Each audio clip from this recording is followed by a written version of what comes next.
O eternal and almighty God, from whom all power and wisdom come, we are assembled here before thee to frame such laws as may tend to the welfare and prosperity of our province.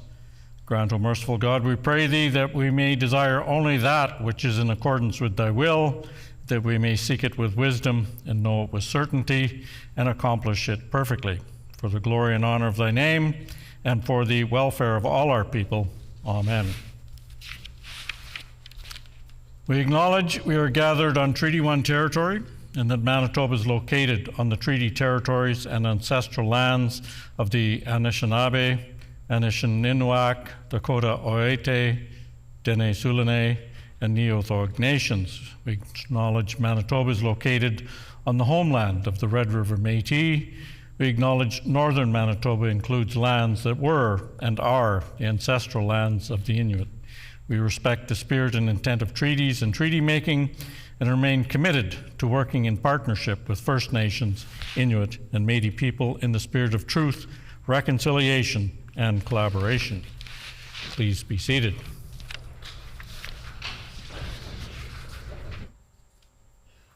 Before we proceed, I have a couple of things that I want to do. One of them is a speech.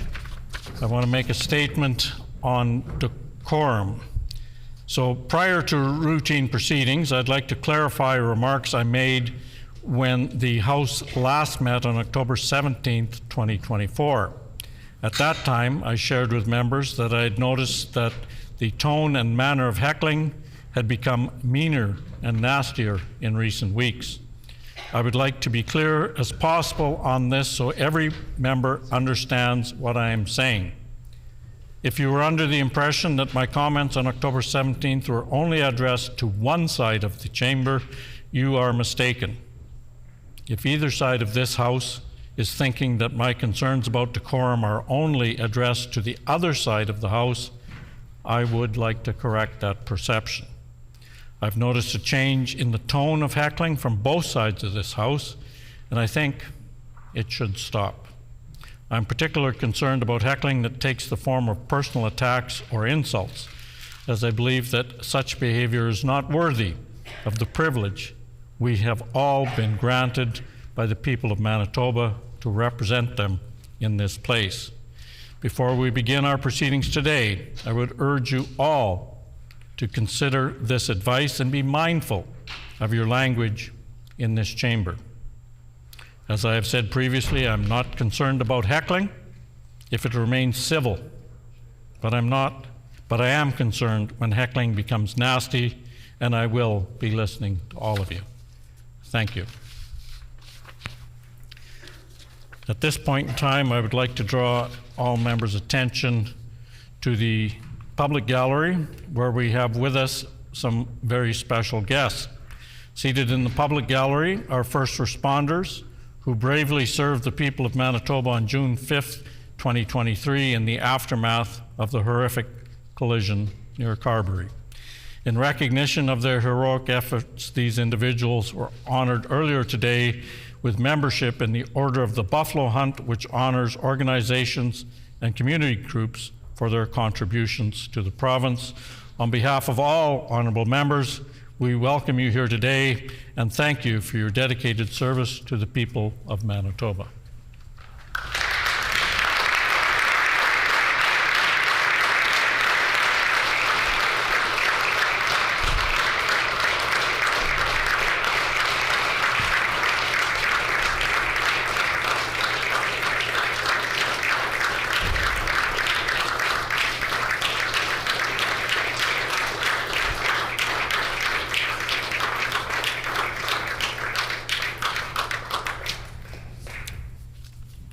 Routine proceeding, introduction of bills, committee reports. The Honourable Member for Borderland. Honourable Speaker, I wish to present the third report of the Standing Committee on Public Accounts.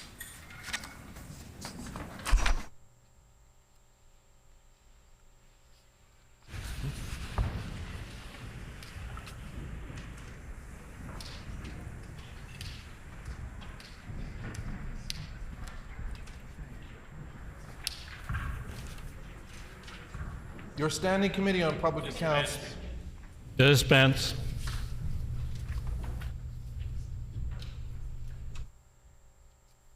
The Honourable Member for Borderland. Honorable Speaker, I move, seconded by the Honourable Member for La Vérendrye, that the report of the committee be received.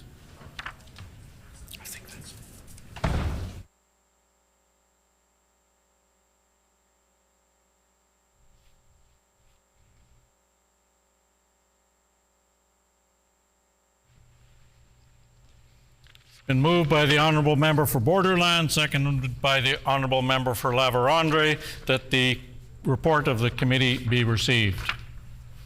Is it the will of the House to adopt the motion? Agreed, and so ordered. Tabling of reports, and I have some reports to table. In accordance with Section 32, Bracket 1 of the Elections Act and subsection 107, Bracket 1 of the Elections Financing Act, I am tabling the Elections Manitoba 2023 annual report, including the conduct of the 43rd provincial general election.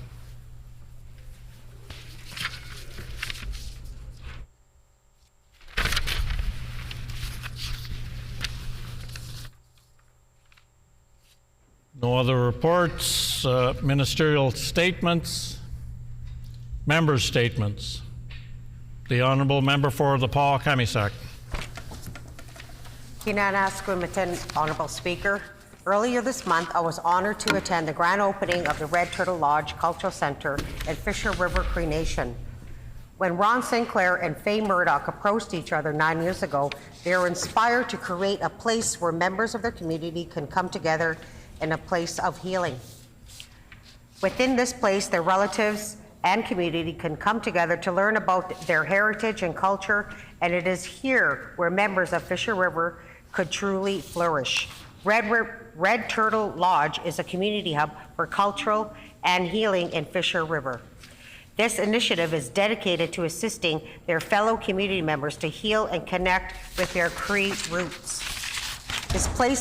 This place where all can access services such as healing, circles, ceremony, and annual women's gatherings. These events are open to everyone and provide a safe and welcoming environment for all. As I watched the speakers and community members in the lodge, I felt a deep sense of joy witnessing this remarkable achievement that had finally become a reality. It is wonderful to see the dedication that Fisher River has to uplifting their community members. I am humbled by their deep dedication to dedicating with and celebrating their cultural traditions and language. This was a communal effort that required support from everyone, and it highlights the resilient spirit of the people in Fisher River.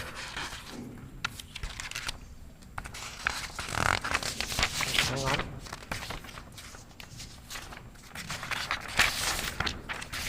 This is an important development in the community and an incredible step for First Nations in Manitoba to reclaim their Indigenous identity and languages.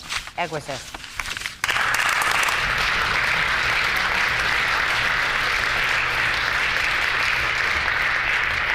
The Honourable Member for Midland. Thank you, Honourable Speaker. I'm pleased to rise in the House today to recognize the Miami Railway Station Museum, who recently this summer celebrated their 135th anniversary. I welcome volunteers with the museum who are here with us today. The Miami Railway Station Museum is located in Miami, Manitoba, which is a beautiful part of southern Manitoba nestled between the Pembina Valley and with the rolling hills of the escarpment in the distance. The Miami Railway Station was built in 1889 by Northern Pacific and Manitoba Railway Company in an attempt to break the monopoly of CP Rail. It was restored in the 1970s, and it stands as a testament to the community's rich railway heritage. The museum, which celebrated its 135th anniversary of its construction, is both a National Historic Site and a Municipal Heritage Site, highlighting its significance in Canadian history. I've had the opportunity to tour the museum, and dedicated local volunteers has ensured it has remained beautifully preserved. Victorian-style artwork, furniture, and textiles. a 1914 Canadian Pacific Railway caboose, and a 1940s doll crib are just a few of the items that visitors can see at the museum. Artifacts dating back 100 years and exhibits tell the story of the railway's role in connecting southern Manitoba to the rest of the province and country, particularly in supporting our rich agricultural economy. The museum offers a unique window into the past, preserving the legacy of the railway and its impact on the region. It's not only a key part of the history of southern Manitoba, but also Canada, as the railway station is the only one left in its original location in Canada. I want to thank the volunteers, many of whom are with us today, for your commitment to this national treasure. And congratulations on 135 years. And Honourable Speaker, I wish to add their names to Hansard. Thank you very much.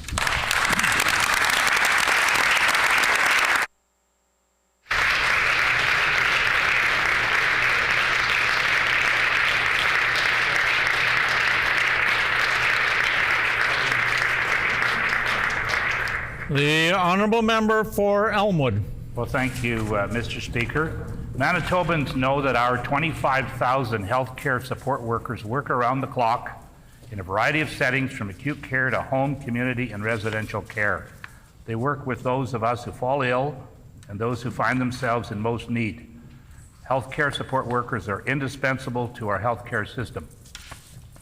Today, I'd like to take a moment to reflect on the new 4-year contract for over 25,000 healthcare support workers in Manitoba, many of whom reside in Elmwood. Our fair wage settlement has resulted in their wages rising from rock bottom in all of Canada's 10 provinces to 4th highest.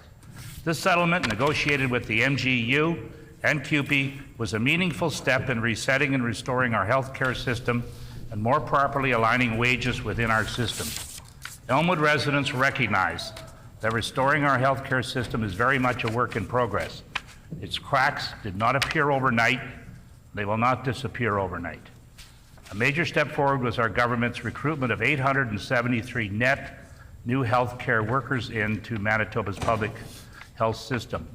After all, our healthcare system depends on the workers. We depend on doctors, nurses, and healthcare support workers, and we must be fair to all of them.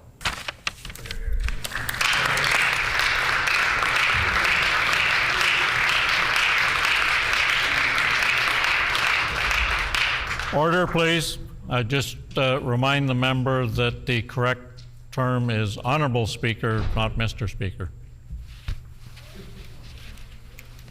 The Honourable Member for Agassiz. Thank you, Honourable Speaker. I rise today to recognize and commend the remarkable efforts of Jennifer Bjorgford, a dedicated Manitoba breast cancer advocate and a constituent of Agassiz. I had the privilege of meeting with her to hear about her deeply personal journey with breast cancer and the importance of breast screening practices and self-awareness in early detection.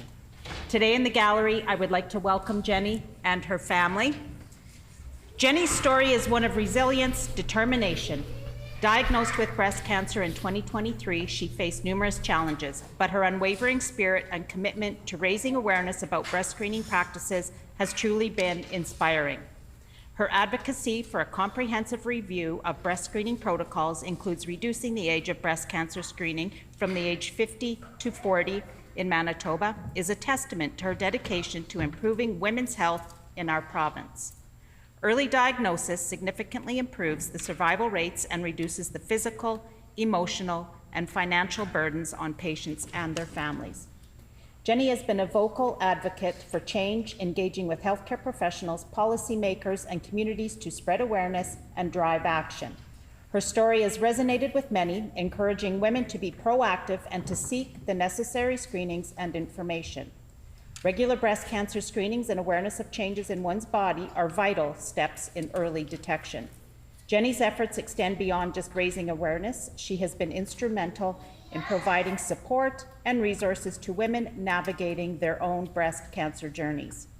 Individuals like Jenny remind us of how the power of personal stories and their impact on public policy and community health. Her tireless efforts have made a significant difference, and I am proud to support her in her mission to ensure that all women have access to the necessary information and resources for early detection and better health outcomes. Thank you.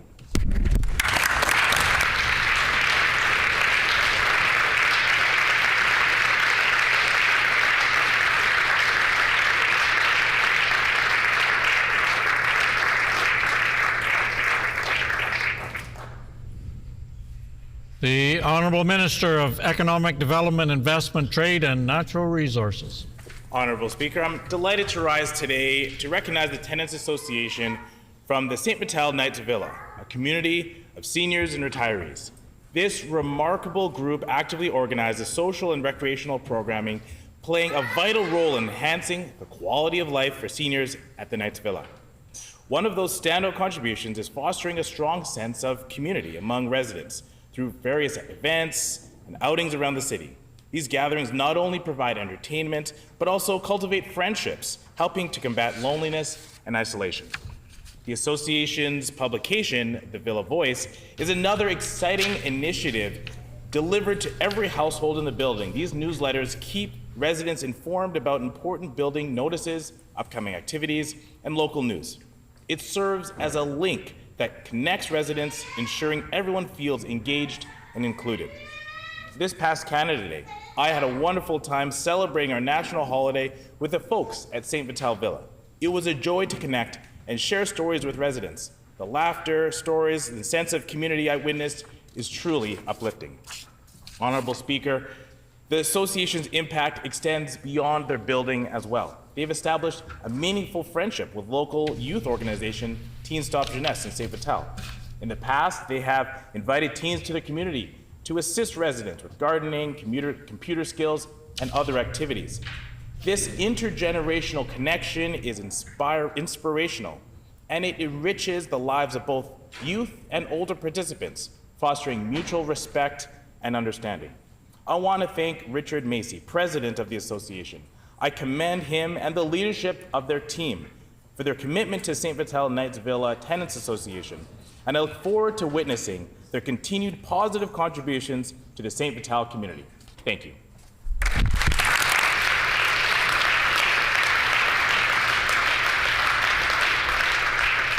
At this point in time, I'd like to acknowledge some students that are just in the process of leaving the public gallery. We have seated in the public gallery from École Rivière Rouge 47 grade 4 students under the direction of Madame Gagnon and Madame Valdez. This group is located in the constituency of the Honourable Member for Kildonan River East. Further, I would like to draw the attention of all honourable members to the public gallery where we have with us today Jennifer Borgfjord, Mason Gregory Friesen Borgfjord, David Stanley Friesen, Reverend Canon Donna Joy, who are the guests of the honourable member for Agassiz. On behalf of all honourable members, we welcome all of you to this chamber.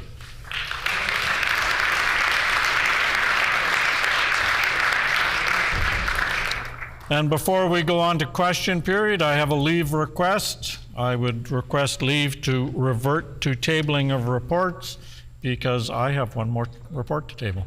Is there leave? Agreed. And so ordered in accordance with section 28.1 of the Elections Act, I'm tabling the proposal to modify the voting process, vote anywhere in Manitoba at the returning office.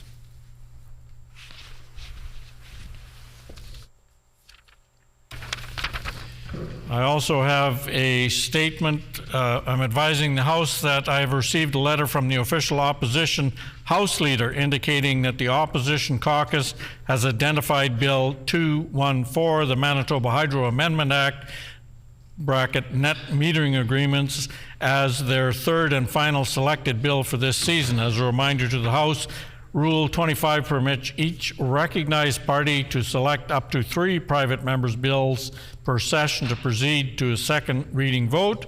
I have therefore been advised that Bill 214 will resume debate at second reading on Thursday, October 31, 2024, starting at 10 o'clock a.m., with the question to be put at 10:55 a.m. Question period. The Honourable Leader of the Official Opposition.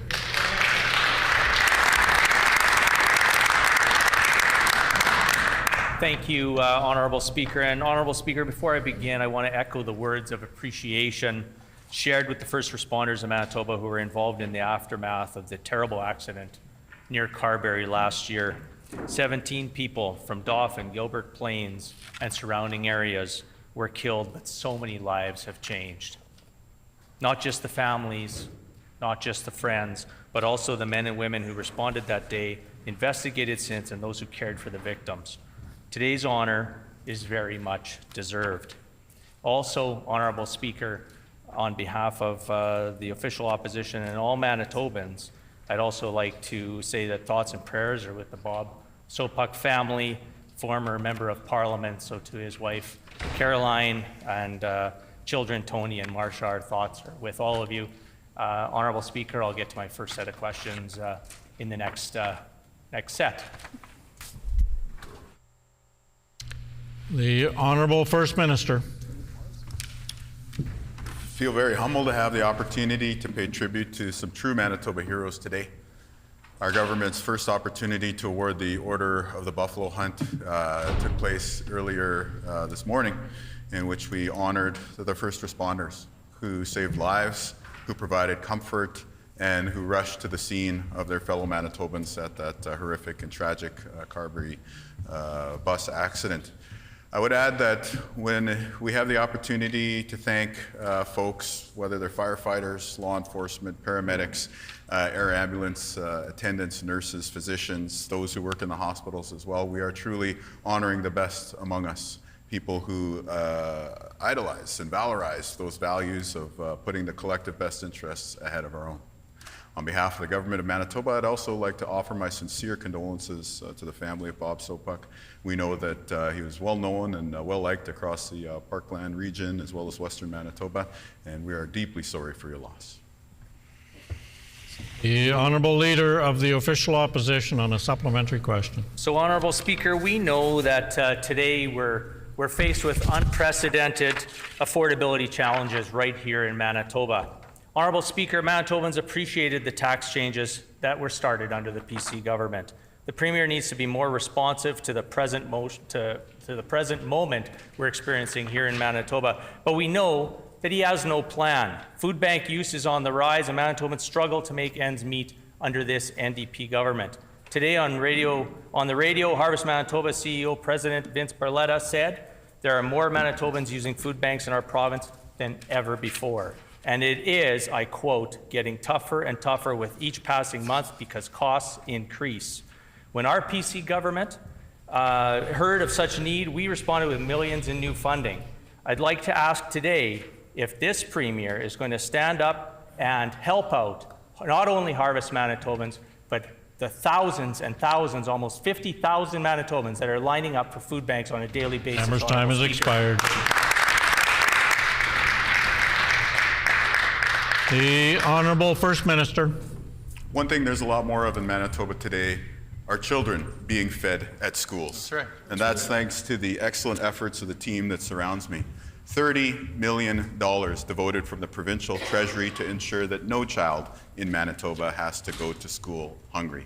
Of course, I thank Mr. Barletta, who I had the opportunity to visit with over the weekend, for the important work that his organization is doing to help fight hunger amongst children. Now, what's happening on the other side of the House? Well, this week, the PCs are going to be hosting a fundraising event with their two leadership candidates that is going to be hosted by James Teitzma, who you will remember as the former MLA who said that feeding hungry children was a bad idea. Apparently, that idea has not been left in the past. It still represents the PC party of this contemporary era. The Honourable Leader of the Official Opposition on a final supplementary question. So, Honourable Speaker, once again, no answers from this Premier. Matter of fact, he continues to dodge and deny his failed record of his NDP government.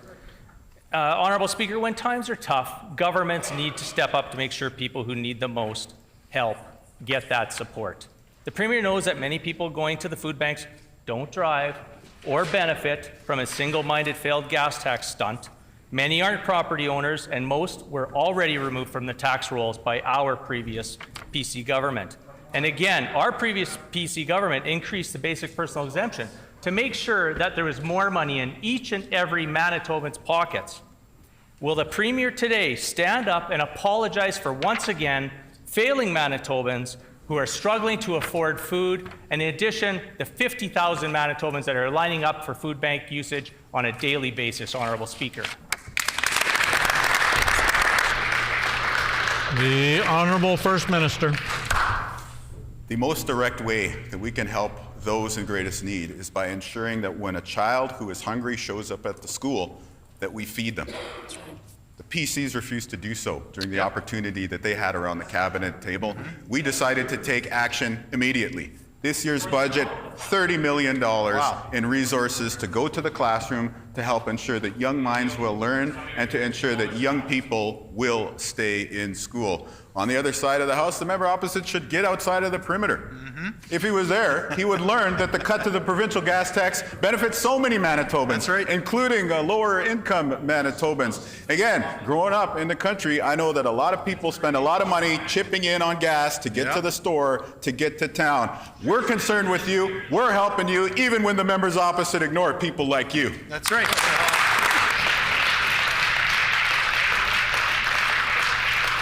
The Honourable Member for Midland.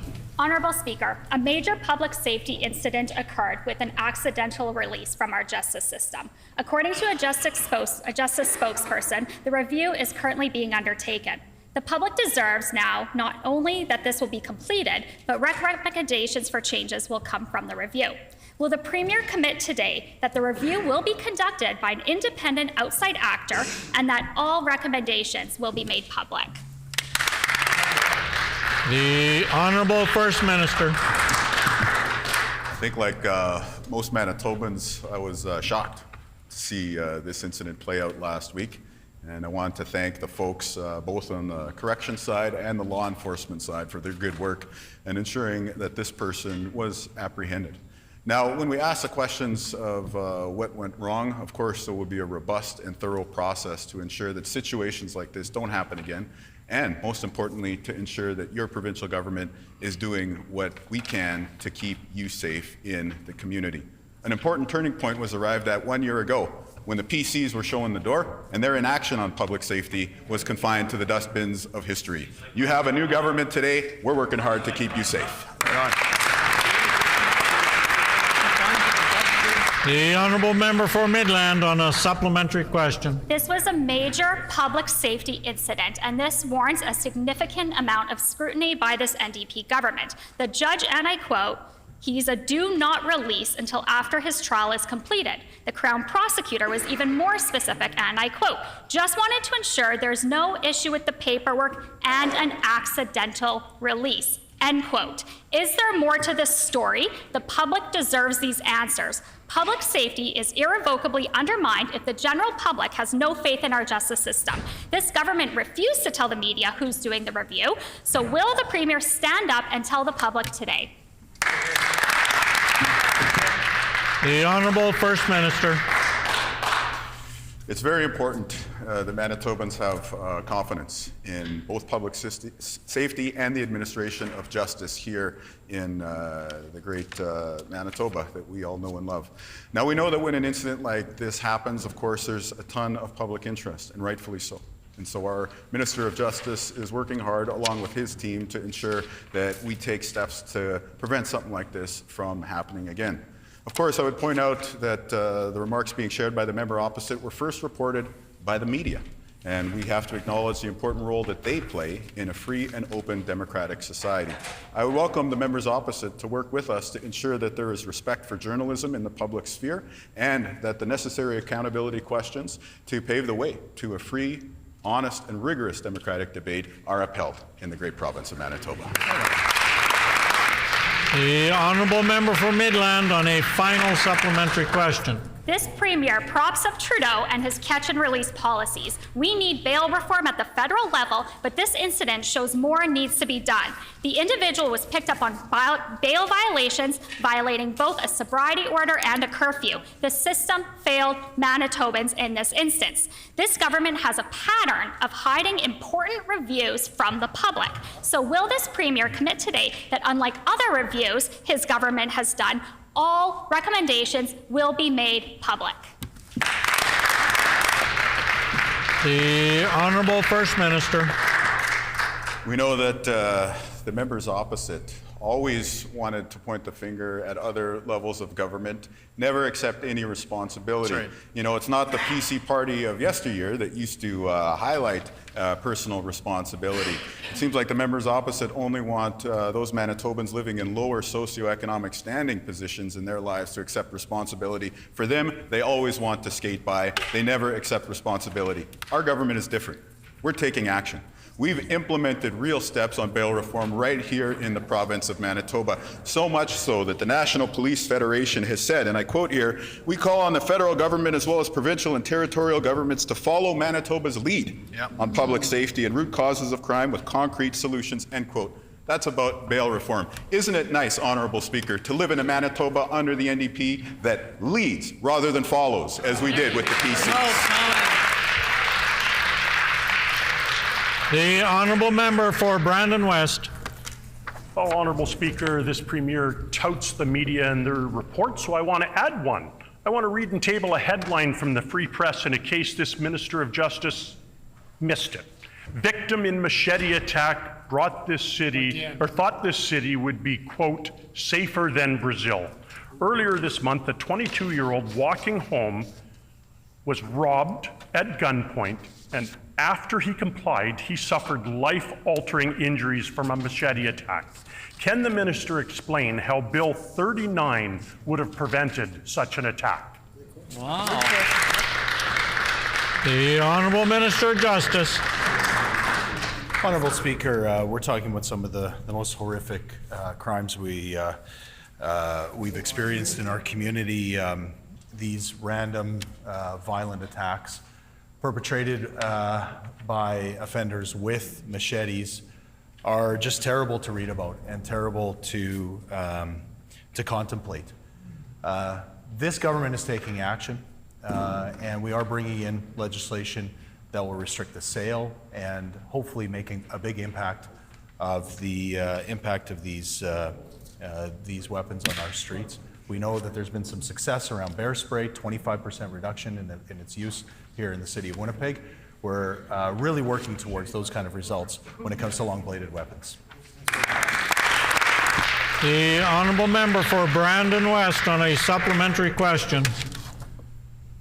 I understand the minister's legislation was actually modeled on the successful restrictions on bear spray, but there is a fundamental difference. A machete doesn't expire on a shelf, and it's not consumed in the attack. A 20-year-old machete stolen out of a garden shed, bought responsibly to clear bushes, is just as effective to criminals. Manitobans deserve safety, not window dressing legislation. This minister still has time to bring forward this afternoon effective legislation. Will he? Good job. The Honourable Minister of Justice. I have to admit, Honourable Speaker, I'm quite concerned by the words put on the record by the member opposite. It was my understanding that we were able to come together as a legislature to understand the severity of these crimes and to start taking action, and understood that maybe the members opposite would understand that we're working on this issue in good faith and in a nonpartisan way to get this legislation moving in a way that they didn't and had the opportunity to when they were in government. Now, the member's right. We are absolutely still advocating at the federal level for changes to the criminal code when it comes to long-bladed weapons, and there are going to be more. There's going to be more to say on that in the days ahead. But for the member opposite to call into question in any way the passage of this bill is very concerning, and Manitobans should be very concerned about the member opposite's rhetoric. That's right. The Honourable Member for Brandon West on a final supplementary question. The Thank you, Honourable Speaker, and Manitobans should be quite concerned about this NDP's record. Hansard is quite clear. The minister and the majority of his party have voted against public safety time and time again. This very justice minister voted against calling for substantive bail reform, promised it in his first 100 days in office and failed to deliver it. Yep. Monitoring is an important tool, but it does not de-incentivize these criminal elements in perpetrating these violent crimes. Will the minister admit that he was wrong, get on board with Team Manitoba, and agree we need substantive bail reform at the federal level? Yeah. Way to get him wound up with. The Honourable Minister of Justice. Well, further reason to be concerned, Honourable Speaker, is to just look at the PC's record in this last session.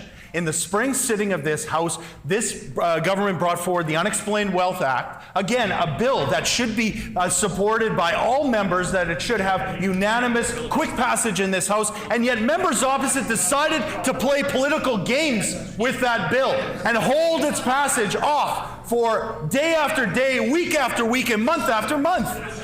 So members opposite have a record. They also have a record. You want to talk about votes, Honourable Speaker? The members opposite voted against this budget that had 28% increase to police funding across this province. The members opposite all voted against it. They should be answering for their record on this issue.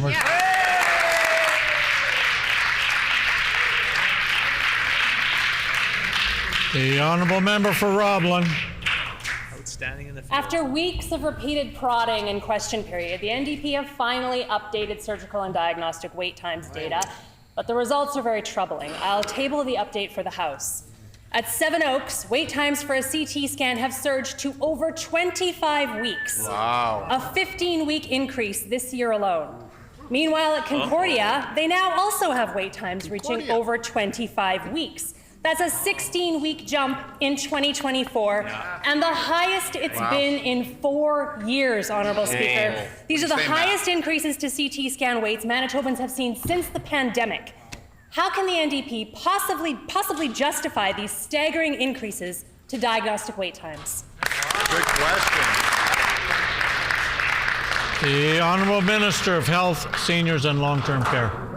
Honourable Speaker, on this side of the House, we understand the importance of having frontline staff in our healthcare system delivering the care that Manitobans count on each and every day. For 7.5 years, staff were driven out of our healthcare system by the previous Heather Stephenson government. We've hired a net new 873 healthcare workers, including in the area of diagnostics, to staff the services that Manitobans count on. Now, we know it's going to take years to fix the damage done by the previous failed PC administration, but we're doing that work every day on behalf of Manitobans. Great job. The Honourable Member for Roblin on a supplementary question. The minister's refusal to take responsibility for what is happening under their watch is cold comfort to over 12,000 Manitobans waiting for a CT scan today. At HSC, CT wait times have reached a staggering 32 weeks in August, a 24-week increase in just 1 year. What are you doing? That is the highest wait times have been in years. Better if you didn't do and anything. is by far the longest wait for a CT at HSC since the pandemic. This surge is clearly a direct result of NDP mismanagement. When will the Minister of Health take responsibility for the dangerous delays that have plagued diagnostic services under their watch?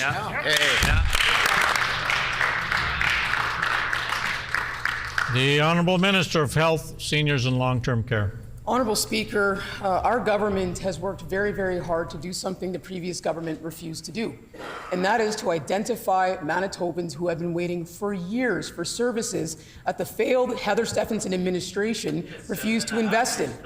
Honourable Speaker, we've heard from Manitobans who are waiting for 1, 2, 3, 4, 5, 6, 7.5 years under that failed former government and never got the care that they needed.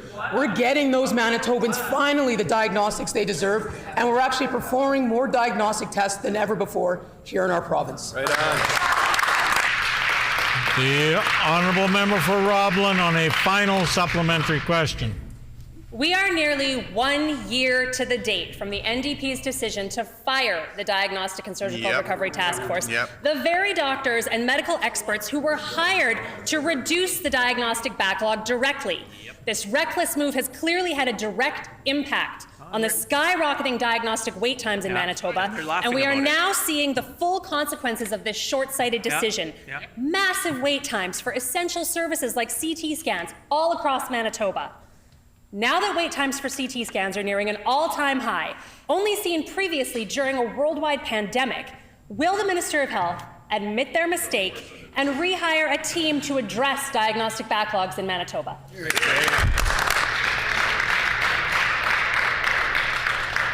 The Honourable Minister of Health, Seniors and Long-Term Care. Honourable Speaker, it's been a pleasure to work with the experts here in our province who were never listened to by the previous Heather Stephenson administration.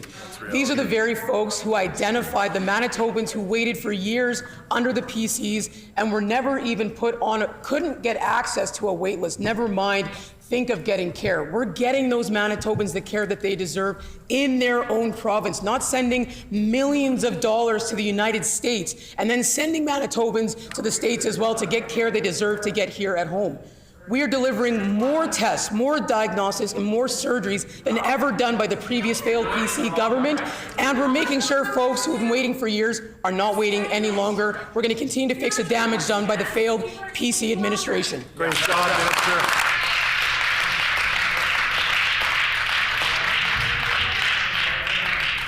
The Honourable Member for Agassiz. Thank you, Honourable Speaker. This NDP government has cut 9 schools from across our province, and this impacts many communities and students, and of course the ability to learn in classrooms and not a hallway. I ask the Minister, has there been a formal notice delivered to those school divisions notifying them that they will not be getting their schools or vocational schools?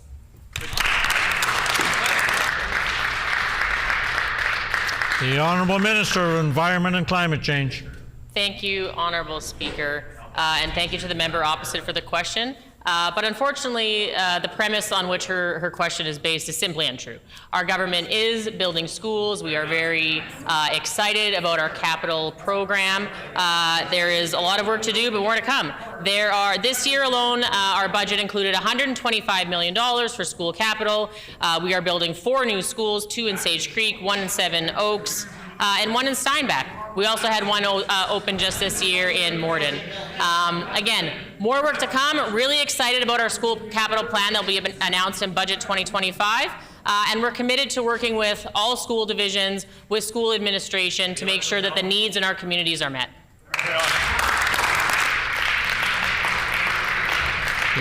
Honourable Member for Agassiz on a supplementary question.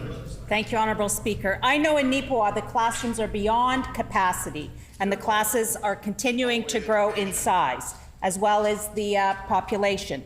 This community will lag behind with a continued increase and delivery declines. Students will be left out of the equation on this. So again, I ask the Minister, is there a commitment to building a new vocational school in Neepawa? Yes or no? Order, please. Order, please. I would just caution the Minister using the words such as simply untrue are bordering on being unparliamentary. Perhaps choose your words more carefully. The Honourable Minister of Environment and Climate Change. Thank you, Honourable Speaker, and thank you for your guidance. The member opposite asks about students. And absolutely, when it comes to teaching students, new schools are part of that equation. We are going to build new schools. We are building new schools today. We're going to build new schools next year and the year after and the year after that. But another thing that it takes to educate students in this province is having the educators in those schools to be able to teach those kids and to educate those kids. And that's why our government is so proud of our record. In our first year alone, we have hired more than 630 new educators here in the province of Manitoba. And to celebrate those educators, Honourable Speaker, I would like... Member's time has expired. Thank you.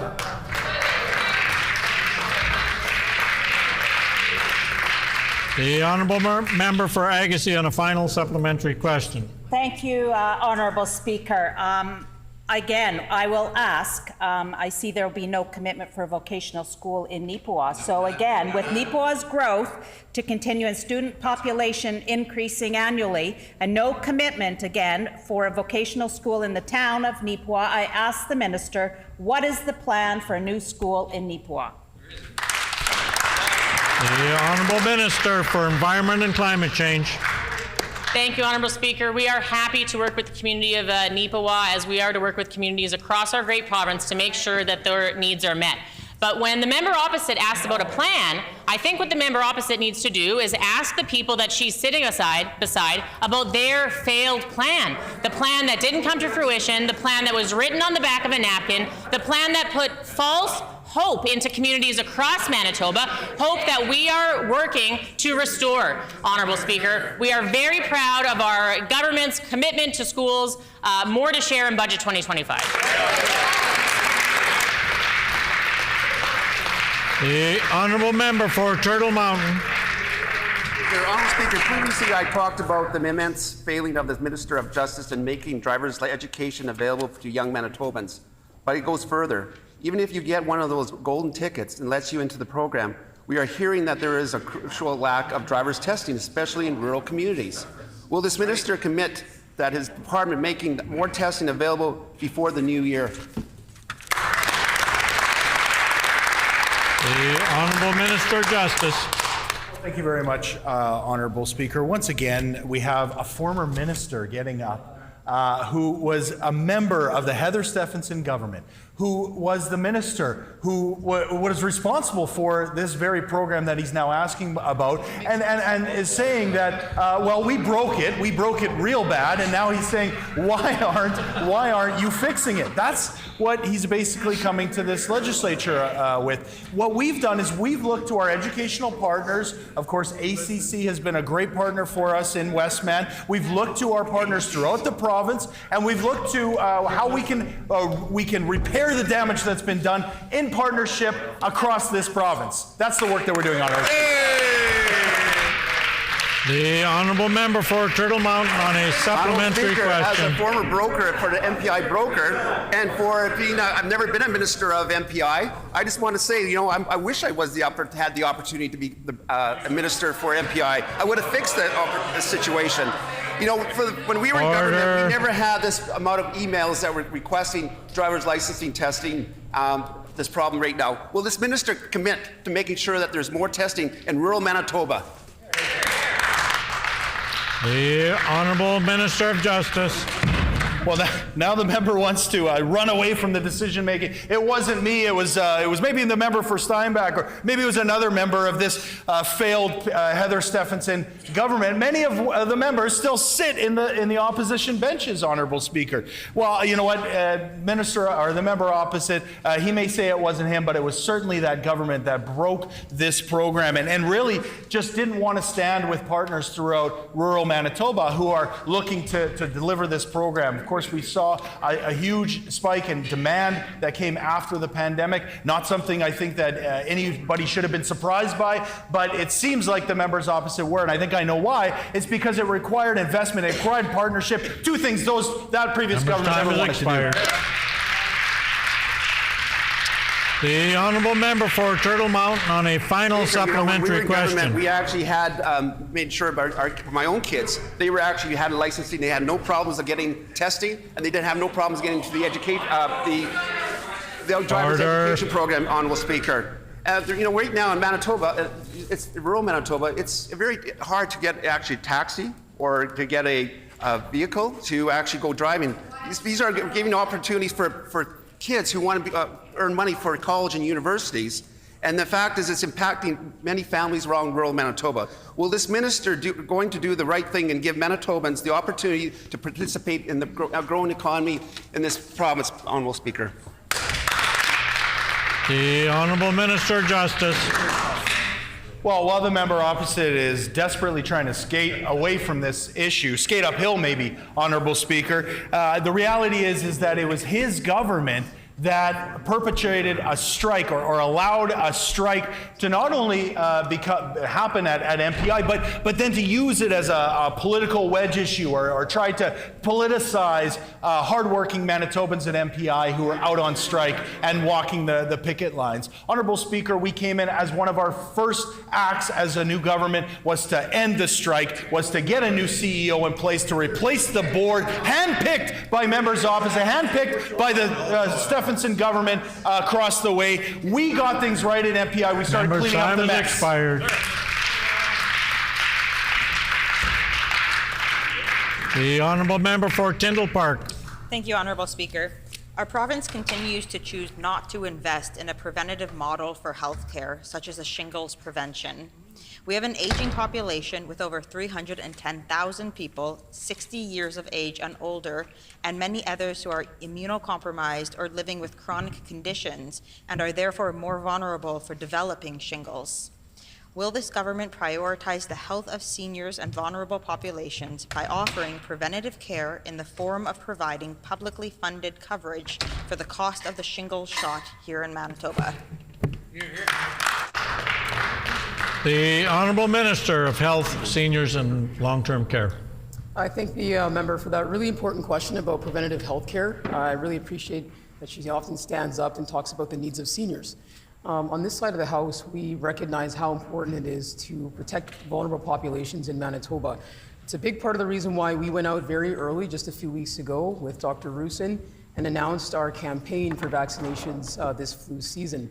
We're taking a proactive approach, making sure that Manitobans have the tools and the information they need to protect themselves, their loved ones, and communities as we head into a season that we know is illness is prevalent in our communities. We're going to continue to work with our partners to make sure that more vaccines are available for seniors and vulnerable communities across Manitoba. Right on. The honourable member for Tyndall Park on a supplementary question.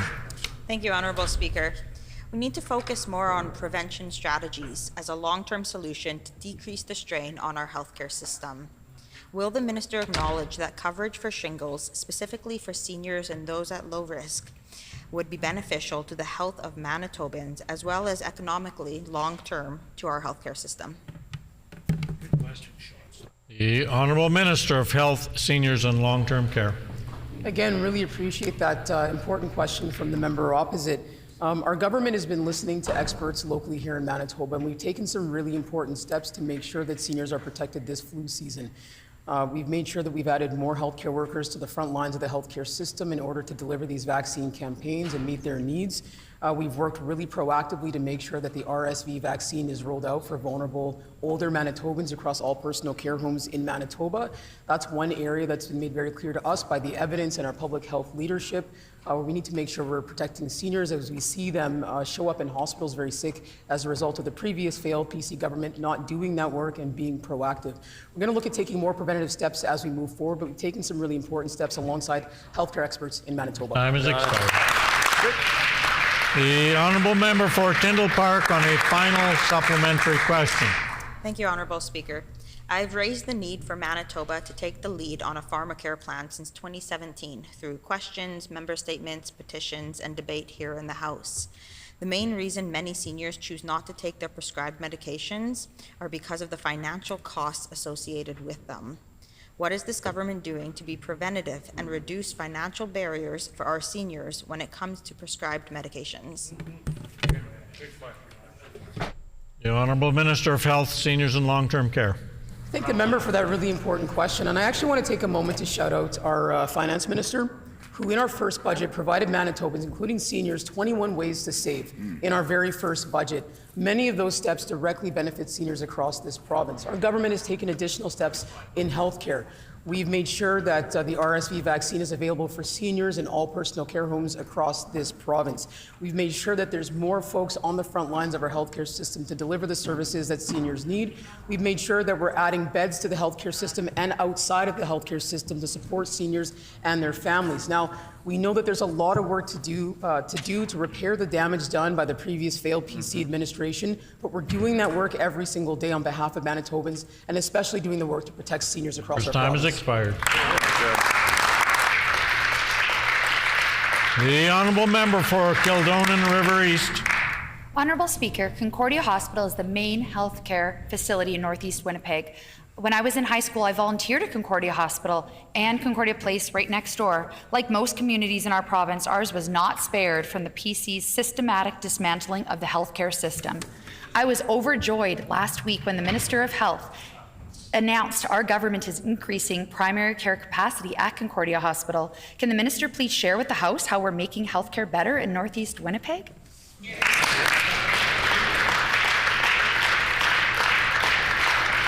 The Honourable Minister of Health, Seniors and Long-Term Care. I thank my wonderful colleague for that really important question. She is 100% right. We are bringing healthcare services closer to home for those in Northeast Winnipeg. We announced our second extended hours primary care clinic at Concordia Hospital last week. After the success of nearly 600 families being seen at the Grace, we know that we need to continue to do this work for Manitobans. It's been a very, very exciting start.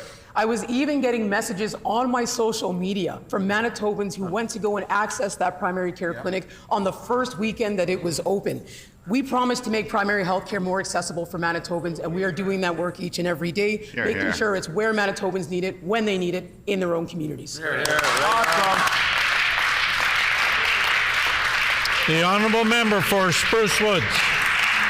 Thank you, Honourable Speaker. In the previous session on October 17th, when we were in Committee of Supply, I was asking the Acting Minister of Education when she plans to roll out new childcare centres as part of the Canada-Manitoba Canada-wide Early Learning Childcare Agreement. The Minister had no answers, so I'd like to reiterate that question on the record today. The only new childcare centre that this Minister has unveiled and this government has unveiled has been in the constituency of Fort Rouge. When is the Minister going to roll out more new childcare centres for the rest of Manitobans?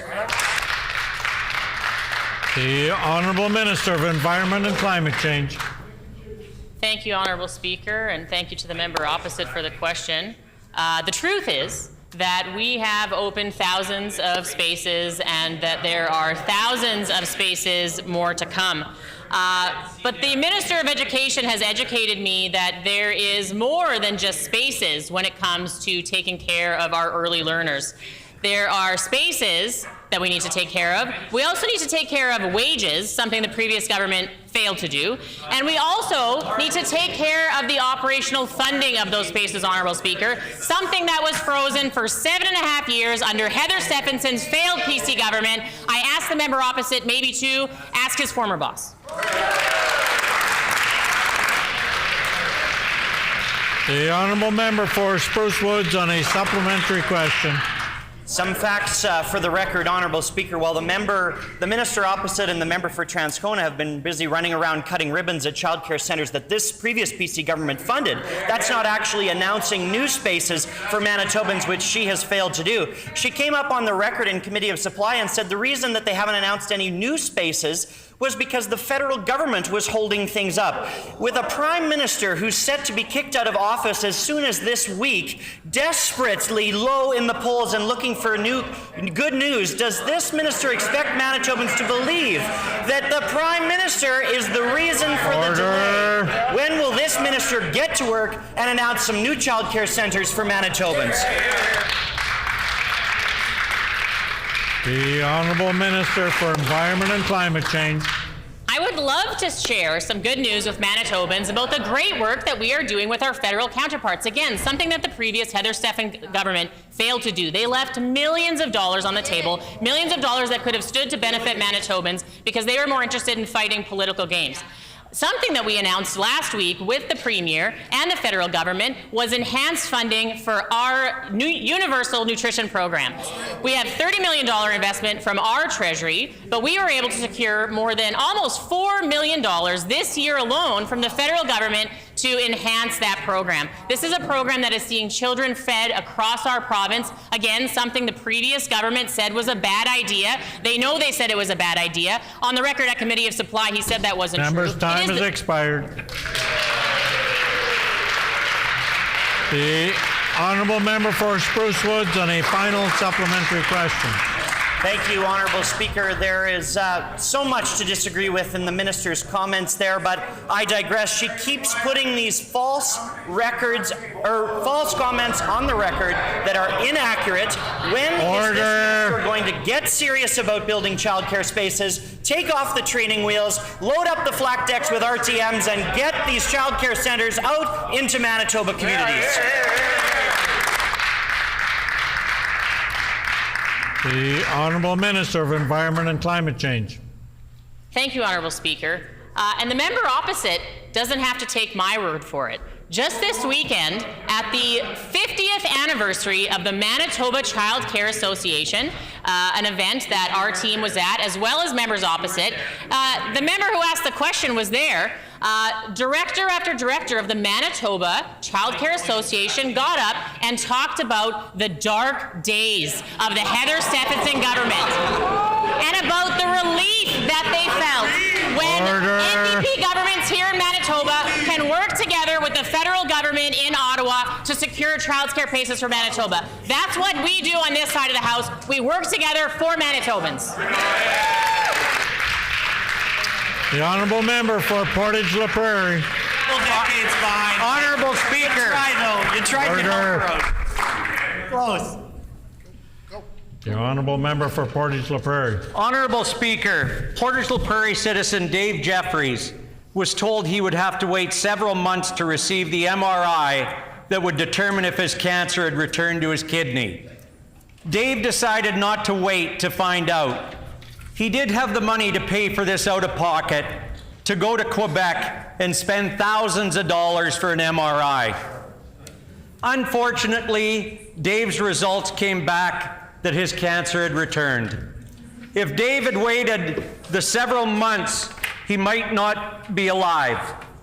Can the minister tell us what happens to patients like Dave that don't have the money to go out of province for an MRI? Yep, that's right. The Honourable Minister of Health, Seniors and Long-Term Care. Thank you, Honourable Speaker. It's stories like Dave's that have made it really clear to our government that it's so important to invest in having more capacity in our province. Now, our province would be in a much different place if the previous government hadn't fired healthcare workers, cut services, and undermined our capacity for 7.5 long years.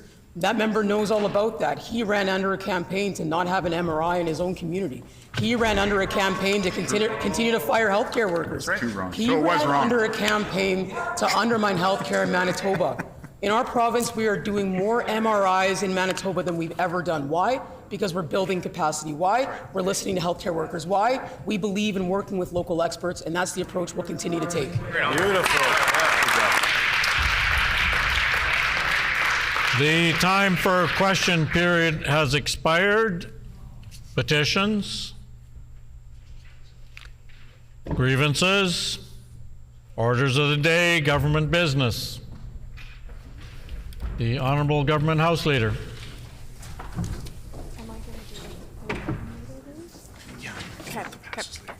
Miigwech, Honourable Speaker. I would like to announce the Standing Committee on Social and Economic Development will meet Wednesday, October 30th, 2024 at 6 p.m. to consider Bill number 38, an act respecting child and family services, Indigenous jurisdiction, and other amendments.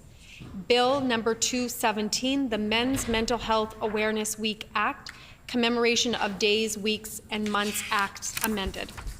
It has been announced that the Standing Committee on Social and Economic Development will meet on Wednesday, October 30th, 2024 at 6 p.m. to consider Bill number 38, an act respecting child and family services, Indigenous jurisdiction, and other amendments, and Bill number 217, the Men's Mental Health Awareness Week Act, Commemoration of Days, Weeks, and Months Act amended.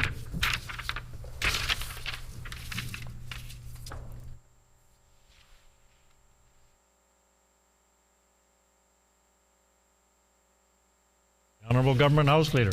Which, Honourable Speaker, can you please call Committee of the Whole of Bill 37, the Budget Implementation and Tax Statutes Amendment Act, followed by second reading of Bill 39, the Long-Bladed Weapon Control Act.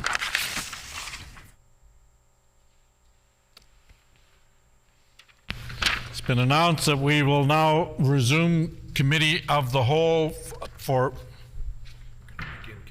we're going to begin Committee of the Whole for Bill 37, the Budget Implementation and Tax Statutes Amendment Act, followed by second reading of Bill 39, the Long-Bladed Weapon Control Act.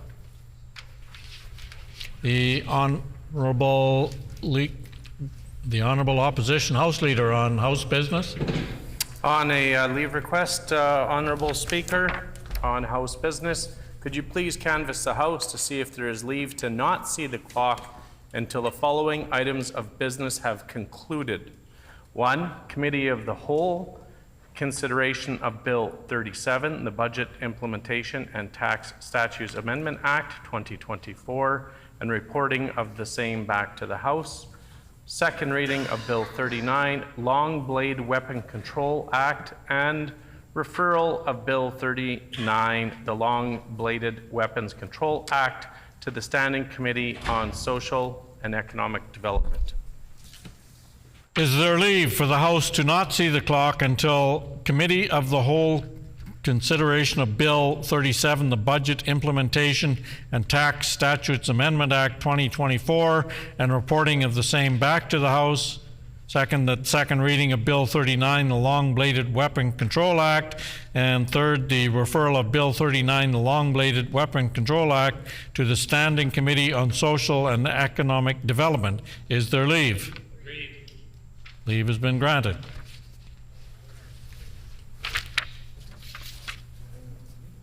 So now we will resolve into Committee of the Whole to consider Bill 37, the Budget Implementation and Tax Statutes Amendment Act 2024. Deputy Speaker, take the chair, please.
Will the Committee of the Whole please come to order?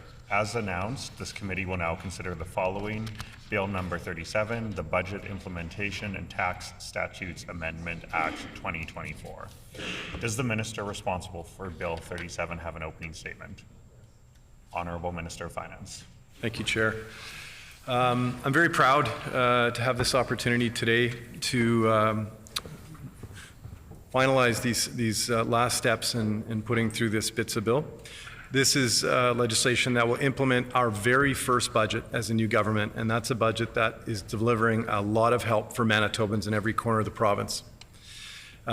We know, just to touch on a few of the items, that this legislation supports a new homeowner affordability tax credit, which will put $1,500 into the pockets of hardworking Manitobans.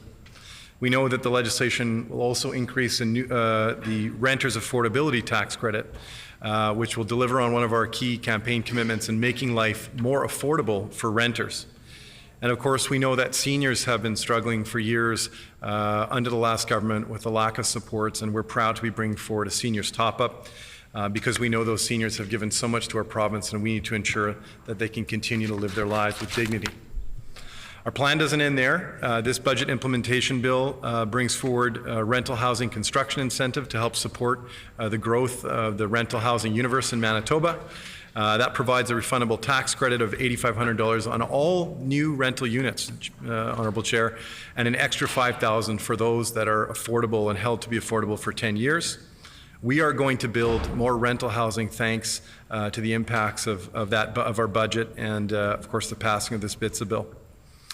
So we're very proud of what this bill supports in enacting our budget, including 21 affordability measures that will help to address a cost of living crisis that was unattended to, again, for many years under the Heather Stephenson government.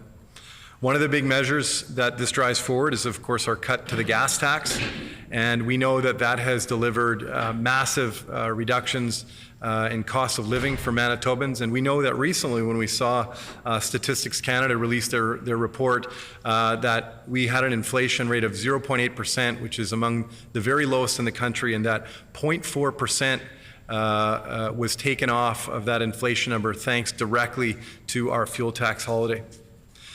We've also doubled the fertility tax credit to $16,000, making it even easier for Manitobans who are trying to start or grow their family. And we know that is just something that's really been incredibly well received from so many families in Manitoba who are looking to expand their family, and this makes it much more affordable to take those measures to help them do that. And of course, the legislation follows through on our commitment for a broad middle-class tax cut with the benefits going to those who need it most. But the budget wasn't just focused on driving forward more affordability measures. We know that for years, Manitobans had seen our healthcare system slide into an increasingly challenging place because of cuts and decisions made by the Heather Stephenson government. And this budget and this bill helps to rebuild healthcare. We're going to recruit and train staff.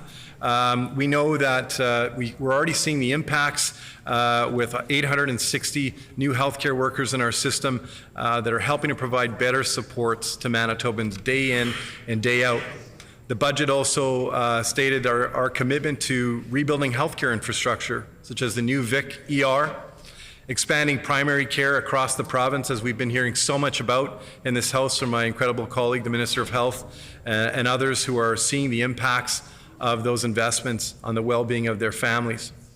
And of course, the legislation takes a critical step of creating an independent seniors advocate to investigate and report on systemic issues which are being faced by seniors in Manitoba. We know seniors help to build our province, and they deserve to have their voices heard. So we know that affordability and healthcare are key. This budget, that we passed or that we brought forward in this bill, helped to drive forward our commitments in delivering better affordability and better healthcare for Manitobans. And overall, we know that our budget looked a lot different from what the PCs brought forward year after year. We know that not only did we see huge cuts under their government, but we saw a fiscal mess. A fiscal mess that left Manitobans with a $2 billion deficit, an enormous sum, Mr. Chair, and a challenge that we now have to dig our way out of. But we're going to do exactly that. Our budget delivers on those commitments we made to Manitobans to improve affordability, to improve health care, and we're going to do that while we balance our fiscal commitments and our commitment to balancing the budget in the final year of our mandate. On that note, I conclude my remarks. Thank you. We thank the minister. Does the critic from the official opposition have an opening statement? The honourable member for Midland. Thank you, Deputy Honourable Speaker. As mentioned extensively throughout my remarks during second reading, this is an undemocratic bill that the NDP is ramming through major pieces of legislation to avoid public scrutiny at committee. And I want to reiterate some of those comments again today, as it's important for Manitobans to clearly understand what is being presented here. This is an unprecedented omnibus bill. The NDP is not providing Manitobans with the right to present at public committees. Labor legislation, environment legislation, seniors advocate, these are non-finance related items that have been stapled to the back of this budget bill. In addition, the NDP has decided to make changes to the Election Financing Act that is essentially propping up their own NDP party coffers with taxpayers' dollars when many Manitobans are struggling with affordability and the cost of living. This is the priorities of this NDP government, to give themselves money while other Manitobans are struggling. These are not minor legislative changes by any means. These are major legislative changes that the NDP is undemocratically forcing through in this budget bill to avoid accountability to Manitoba. They know that some of these bills will be controversial. They know there will be backlash from the business community. They know this labor bill is only about supporting their union boss friends at the detriment of Manitoba workers and Manitoba businesses. The democratic process in Manitoba allows all non-financial bills to go to committee where the public can provide input. However, significant changes to labor, environment, election financing should be in separate bills and should go through the due democratic process with public input. This is undemocratic. This is not transparent. The NDP are hiding. They're hiding from Manitobans and trying to hide their true agenda. Manitobans clearly deserve better from this NDP government. The NDP is saddling Manitobans with increases to taxes, increasing deficits, increasing borrowing, and increasing debt on the backs of Manitobans. In their first year in office, they've taken a $373 million surplus and turned it into a $2 billion deficit. They've given themselves $9 billion in borrowing, significantly more than in years prior, in addition to the high interest rates that came along with it. And they approved a $700 million special warrant, also at a time of significantly high interest rates. They're projecting an almost $1 billion deficit for this fiscal year, despite transfer payments from the Feds increasing by $800 million and interest rates coming down. And despite reports from S&P Global indicating it was possible to return to balance, this minister clearly has no plans to return to balance, and Manitobans will pay the price. Based on what we have seen over the past year, I question not only this minister's ability to get the job done and return to balance, but also their desire to even try. This budget bill is proof in the pudding that today we're sitting in a situation where this NDP government will not run a surplus, but instead Manitobans will be faced with an almost $1 billion deficit again. Clearly, fiscal and monetary policy are related. The government cannot borrow more without causing more inflation. We need to move back to a free market and away from state run. We need the private sector to drive Manitoba's economy and reduce red tape. We need to focus on growing the economy to bring in that revenue. It's the surest way to tackle debt and inflation. Growth-oriented policies are the answer. Constant borrowing is not. However, taxing fiscal problems with higher taxes like this NDP is doing in this bill is adding further to the cost of living challenges that we're seeing today and will drive up costs for Manitobans, inflation, and people's overall ability to spend into the economy. Unfortunately, this BITSA bill does the exact opposite. It does increase taxes, it creates an anti-business climate, it runs deficits, and it increases Manitoba's overall debt and debt servicing costs. Honorable Speaker, there's so much more to be said about Bill 37, as this is quite the bill. It gives the NDP unprecedented taxation powers at the cabinet table. They're allowing themselves to raise fuel rates whenever they so desire, thus creating a slush fund for their outlandish spending that is coming on the backs of Manitobans. They plan to set hydro rates at 4%, all at the cabinet table, bypassing accountability through the Ledge Assembly and watering down the powers of the PUB. This bill takes more money away from a significant number of Manitobans that we not only need to keep in Manitoba to keep the economy going. With that, I'll conclude my remarks, and thank you for the opportunity to put those on the record.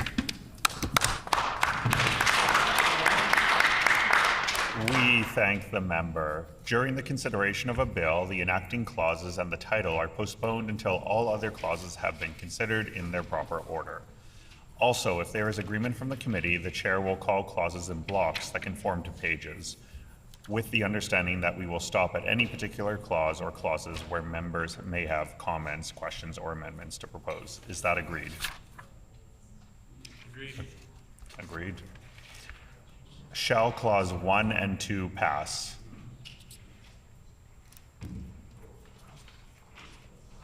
No. Shall clause 1 pass? No. The honourable member for Midland. Thank you, Deputy Honourable Speaker.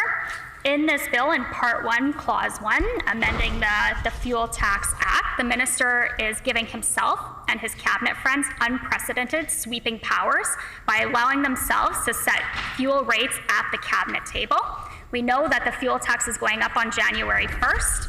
What are we looking at? 14 cent, 20 cent, 28 cent? We don't know, because it's up to the cabinet to decide, and Manitobans do not get a say. I want to be very clear that taxes constitutionally should only be raised by the legislature, not the executive branch, and the minister is avoiding accountability and the democratic process through these changes. The minister has an opportunity to respond. The honourable minister. Yeah, no, I'm confused by the premise of the sort of bullets being put forward here by the member opposite. Look, we came into government and very quickly sought to make life more affordable. We used a tool that they were unwilling to use for 7.5 years to take immediate action to reduce costs for Manitobans. This provision will allow us to ensure that in future instances, should that be required to support improving affordability for Manitobans, that tool is there. We have done something that I think they were never willing to do. And I know it's hard for them to accept that we took action where they wouldn't, Mr. Chair, but that's just the truth of the matter. We took action to make life more affordable. We're proud of that, and we're proud to have reduced the cost of energy for Manitobans.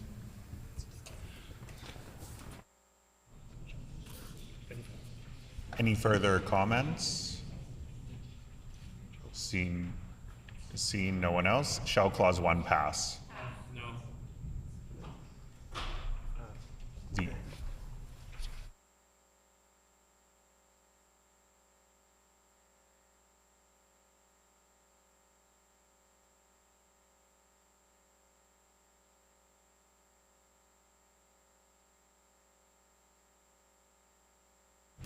I hear a no, so all those in favor of clause 1, please say aye. Aye. All those opposed, please say nay. Nay. In my opinion, the ayes have it. Clause 1 is accordingly passed. Shall clause 2 pass? Clause 2 is accordingly passed. Shall clause 3 through 8 pass? I hear a no. Shall clause 3 pass? Clause 3 is accordingly passed. Shall clause 4 pass? Clause 4 is accordingly passed. Shall clause 5 pass? I hear a no. The honourable member for Midland. Yep, thank you, Deputy Honourable Speaker. As mentioned in my comments, in this clause, the Minister is giving himself and his Cabinet friends unprecedented sweeping powers to raise fuel rates at the Cabinet table, thus bypassing the democratic process of going through the Manitoba Legislature. Taxes should only be raised by the Legislature, not at the Cabinet table. The Minister, through this clause, is clearly avoiding accountability and the democratic process by these changes. Manitobans need protection from tax increases, and they need protection from the NDP using the fuel tax as a slush fund for their outlandish spending that Manitobans should expect in the coming year and coming years. And so with that, I would like to move an amendment.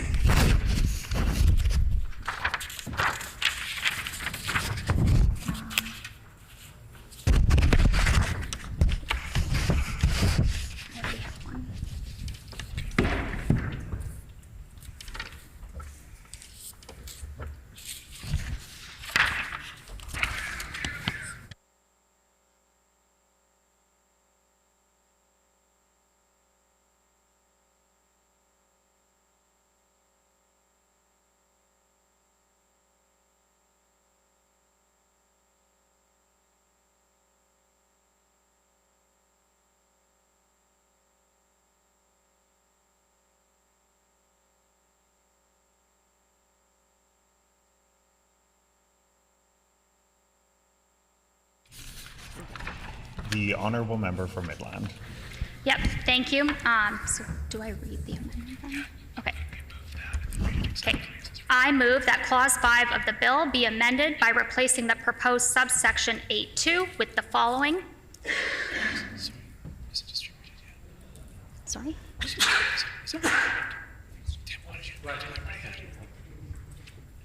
Keep going. Okay. Reduced rates may be set by regulation. 8.2, despite Section 1, if a reduced rate of tax is prescribed by regulation for a fuel listed in clauses 1A to G, the applicable rate for the fuel listed in that clause is the rate prescribed by regulation.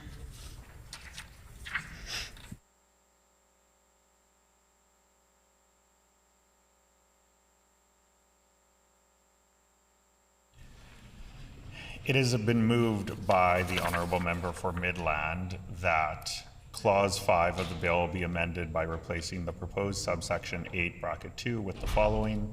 Reduced rates may be set by regulation, 8 bracket 2, despite subsection bracket 1.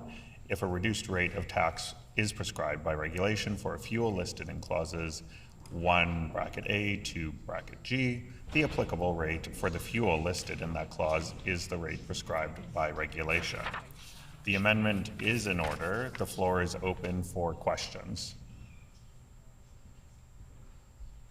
See no further questions. We'll move on to the vote on the amendment. Shall the clause as amended, shall the amendment pass? Yes. I hear a no. All those in favor of the amendment, please say aye. Aye. All those opposed, please say nay. Nay. In my opinion, the nays have it. A recorded vote has been requested. Call in the members.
The question before the committee is the amendment to Clause 5.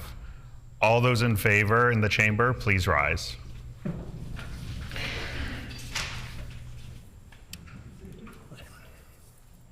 Mr. Iwasko, Mr. Iwaska. Mr. Johnson, Mr. Johnson. Mr. Pinook, Mr. Panook. Mrs. Stone, Mrs. Stone. Mrs. Cook, Mrs. Cook.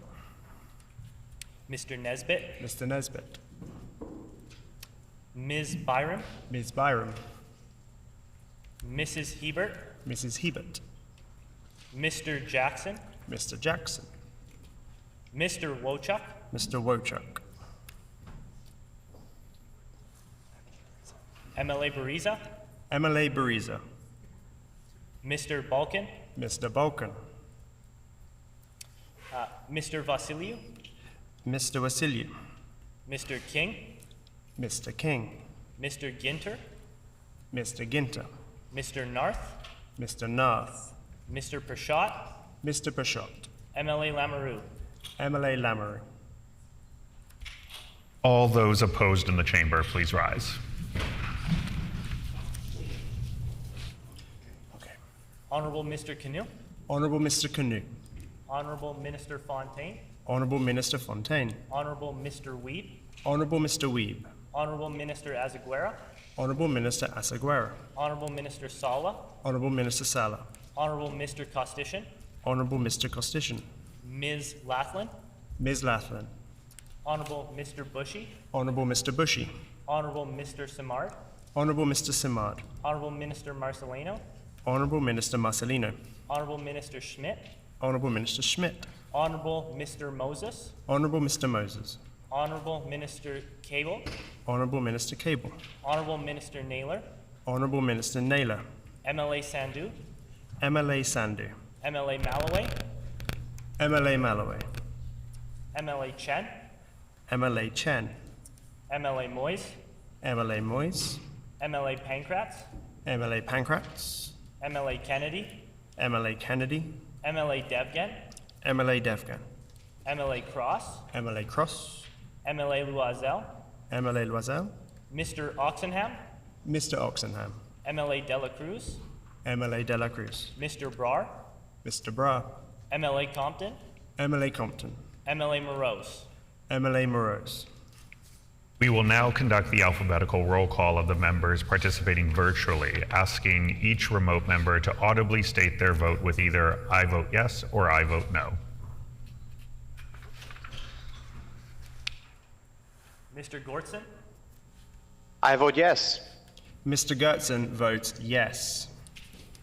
MLA Lagasse, I vote yes. MLA Lagasse votes yes. MLA Redhead, I vote no. MLA Redhead votes no. Mr. Wharton, I vote yes. Mr. Wharton votes yes. Great luck.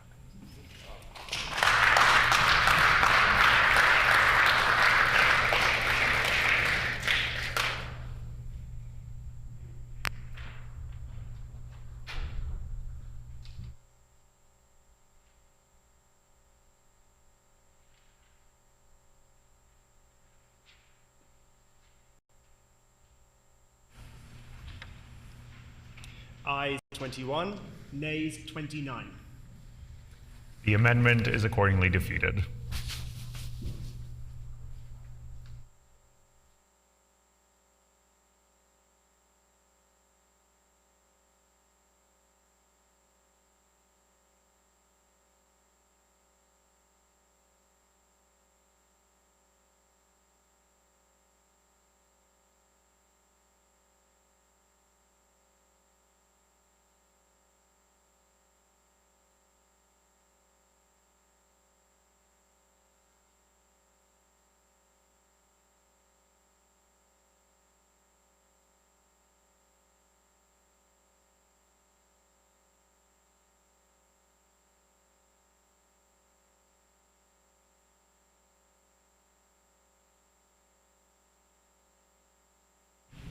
Shall Clause 5 pass? I hear a no. The honourable member for Midland. Yes. Thank you, Deputy Honourable Speaker. It's very disappointing that the Minister and his NDP colleagues voted against this amendment, which was presented to protect Manitobans from NDP cabinet raising fuel rates at the cabinet table, as opposed to going through the due democratic process, which is the Manitoba Legislature. So, I have to ask the Minister, is he planning on raising rates past 14 cents as of January 1st, since he's voted down our amendment to ensure that rates are actually decreasing? The Honourable Minister of Finance. Yeah, thank you. I appreciate the question. Manitobans know we're focused on saving the money, and that's exactly what we did with our fuel tax holiday measure. We're really proud to have extended that out to the end of December. That's offering Manitobans huge savings in their energy bills. That's what we're about, not making life more expensive, as the members opposite did for many years in government.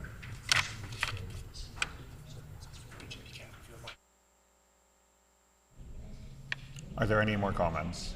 The Honourable Member for Midland. Either the Minister wants to repeal the fuel tax or not, and from what I'm hearing is he has every plan to increase fuel taxes on Manitobans as of January 1st, and perhaps even beyond 14 cents in order to pay for their spending. Instead, he's dancing around and wanting regulatory authority to make clauses exempt and to change rates at his disposal and his desire. Why is the Minister avoiding accountability and setting rates at the cabinet table and not through the democratic process, which is the Manitoba Legislature?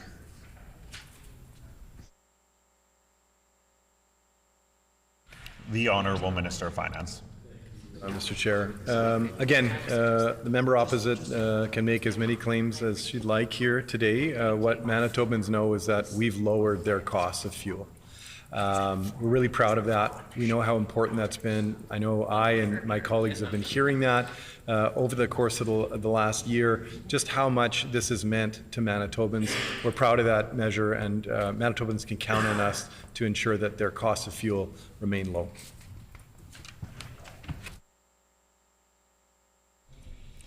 The Honourable Leader of the Official Opposition. Thank you, Honourable Chairperson, for the opportunity. So it's interesting that I'm sitting here and listening to the Finance Minister, and I'm not really hearing any answers to the questions that the critic, my friend, the MLA for Midland, is asking. But it just seems that it's one of the things where the Minister seems to be contradicting the words of the Premier. Today in question period, the Premier had stated that that he felt that Manitoba is a democratic, fair democratic society, and which I have long believed so, until of course the NDP got into power. The Premier again mentioned today that he's in favor of a fair democratic debate, whereas the Finance Minister seems to be contradicting the Premier by trying to ram through this BITSA bill.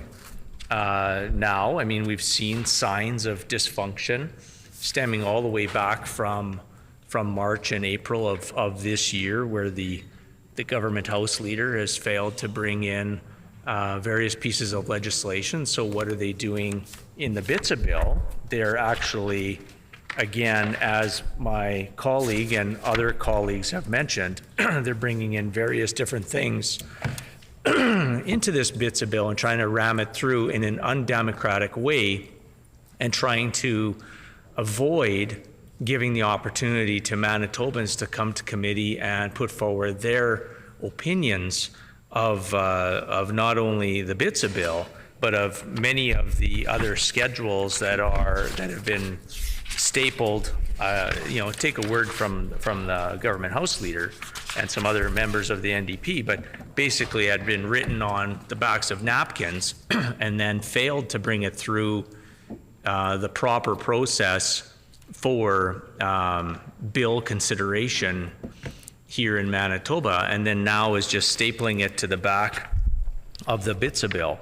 So the Finance Minister is again avoiding the question, which is something that the Premier seems to be also very good at, dodging and denying various different topics within this, not only this BITSA bill, but also on many things that are concerning Manitobans on a day-to-day basis. We've seen the various questionable affordability measures that are happening in Manitoba, and here we are with a tax increase that no doubt the finance minister doesn't want to answer that question today. The question was from my friend and colleague, the MLA for Midland, what is that increase going to look like come the beginning of January 2025? Whereas we already know that this gas tax holiday is going to be added on to Manitobans and is not helping all Manitobans, like the basic personal exemption that we brought in. So I ask the finance minister, will he apologize today on behalf of his NDP government for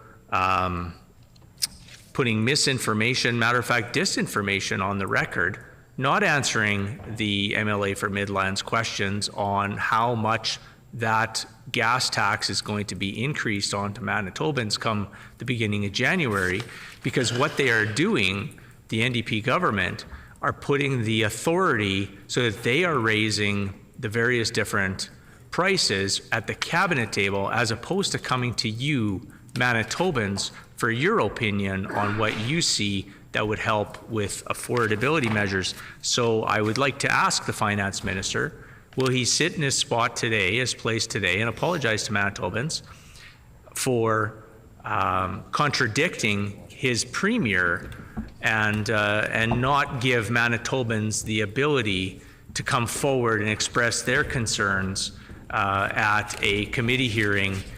Will he today have a sober second thought and bring this forward to Manitobans in committee, and instead of trying to ram it through once again at the cabinet table? The Honourable Minister of Finance. Thank you, Chair. Look, the only party that should be apologizing are the members opposite. We know for years, again, they charge Manitobans this fuel tax. They also talked a lot about things that they said they were going to do as it relates to, for example, carbon taxes and otherwise. What did they do? They wasted millions and millions of Manitoba taxpayer dollars fighting legal fights, all while they took absolutely no action. So it is ludicrous to hear them making this line of argument when we are the ones who lowered these costs for Manitobans. We're proud of it. We're proud to have made life more affordable for Manitobans. Manitobans know who they can trust. The Honourable Leader of the Official Opposition. Thank you, Honourable Chairperson. And I just ask the Finance Minister, will he and his government, or will he and his government not raise the fuel tax in January by more than 14 cents? Yes or no? Please answer the question, Minister. The Honourable Minister of Finance. Yeah, we're really proud to have brought in that fuel tax holiday to the end of December, as we've announced. That will be a full year that Manitobans will have benefited from that fuel tax holiday, and we know how much they needed it after years of inaction from the PCs.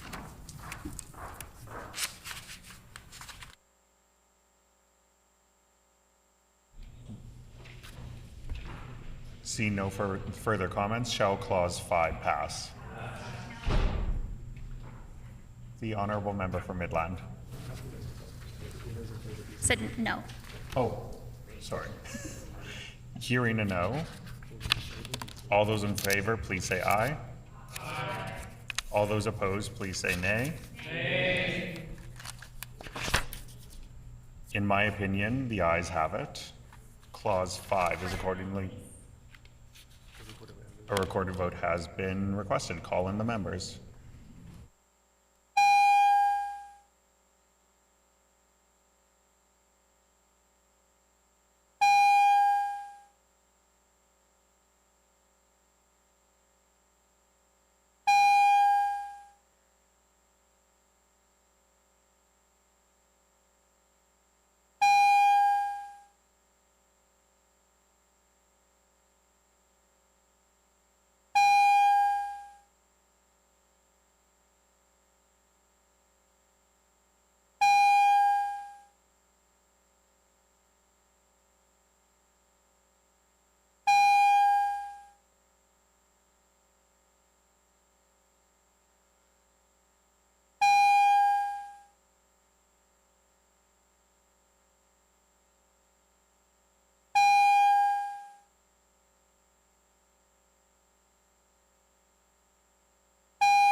The question before the House, or before the committee, is Clause 5. All those in favor in the chamber, please rise.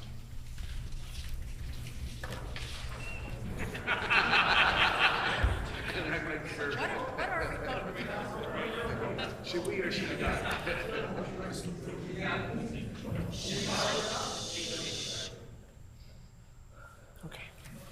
Honourable Minister Fontaine. Honourable Minister Fontaine. Honourable Mr. Wiebe. Honourable Mr. Wiebe. Honourable Minister Sala. Honourable Minister Sala. Honourable Mr. Kostishin. Honourable Mr. Kostishin. Honourable Mr. Bushy. Oh, sorry. Ms. Laughlin. Ms. Laughlin.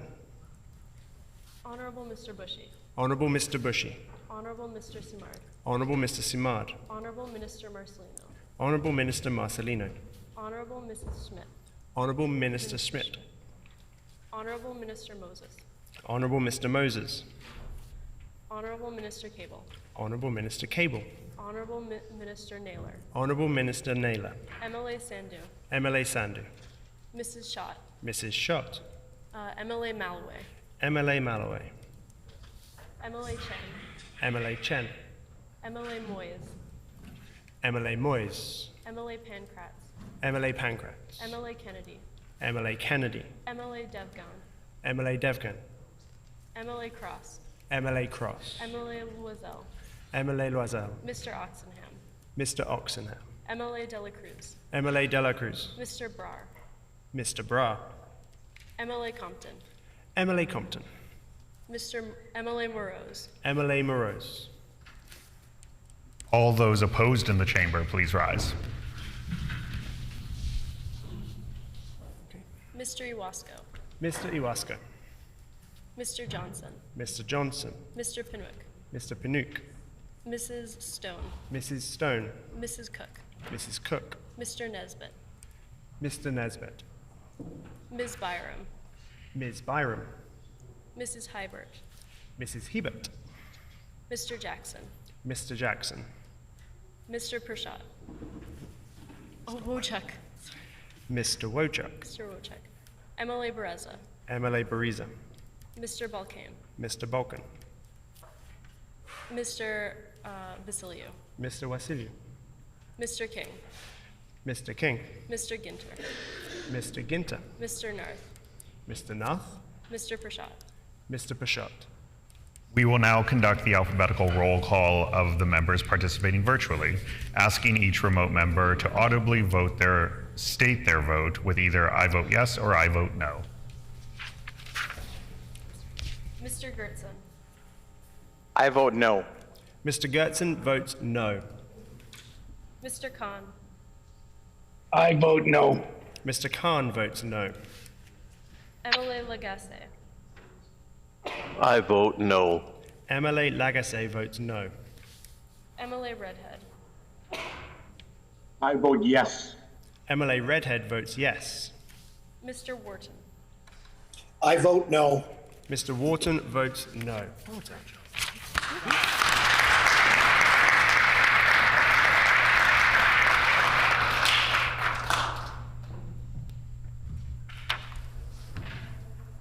Ayes 28, nays 21. Clause 5 is accordingly passed.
Shall Clause 6 pass?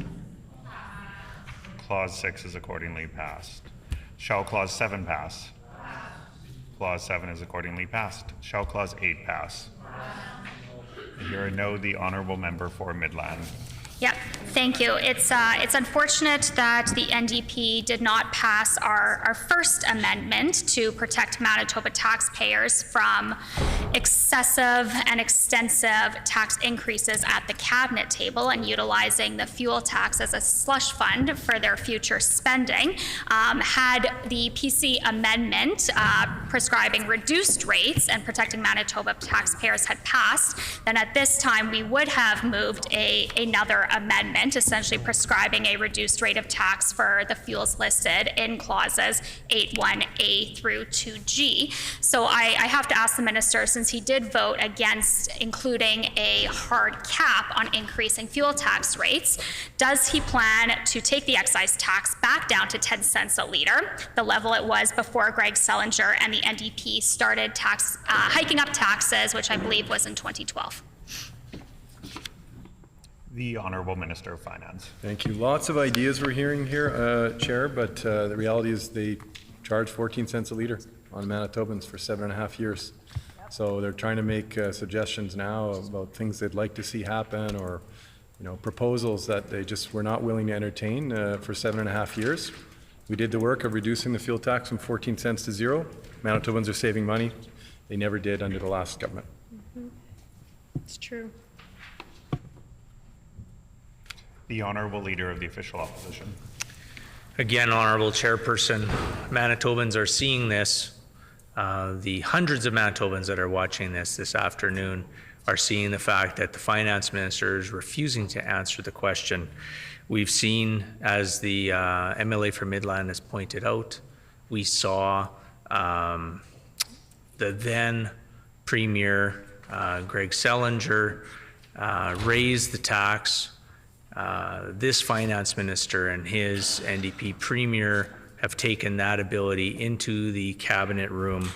And so again, in 2012, when they raised the fuel excise tax to 14 cents, and at the same time had expanded the PST on so many goods and services that Manitobans rely on a day-to-day basis. And I know that some of the members on the NDP side are nodding their head. They agree. They remember those times, and they don't want us to bring that up.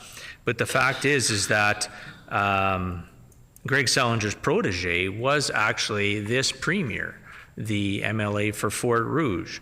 And so the question was, is the Finance Minister and his NDP premier going to behave like the Greg Selinger era of the NDP and continue to raise taxes?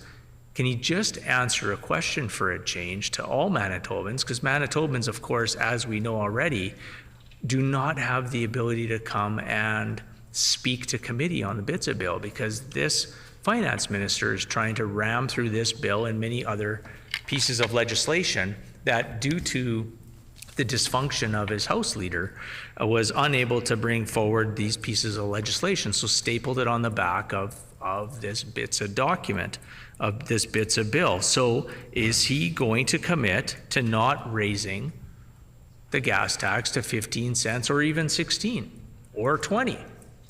Will he just answer the question, yes or no? The Honourable Minister of Finance. Thank you, Chair.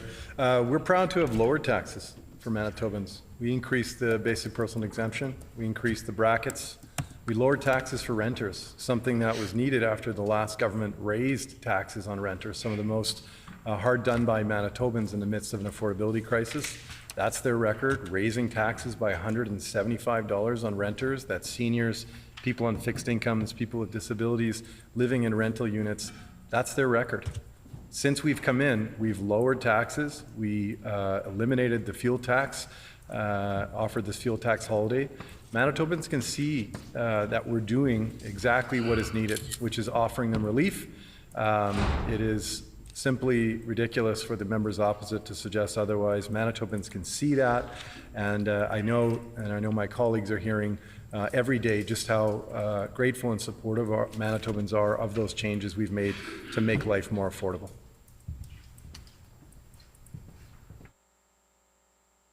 The Honourable Leader of the Official Opposition. How many Manitobans are benefiting from the gas tax holiday?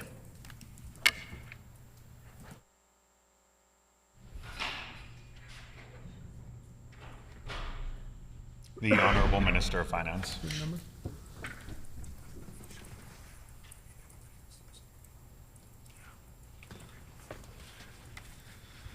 Thank you, Chair.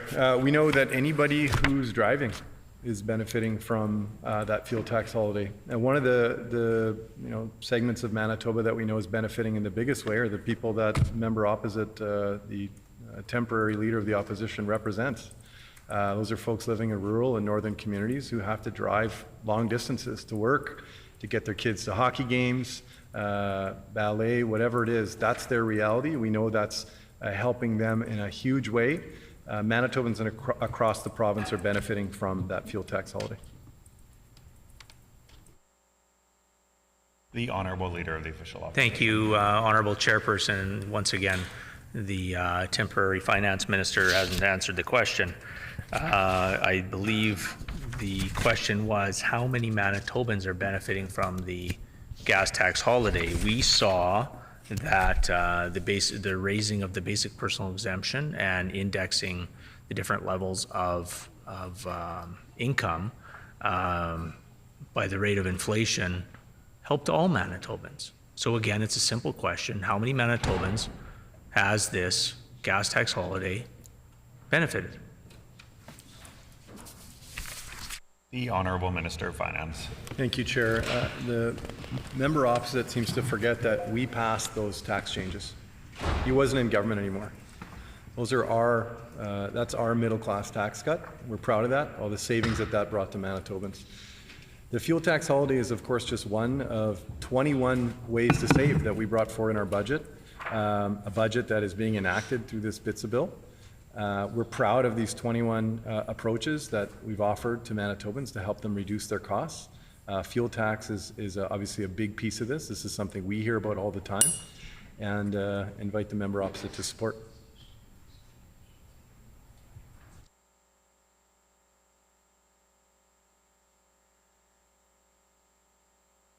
Any further questions or comments? Shall Clause 8 pass? The Honourable Member for Midland. Oh, sorry. I hear a no. All those in favour of the clause, please say aye. Aye.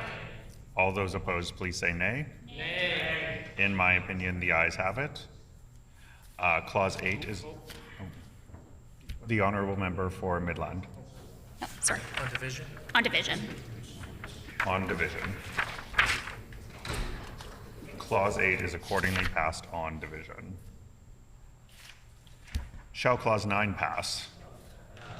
Clause 9 is accordingly passed. Shall Clause 10 through 12 pass? Clause 10. Did I hear a no? I'll just repeat the question. Shall Clause 10 through 12 pass? Clause 10 through 12 has passed.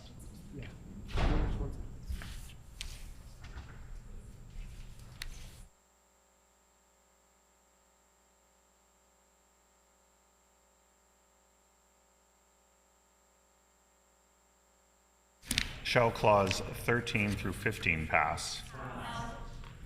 The Honourable Member for Midland. Thank you. Shall Clause 13 pass? No. Honourable Member for Midland. Thank you, Honourable Speaker.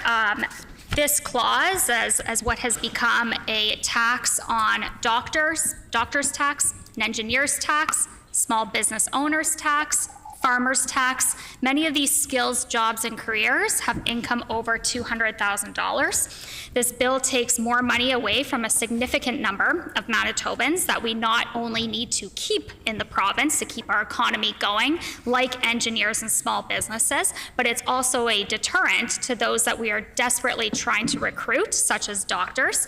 This is not tax competitive with other provinces. Both Saskatchewan and Alberta have increased their basic personal amounts, yet the NDP is limiting this for many Manitobans and completely eliminating it for others. They're taking the basic personal amount from crucial workers that we do need to attract into Manitoba.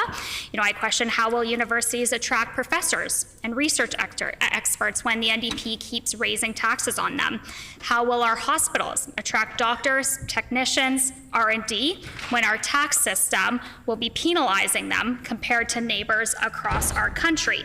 It's ironic that the Minister of Health stood earlier today in this House and talked about respecting healthcare staff, but when you look at any public sector disclosure report, you see medical experts, law enforcement, other essential services, many of who would fall under this catch-all provision. So how does the minister expect us to attract doctors? Other jurisdictions are offering huge incentives for medical professionals to stay within their province. However, by including this clause in BITSA, the minister is offering instead bigger tax bills at the end of the day. So I have to ask the minister, how did he determine a $200,000 threshold where the basic personal amount needed is getting clawed back? The Honourable Minister of Finance. We're lowering tax bills, Chair. Manitobans know that.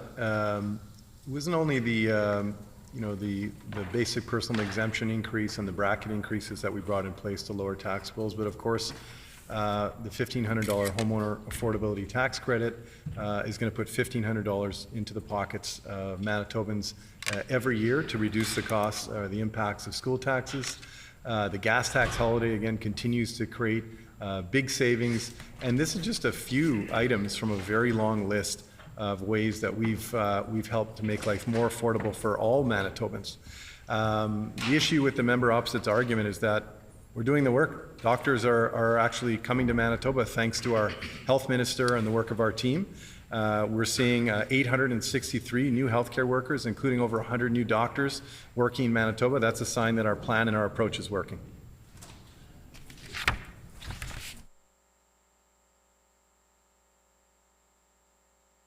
The Honourable Member for Midland. Yeah, thank you. I'm going to ask again where the minister came up with a $200,000 threshold.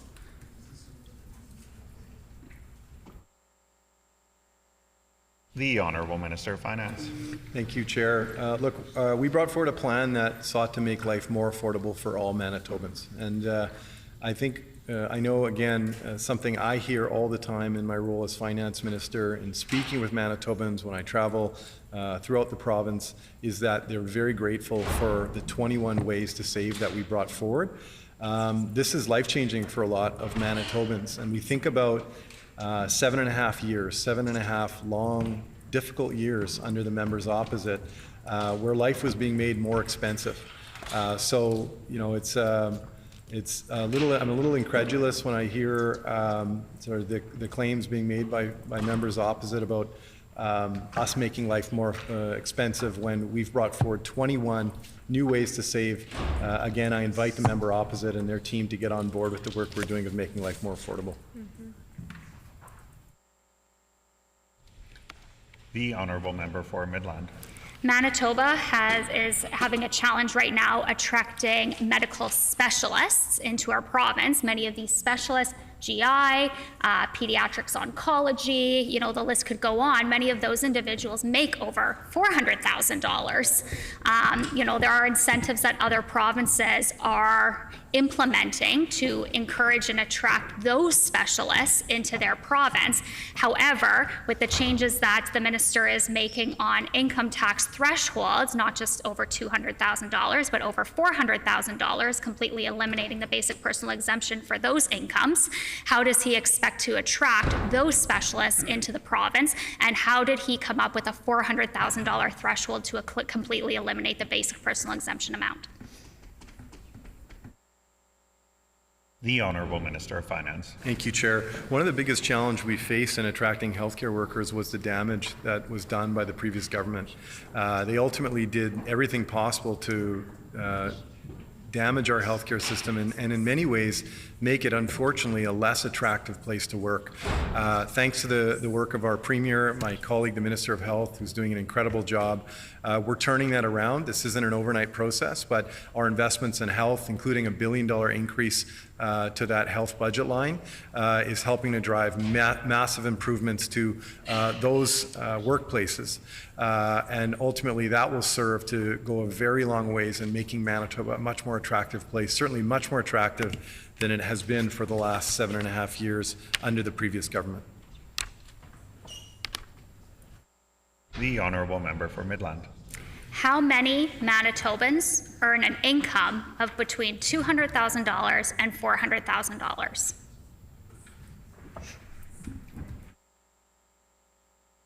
The Honourable Minister of Finance. Yeah, thank you, Chair. What we know is that the 21 ways to save we brought forward are helping Manitobans in every corner of the province of all income levels. Again, gas tax holiday, $1,500 homeowner affordability tax credit, a broad middle tax cut with raises to the personal income tax bracket thresholds, as well as a basic personal exemption. These are changes that are putting money in Manitobans' pockets, ultimately making us a more competitive and desirable place to live. The honourable member for Midland. Okay, did not hear an answer of how many Manitobans that this is actually going to impact with this threshold being 200,000. So I'll make it a little easier for the minister. How many Manitobans will be impacted by the $400,000 threshold? The Honourable Minister of Finance. Again, you know, we're just so honored to be able to do this work that we're doing and making life more affordable, Mr. Chair. And you know, Manitobans can see that we're coming at this after, again, many years of a government that wasn't connected to the challenges that Manitobans were facing, that really had no clue what the average Manitoban was experiencing on a day-to-day basis. On this side of the House, I know my colleagues and I have connections and understand the real challenges that Manitobans face day to day. That's not something they had for 7.5 years. They had a government that wasn't listening.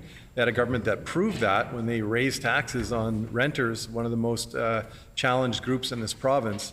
That's their record, among many other decisions like legislating hydro rate increases and a BITSA bill in 2020. That's their record, a record of making life more expensive, of not connecting to the needs of everyday Manitobans. We're proud to be tuned into those needs and to work to support all Manitobans in making life more affordable.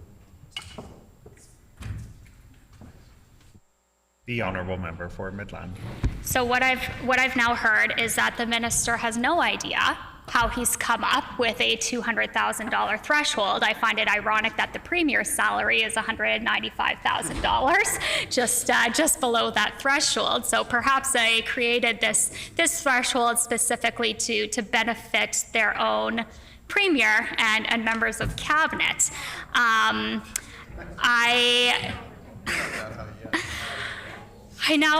ask the minister again, what consultation did he have or what formula did he use to come up with a $200,000 threshold? This is now the third time I'm asking him. So unless he pulled it out of thin air, I'd like to know where this formula and this threshold came from. The Honourable Minister of Finance. The formula we used in putting together our plan is that Manitobans suffered for 7.5 years and we had to take action. Yep. So we put together a response to the challenges that they'd faced for so long to make life more affordable.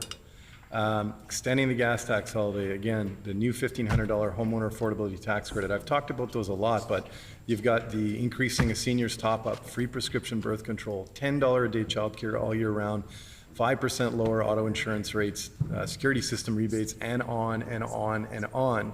That's our record. Their record is making life more expensive. Yep.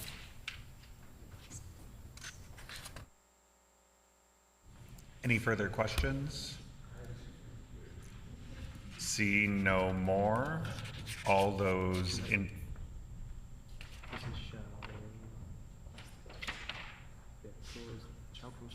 Shall Clause 13 pass? All those in favor, please say aye. Aye. All those opposed, please say nay. Nay. In my opinion, the ayes have it. The honourable member for Midland. Please. Recorded vote has been requested. Please call in the members.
The question before the committee is the passing of Clause 13. All those in favor in the chamber, please rise.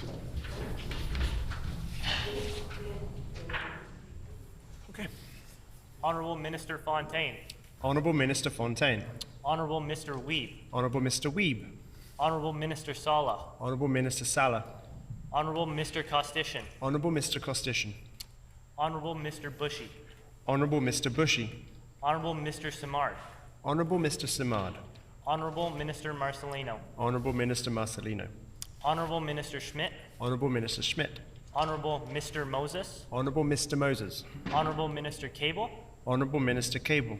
Honourable Minister Naylor. Honourable Minister Naylor. MLA Sandhu. MLA Sandhu. Mrs. Schott. Mrs. Schott. MLA Malloway. MLA Malloway. MLA Chen. MLA Chen. MLA Moyes. MLA Moyes. MLA Pankratz. MLA Pankratz. MLA Kennedy. MLA Kennedy. MLA Devgan. MLA Devgan. MLA Cross. MLA Cross. MLA Loisel. MLA Loisel. Mr. Oxenham. Mr. Oxenham. MLA Dela Cruz. MLA De La Cruz. Mr. Brar. Mr. Brar. MLA Compton.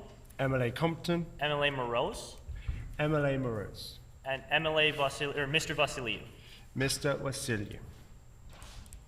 All those opposed in the chamber, please rise. Mr. Iwasko. Mr. Iwasko. Mr. Johnson. Mr. Johnson. Mr. Pinouk. Mr. Panouk. Mrs. Stone. Mrs. Stone. Mrs. Cook. Mrs. Cook. Mr. Nesbitt. Mr. Nesbitt. Ms. Byram. Ms. Byram. Mr. Jackson. Mr. Jackson. Mr. Wochuk. Mr. Wochuk. MLA Bariza. MLA Bariza. Mr. Balkan. Mr. Balkan. Mr. King. Mr. King. Mr. Ginter. Mr. Ginter. Mr. Narth. Mr. Narth. We will now conduct the alphabetical roll call of members participating virtually, asking each member to audibly state their vote with either I vote yes or I vote no. Mr. Gertson. I vote no. Mr. Gertson votes no. What is his name? Mr. Khan. I vote no. Mr. Khan votes no. MLA Lagasse. I vote no. MLA Lagasse votes no. MLA Redhead. I vote yes. MLA Redhead votes yes. Mr. Wharton. I vote no. Mr. Wharton votes no. Well done.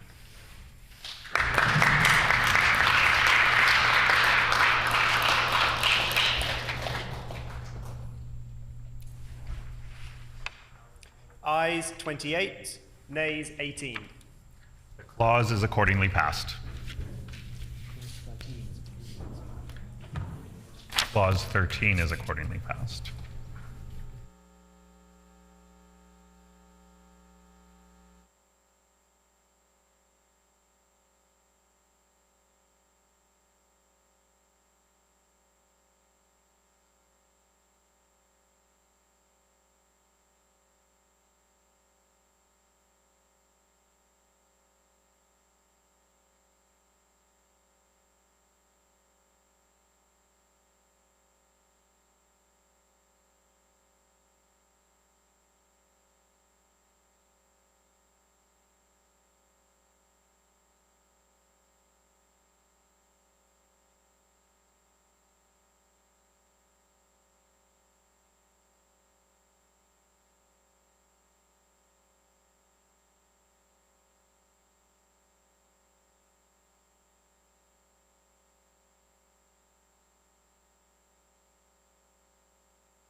Shall Clause 14 pass? Clause 14 is accordingly passed. Shall Clause 15 pass? I hear a no. The Honourable Member for Midland. Thank you, Deputy Honorable Speaker. This clause essentially eliminates the education property tax credit and establishes the homeowner's affordability tax credit, which only applies to principal residences. Manitobans will now be responsible for full education property taxes on their cottages and rental properties. This is a tax on investment in Manitoba. This is a tax on tourism in Manitoba. We have beautiful lake country across our great province, which many Manitobans, Winnipeggers, small communities across this province go to their cottages and their rental properties in these lake countries. And with that brings jobs, brings economic development and growth.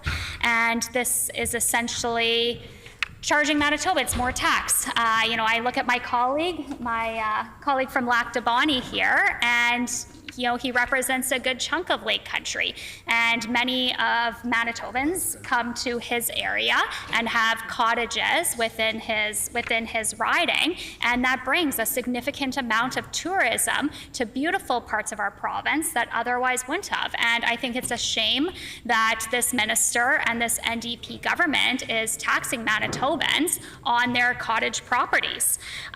By eliminating the education property tax rebate, the NDP are moving backwards, not forwards.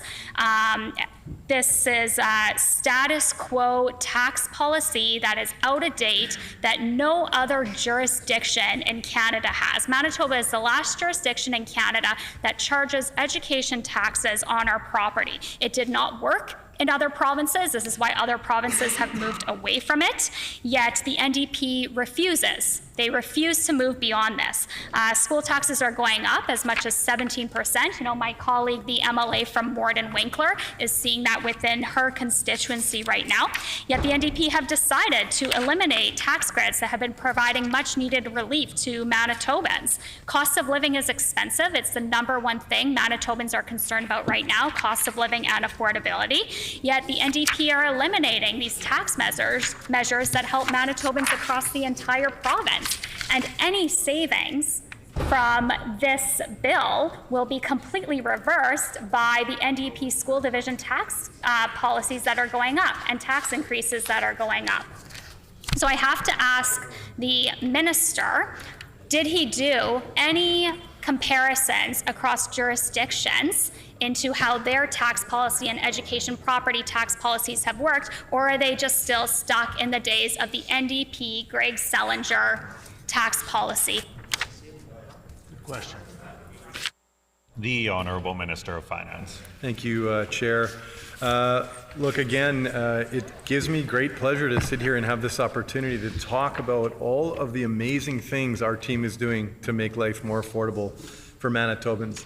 The $1,500 homeowner affordability tax credit is going to, in many cases, eliminate school taxes for a huge number of Manitobans. In fact, I would venture a guess to say that the member opposite who's asking questions here today, that the vast majority of folks living in her community are going to see huge benefits from that $1,500 homeowner affordability tax credit. So that's a measure we're proud of. It's making home ownership more affordable, especially for new homeowners who are just getting into home ownership today. It's really a massive benefit, and it's something that will go a very long ways in making life much more affordable. But again, as I've had the great opportunity here today to talk about at length, which I'm grateful for, is that this is not the only measure that we've brought forward. Manitobans, regardless of position in this province, will benefit from our broad middle class tax cuts that we brought forward, in addition to the gas tax holiday, in addition to a long list of other affordability initiatives that are making life better for Manitobans in every corner of the province.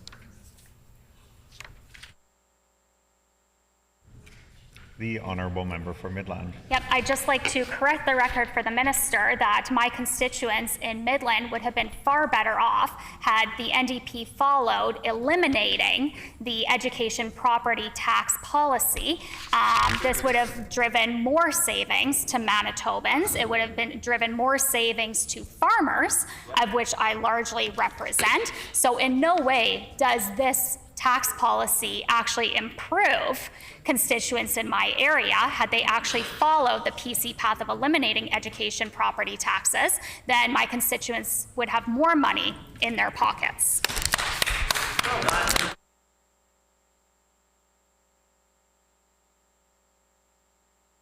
The Honourable Minister of Finance. Thank you, Honourable Speaker. I think in that answer we can see what led Manitoba to have a $2 billion deficit under their leadership. They left us in the ditch because of bad overall financial management. And ultimately, we're doing the work, but we're finding a balance between making life more affordable while making the improvements that Manitobans needed after 7.5 very long years under their governance.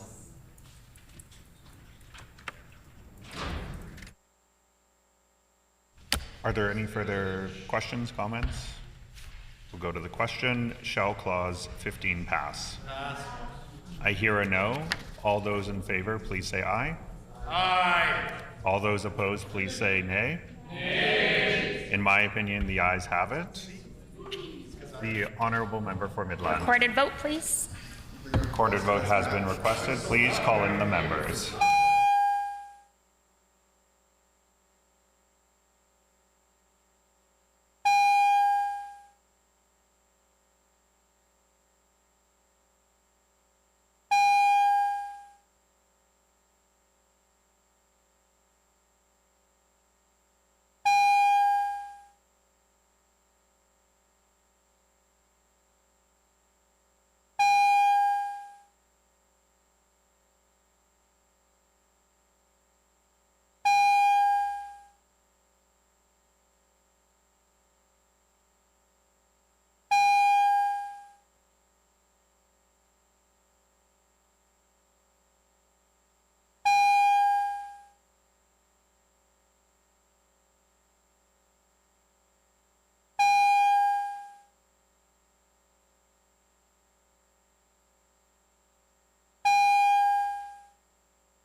The question before the committee is clause 15.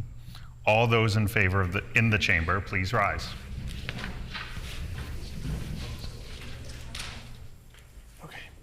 Honorable Minister Fontaine. Honourable Minister Fontaine. Honorable Mr. Weeb. Honourable Mr. Weeb. Honorable Minister Sala.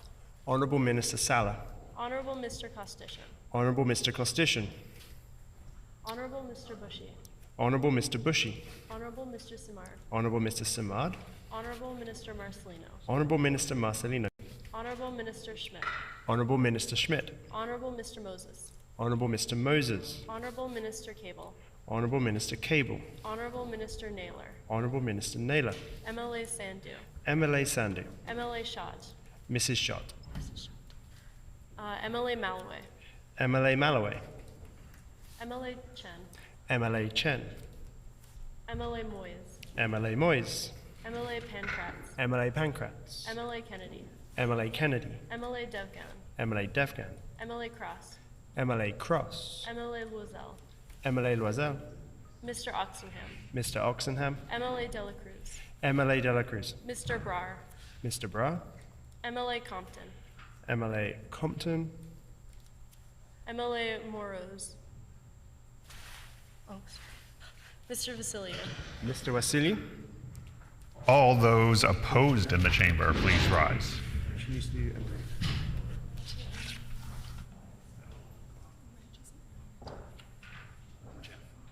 doesn't need to. No, it's committee.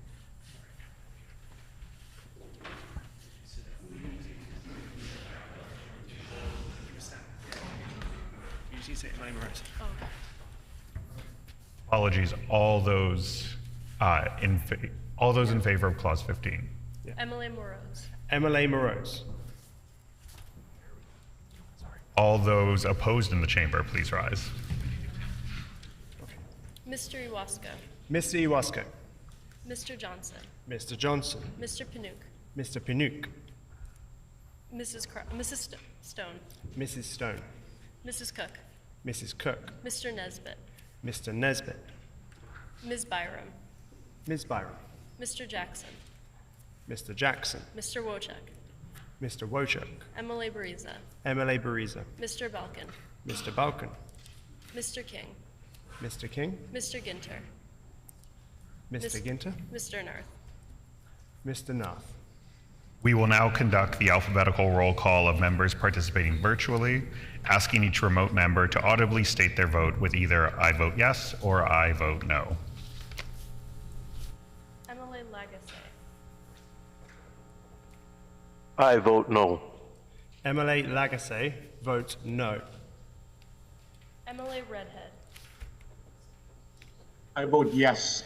MLA Redhead votes yes. Mr. Wharton. I vote no. Mr. Wharton votes no.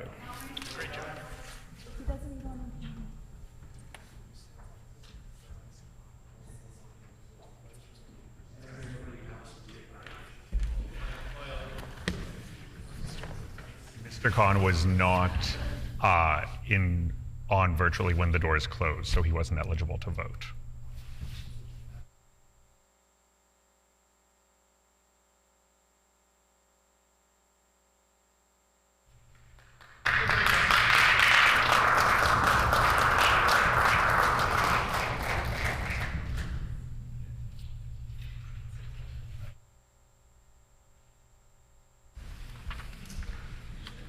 Ayes 28, nays 16. Clause 15 is accordingly passed.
Shall Clause 16 and 17 pass?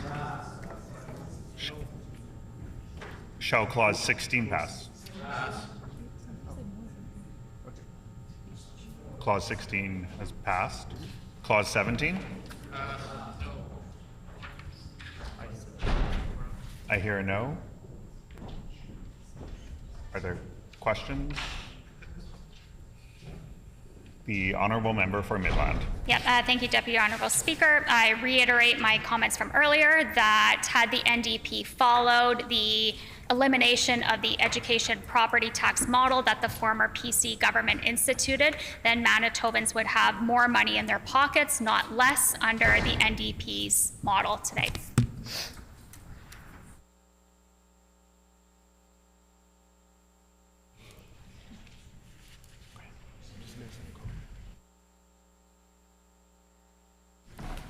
Any other questions or comments? Seeing none, shall Clause 17 pass? Pass.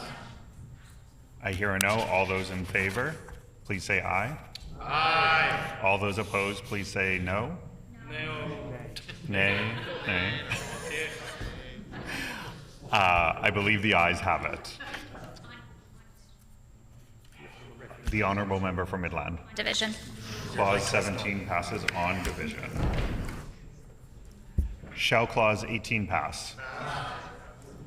The Honourable Member for Midland. As mentioned earlier, Manitobans will now be responsible for full education property taxes on their cottages and rental properties. In this clause, they specifically call out principal residents. Well, as I mentioned earlier, many Manitobans have cottages across this beautiful province of ours. This is going to limit job growth, economic development in these key areas. It essentially hurts our tourism industry. Many cottages are outside the city of Winnipeg and outside the perimeter, and I encourage the members opposite to travel in various parts of our province and see how beautiful our country is. And many of these areas are supported by cottagers that come in for weekends, for summers, throughout the holidays, and invest in those towns. So I just want to say that the NDP is clearly moving backwards on tax policy at the detriment of Manitobans. The Honourable Minister of Finance. Thank you, Chair. Again, the member is making comments that are undermined by the reality of the situation, and I was, I know, along with my colleagues, very proud to see Stats Canada most recent update where we learned that Manitoba had the fastest rate of job growth in the private sector of any province in Canada for the month of September. That's a sign that our plan is working. Manitobans are getting to work. We're creating economic growth that hasn't been seen in a long time. And we're just incredibly proud of the affordability work that we've done to make life just that much more affordable for Manitobans in just so many ways, thanks to our 21 Ways to Save. The Honourable Member for Midland. Yep, in 5.4 bracket 2, I asked the minister how $1,500 was reached for this flat tax credit rate. We know from CBC reporting earlier this year that this will actually be increasing taxes on Manitobans if their house is valued at or above $437,000. And we know from real estate data that the average home sale in Winnipeg this summer crossed, I think, $438,000. So where did they come up with this flat rebate?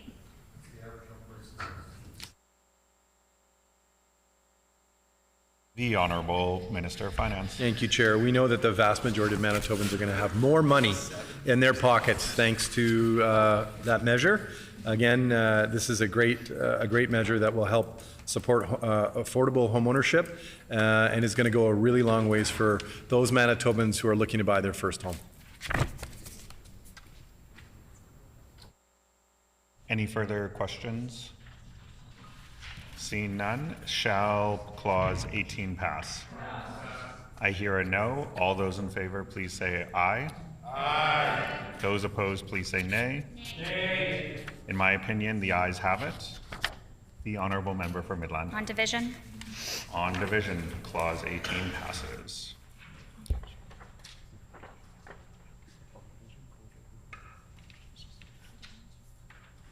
Shall Clause 19 and 20 pass? Or shall Clause 19 pass?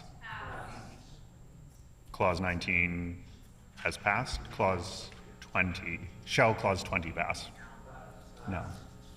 The Honourable Member for Midland. And I reiterated my comments from earlier that Manitobans would have more money in their pockets if the NDP had maintained with the path the PCs were on to completely eliminate education property taxes.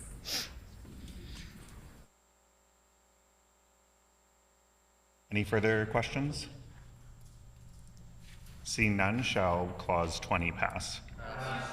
I hear a no. All those in favor, please say aye. Aye. All those opposed, please say nay. Nay. In my opinion, the ayes have it. Clause 20 passes on division. Shall Clause 21 through 23 pass? Shall Clause 21 pass? The Honourable Member for Midland. Again, reiterate my comments that Manitobans would have more money in their pockets to eliminate education property tax rebates.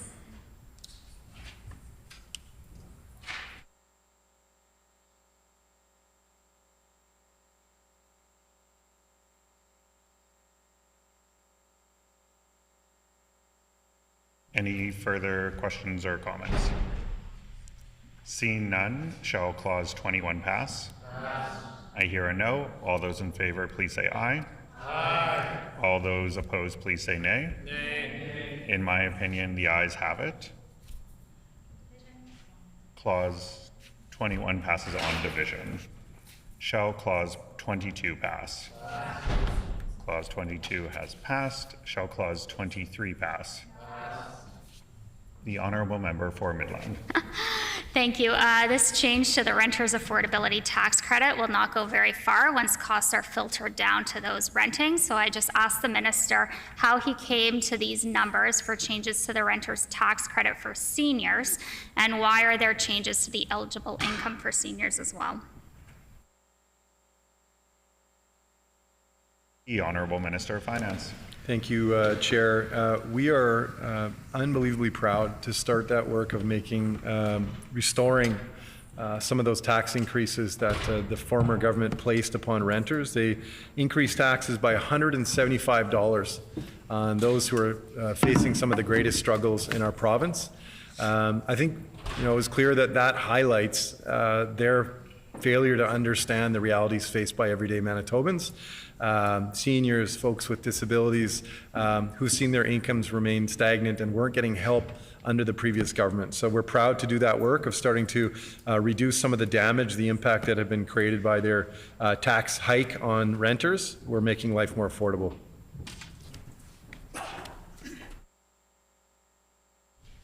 Any further questions? Seeing none, shall Clause 23 pass? I hear a no. All those in favor, please say aye. Aye. All those opposed, please say nay. Nay. In my opinion, the ayes have it. The Honourable Member for Midland. On division. Clause 23 passes on division. Shall Clause 24 pass? Clause 24 is accordingly passed. Shall Clause 25 and 26 pass? Clause 24. Shall Clause 25 pass? The Honourable Member for Midland. Thank you, Deputy Honourable Speaker. Requiring individuals applying for primary caregiver tax credit to register on or before April 30th of the year following the year for which the credit is claimed is unnecessary red tape on primary caregivers of the disabled and ill. By including this clause, this is reversing progressive policies that have been introduced and implemented by the former PC government to ensure that caregivers don't have the added stress of an already very stressful situation, having to deal with bloated bureaucracy and red tape. With that, I have no more comments. Any further questions or comments? Seeing none, shall Clause 25 pass? I hear a no. All those in favor, please say aye. Aye. All those opposed, please say nay. Nay. In my opinion, the ayes have it. The Honourable Member for Midland. On division. Clause 25 passes on division. Shall Clause 26 pass? Clause 26 is accordingly passed. Shall Clause 27 and 28 pass? Clause 27 and 28 are accordingly passed. Shall Clause 29 through 31 pass? Clause 29 through 31 are accordingly passed. Shall Clause 32 pass? No. The Honourable Member for Midland. Thank you, Deputy Honourable Speaker. This government is choosing to define affordable unit by regulation, once again giving them the power to decide who this applies to at the cabinet table without proper scrutiny and accountability to Manitobans. So I just want to ask the Minister why he is unwilling to define something as simple as affordable housing, especially when it dictates the rebate Manitoban developers could qualify for. The Honourable Minister of Finance. Thank you, Chair. Look, we know for years that Manitobans who needed access to affordable housing were not getting the supports or seeing any type of indications from the previous government that they understood their housing challenges that they were facing. They completely failed to develop the new stock that Manitobans needed to have access to. I've been so proud to see our Minister of Housing, Addictions and Homelessness in their work, supported by our Premier and our team, to expand access to affordable housing in Manitobans, so Manitobans can get access to that shelter at a rate and a cost that they can afford. This is, again, just another example of the difference between our party and our understanding of the challenges that Manitobans face relative to what the previous government did. Their record is one of failure, a chronicle of failures to meet the housing needs of Manitobans. We're getting the work done. We're developing new housing, new affordable housing.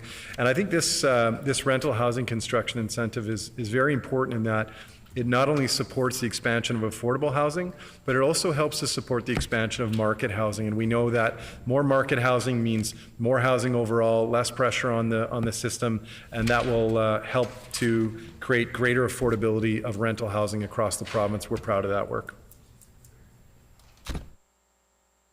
The Honourable Member for Midland. Thank you, Deputy Honourable Speaker. In looking at the definitions under 10.7 bracket 1, the Minister is giving himself the power to add qualifying non-profit entity and qualifying for-profit entity to the broad definitions. Is the Minister specifically leaving a backdoor to add others in at a later date? The Honourable Minister of Finance. Yeah, the purpose of this rental housing construction incentive is to expand rental housing in Manitoba, something we didn't see for many years, and to do that in a good way that ensures that we're not only supporting the expansion of affordable housing and social housing with the great work that's been happening through our colleague, Minister of Housing, Addictions and Homelessness, but also that we're expanding access to market rental housing, which we know will help to support overall increases to affordability for rental housing in Manitoba. The Honourable Member for Midland. Yeah, so I noticed that hotel and hostels are specifically exempt from this by the letter of the Act. So what other facilities would the Minister look to add by regulation?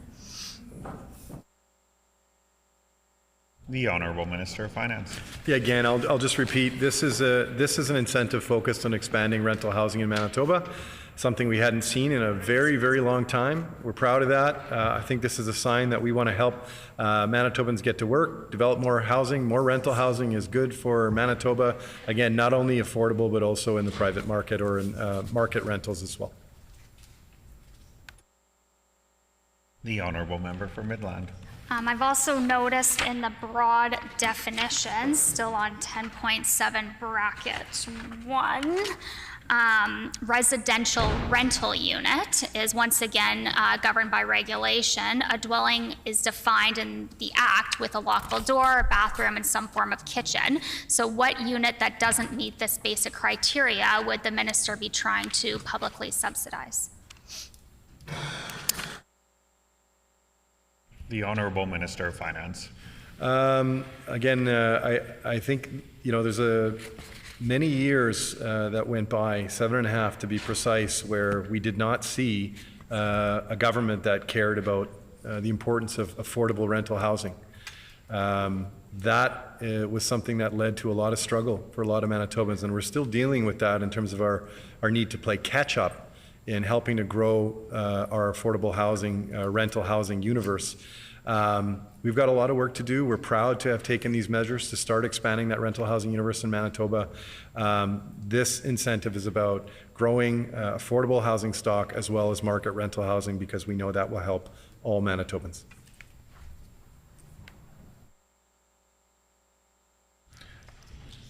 Seeing no further questions, shall clause 32 pass? I hear a no. All those in favor, please say aye. All those opposed, please say nay. Nay. In my opinion, the ayes have it. Clause 32. The honorable member for Midland. On division. Clause 32 passes on division. Shall clause 33 and 34 pass? Clause 33 and 34 are accordingly passed. Shall clause 35 pass? Clause 35 is accordingly passed. Shall clause 36 pass? The honorable member for Midland. Thank you. Clearly, the NDP is trying to add more paperwork and additional red tape and burden for oil and gas companies by making them store records for longer. So I have to ask the minister if he consulted with any oil and gas companies about the impact that this additional red tape would have on them.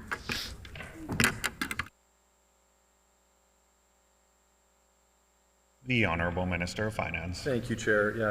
No, this is being extended to align with the record retention period of the Canada Revenue Agency.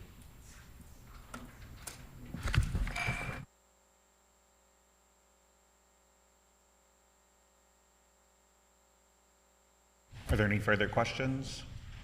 Seeing none, shall clause 36 pass? Clause 36 is accordingly passed. Shall clause 37 through 40 pass? Shall clause 37 pass?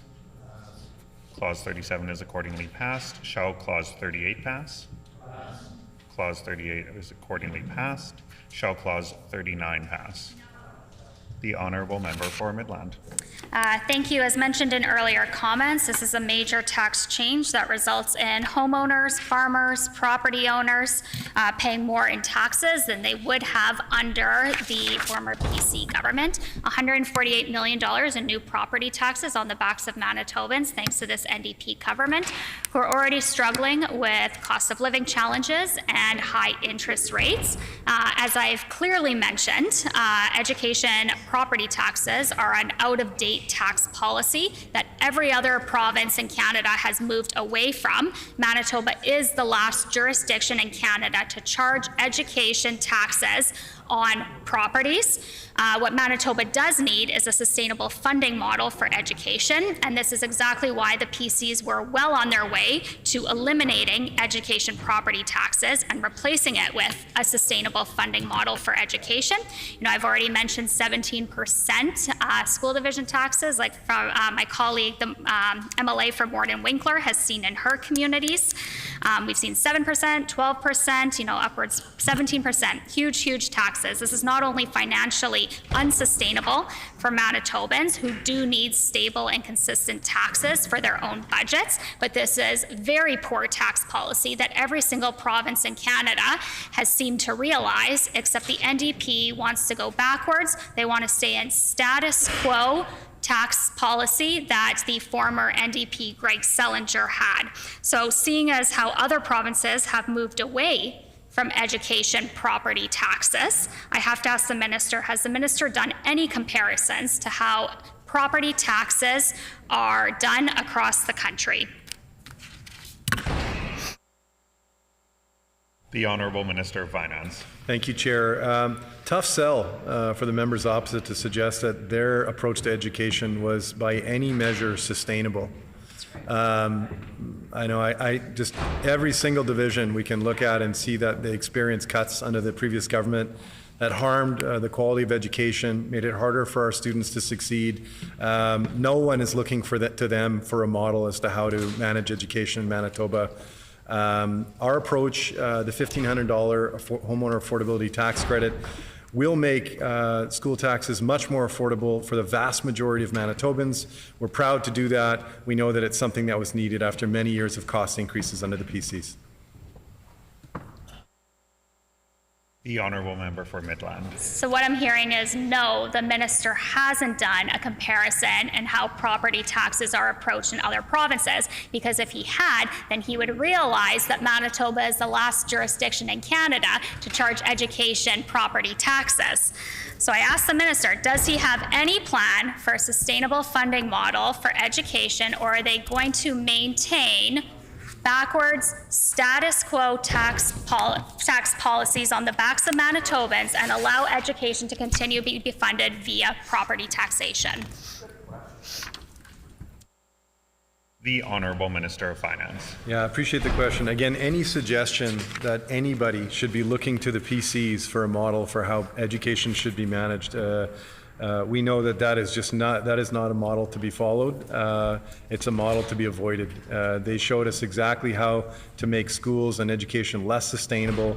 We're doing the work of fixing the mess that they created in education, and I'm just so proud of our education minister and our interim education minister for the work that they're doing.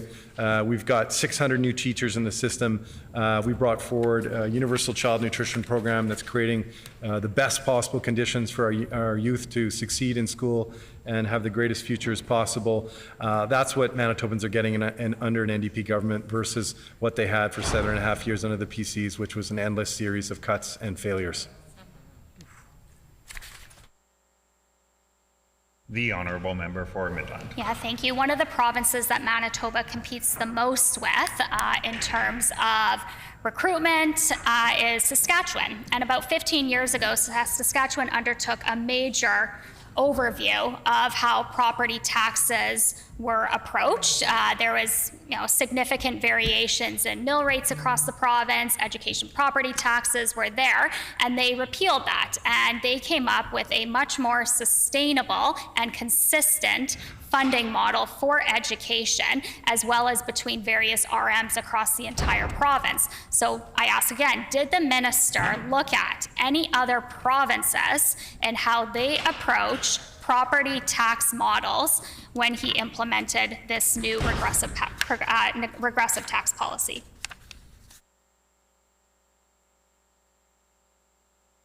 The Honourable Minister of Finance. Yeah, again, the idea that, there's all these new approaches and ideas that we're hearing from the members opposite. I'll remind the member, although I know they weren't there during the 7.5 years of the last government's tenure, but it's fair to remind her just to say that that is not a model that we need to reproduce. And also, they had 7.5 years. Where were these ideas during the 7.5 years that they were in government?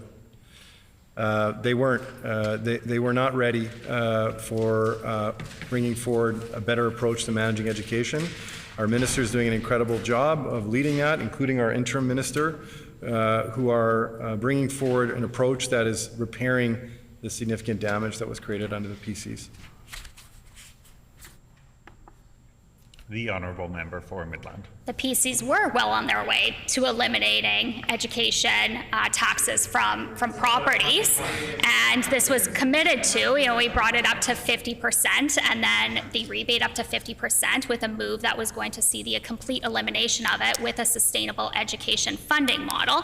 As mentioned, about 15 years ago, Saskatchewan did a major overhaul of their property tax system. What did we also see over the past 15 years? We've seen major investments and investment in this province of Saskatchewan. This is where companies want to invest. This is where people want to live. And these types of tax policies are very regressive for investment. It does not create a tax competitive province.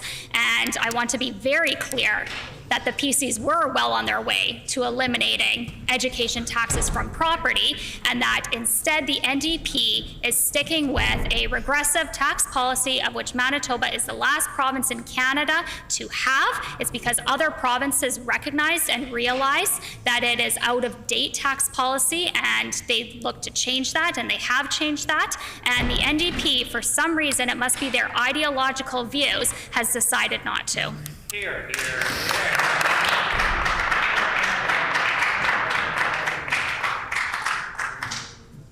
The Honourable Minister of Finance. Thank you, Chair. Look, a plan to eliminate education taxes entirely is not an education funding plan.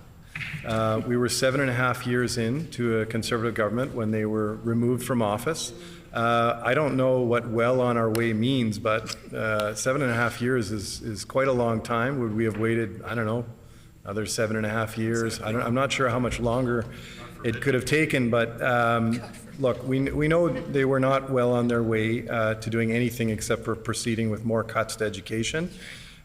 We are investing, we're making life better for students, for families, and we're creating every opportunity for young people in Manitoba to succeed with our universal nutrition program. Seeing no further questions, shall Clause 39 pass? Pass.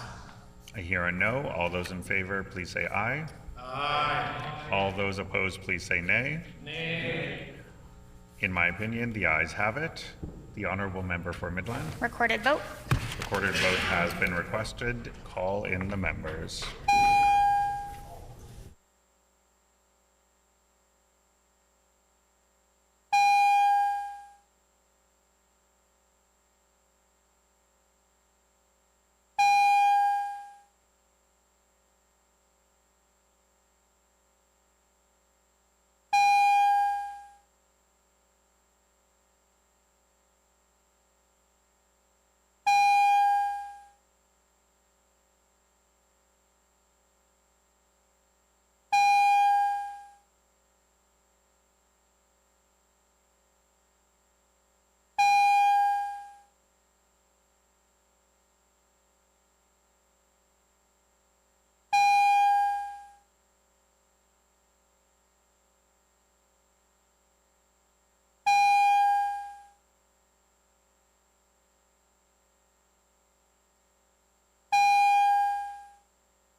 The question before the committee is Clause 39. All those in favor in the chamber, please rise.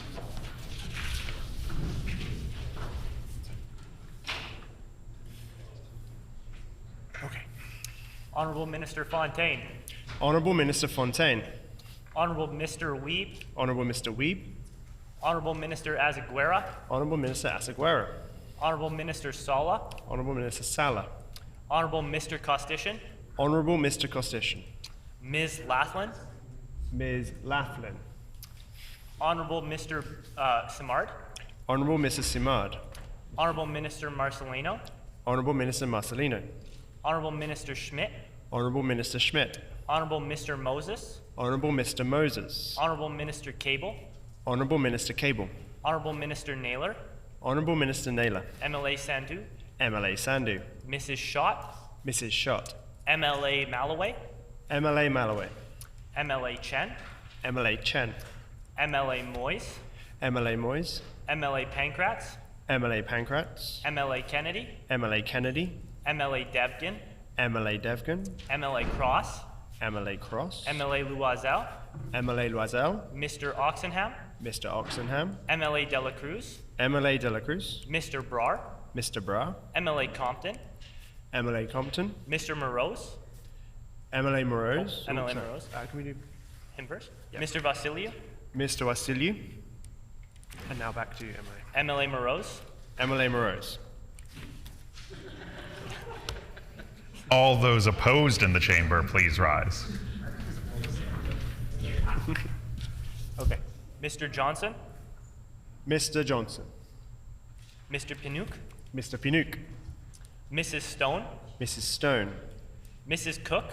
Mrs. Cook. Mr. Nesbitt. Mr. Nesbitt. Ms. Byron. Ms. Byram. Mrs. Hebert. Mrs. Hebert. Mr. Wochuk. Mr. Wochuk. MLA Bariza. MLA Bariza. Mr. Balkan. Mr. Balkan. Mr. King. Mr. King. Mr. Ginter. Mr. Ginter. Mr. Narth. Mr. Narth. We will now conduct the alphabetical roll call of members participating virtually, asking each remote member to audibly state their vote with either I vote yes or I vote no. Mr. Khan. I vote no. Mr. Khan votes no. MLA Legacy. I vote no. MLA Lagasse votes no. MLA Redhead. I vote yes. MLA Redhead votes yes. Mr. Wharton. I vote no. Mr. Wharton votes no.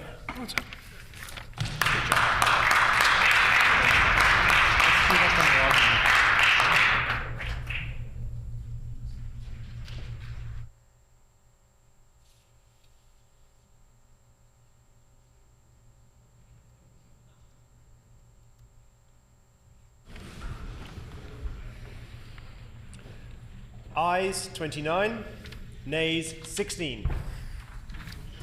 Clause 39 is accordingly passed.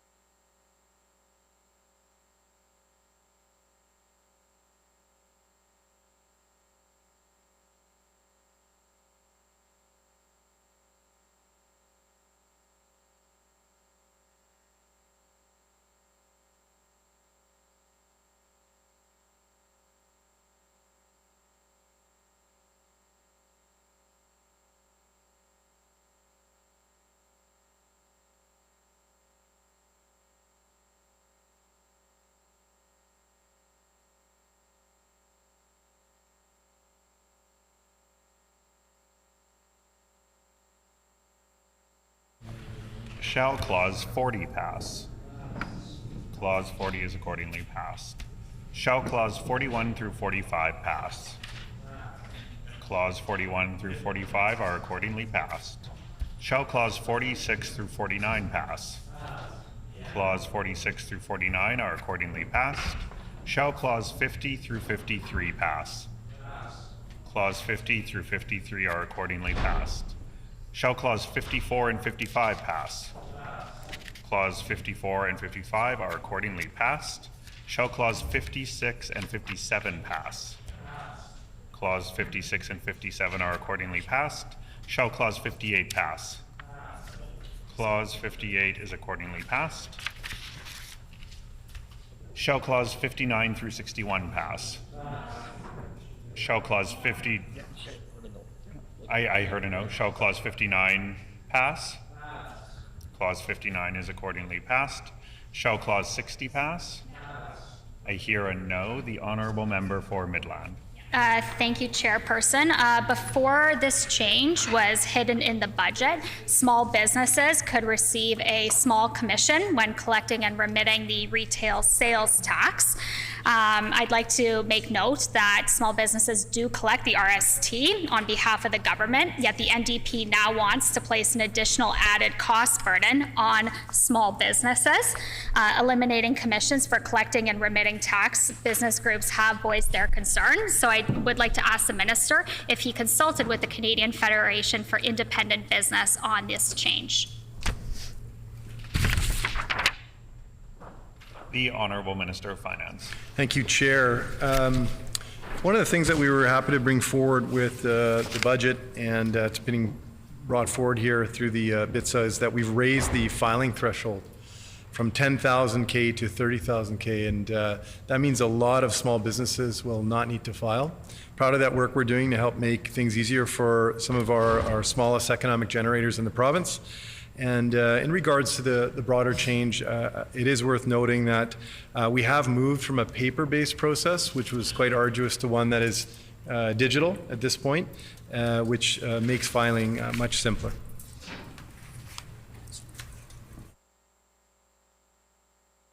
The Honourable Member for Midland.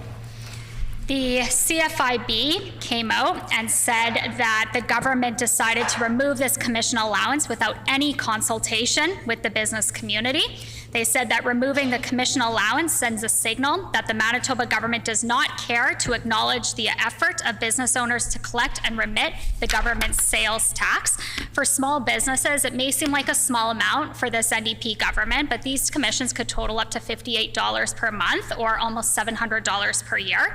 So like I said, this may not seem like a lot to the NDP, but for small businesses that are struggling to keep up with the skyrocketing operating costs, any amount of money helps. CFIB also did a survey earlier this year, and almost half of Manitoba's small businesses said that they were opposed to the removal of this commission. And they indicated that some of these cost savings helped with pandemic-related costs, debt, and or to expand their operations. So that came directly from Canadian Federation for Independent Business. So they said that they were not consulted by this minister. So I asked who the minister did consult in removing this commission on the collection of retail sales tax from small businesses.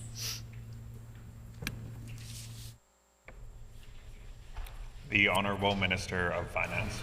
Thank you. Manitoba is modernizing our approach here. We were one of the last provinces in the country to continue to provide those commissions. Again, proud of the work that's gone into making this simpler for businesses, and also very proud of the fact that, again, we raised that filing threshold up to 30,000 to make it even easier for some of our smallest businesses to continue to do their good work of growing our economy and creating jobs here in Manitoba.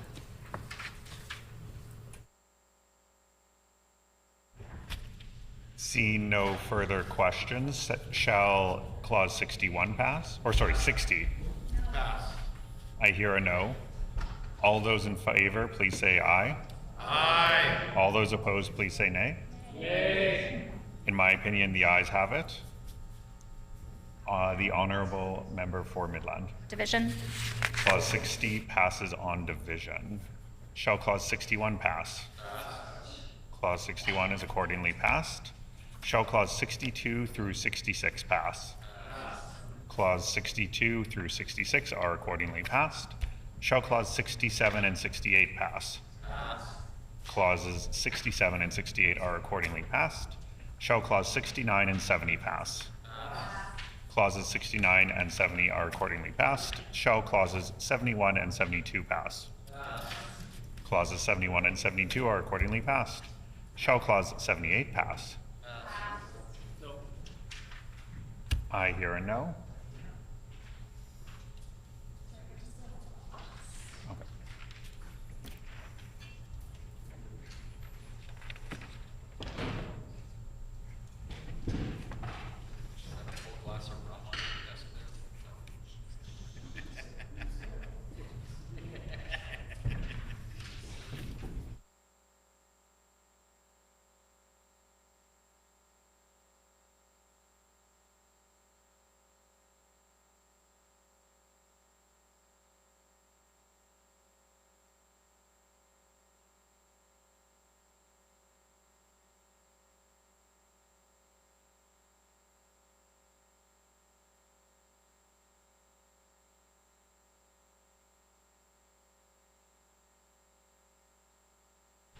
Seeing no questions, shall clause 78 pass?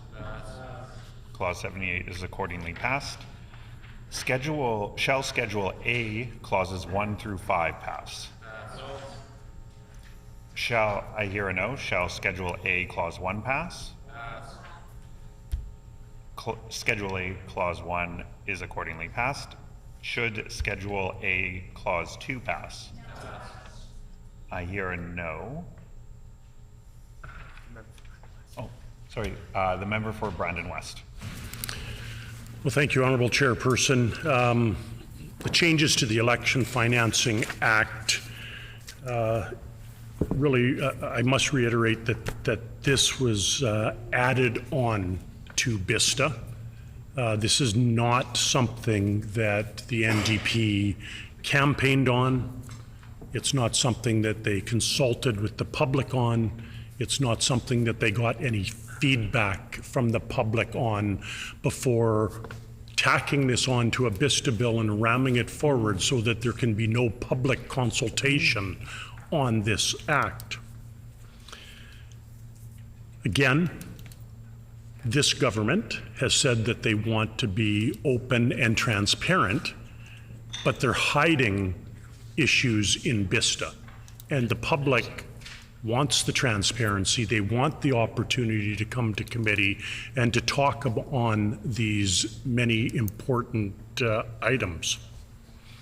Our party made the changes that were in force to make sure that campaign rebates were reduced.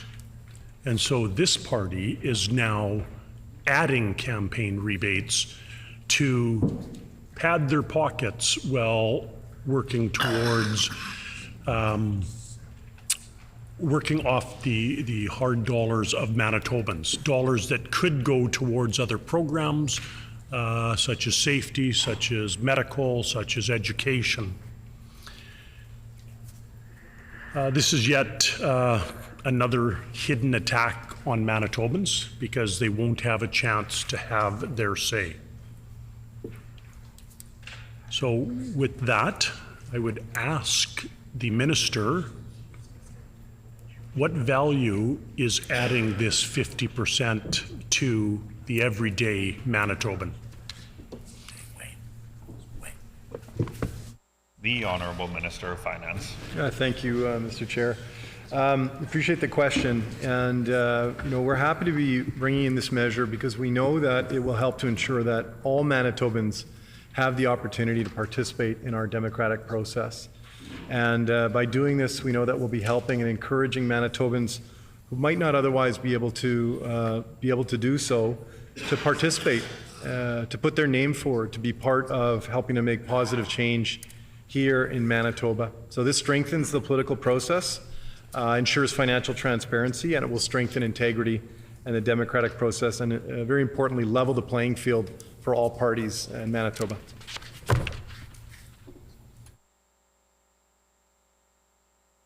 The Honourable Member for Brandon West. Honourable Chairperson, I have an amendment to bring forward.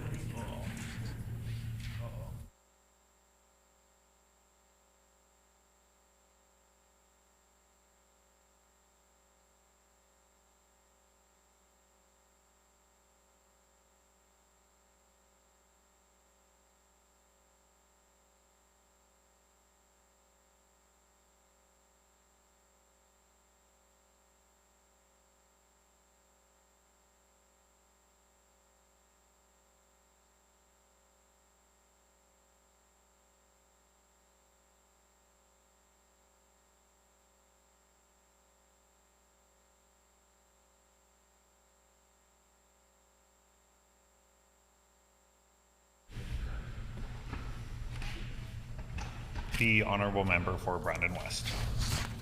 I move that Schedule A to the bill, the Elections Financing Amendment Act, be amended by replacing Clause 2 with the following. Number 2, subsection 73 sub 2 is amended in the description of E in the formula by striking out 25% wherever it occurs and substituting 20%. It has been moved by the honourable member from Brandon West that Schedule A to the bill, the Elections Financing Amendment Act, be amended by replacing Clause 2, dispense. The amendment is in order. The floor is open for questions. See no questions. Is the committee ready for the question? Shall the amendment pass? Yes. I hear a no. All those in favor, please say aye. Aye. All those opposed, please say nay. Nay. In my opinion, the nays have it. The honourable member for Brandon West. Recorded vote, please. Recorded vote has been requested. Call in the members.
The question before the committee is the amendment to Schedule A, Clause 2.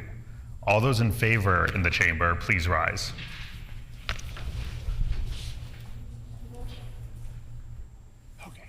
Mr. Johnson. Mr. Johnson. Mr. Panouk. Mr. Panouk. Mrs. Stone. Mrs. Stone. Mrs. Cook. Mrs. Cook. Mr. Nesbitt. Mr. Nesbitt. Ms. Hybert. I'm so sorry. Ms. Byram. Ms. Byram. Mrs. Hybert. Mrs. Hebert. Mr. Wojcik. Mr. Wojcik. MLA Bereza. MLA Bereza. Mr. Balkan. Mr. Balkan. Mr. King. Mr. King. Mr. Ginter. Mr. Ginter. Mr. Narth. Mr. Narth. All those opposed in the chamber, please rise. Honorable Minister Fontaine. Honorable Minister Fontaine. Honorable Mr. Weed. Honorable Mr. Weed. Honorable Minister Asaguera. Honorable Mr. Asaguera. Honorable Minister Sala. Honorable Minister Sala. Honorable Mr. Costician. Honorable Mr. Costician. Honorable Mr. Simard. Ms. Laughlin. Ms. Laughlin. Honorable Mr. Simard. Honorable Mr. Simard. Honorable Minister Marcelino. Honorable Minister Marcelino. Honorable Mr. Moses. Honorable Mr. Moses. Honorable Minister Cable. Honorable Minister Cable. Honorable Minister Naylor. Honorable Minister Naylor. MLA Sandhu. MLA Sandhu. MLA Schott, or Mrs. Schott. Mrs. Schott. MLA Malloway. MLA Malloway. MLA Chen. MLA Chen. MLA Moyes. MLA Moyes. MLA Kennedy. MLA Kennedy. MLA Devgon. MLA Devgan. MLA Cross.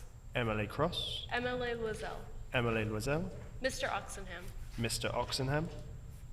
MLA Dela Cruz. MLA De La Cruz. Mr. Brar. Mr. Bra. MLA Compton. MLA Compton. Mr. Vasilio. Mr. Vasiliu. Mr. Moroz, or MLA Moroz. MLA Moroz. We will now conduct the alphabetical roll call of members participating virtually, asking each remote member to audibly state their vote with either I vote yes or I vote no. Mr. Iwasco.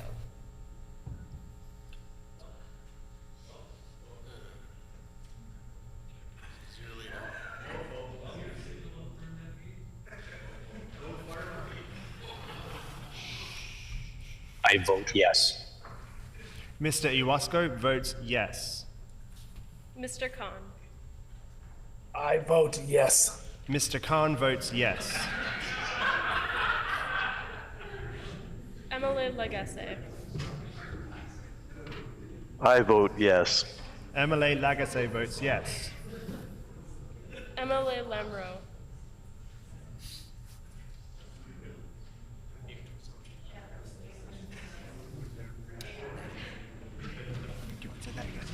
MLA Lemro. We cannot hear you, MLA Lamoureux. I vote yes. MLA Lamoureux votes yes. MLA Redhead. I vote no. MLA Redhead votes no. Mr. Wharton. I vote yes. Mr. Wharton votes yes. Good job. Well done.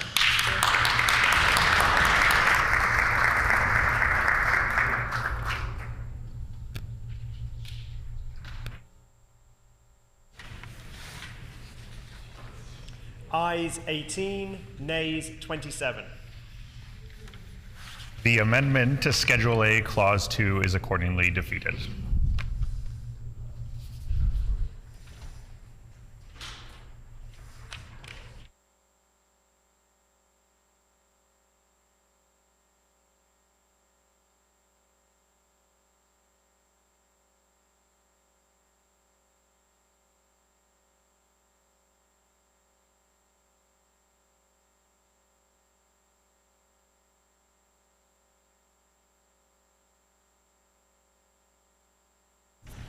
Shall Schedule A, Clause 2 pass?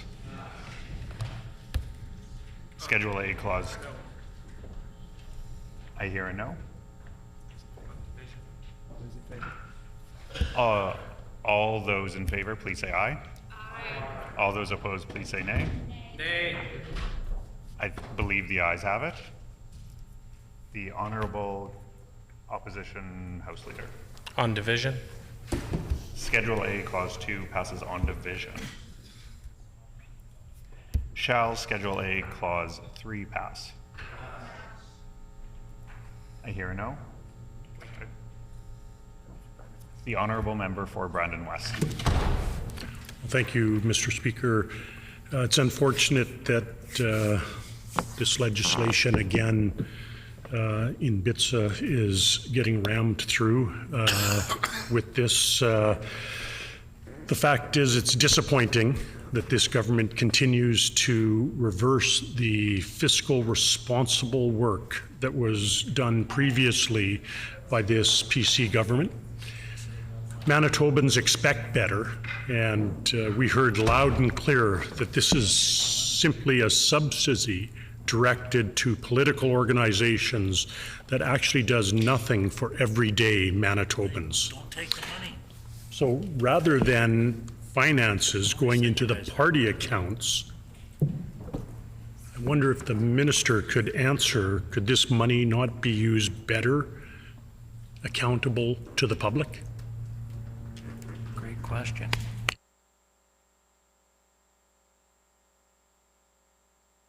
The Honourable Minister of Finance. Yeah, thank you, Chair. Again, we're proud to be ensuring that all Manitobans have an opportunity to access the democratic process. We know this will strengthen the political process in Manitoba, make it more inclusive, strengthen the integrity of our democratic process here in Manitoba, level the playing field.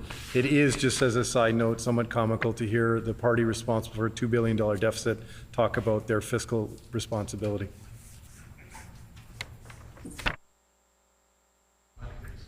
The Honourable Member for Midland.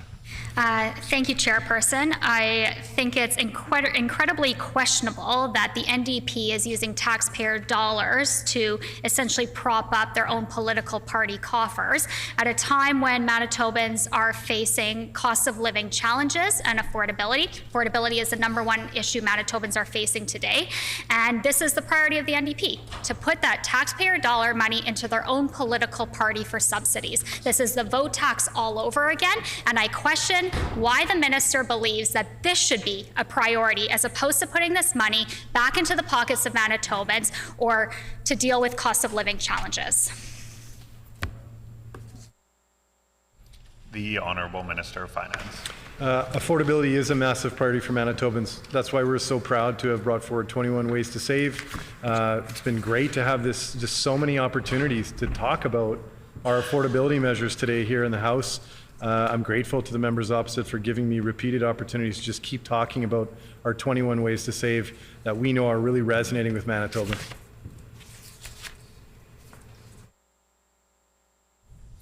The Honourable Member for Brandon West. I have an amendment to move.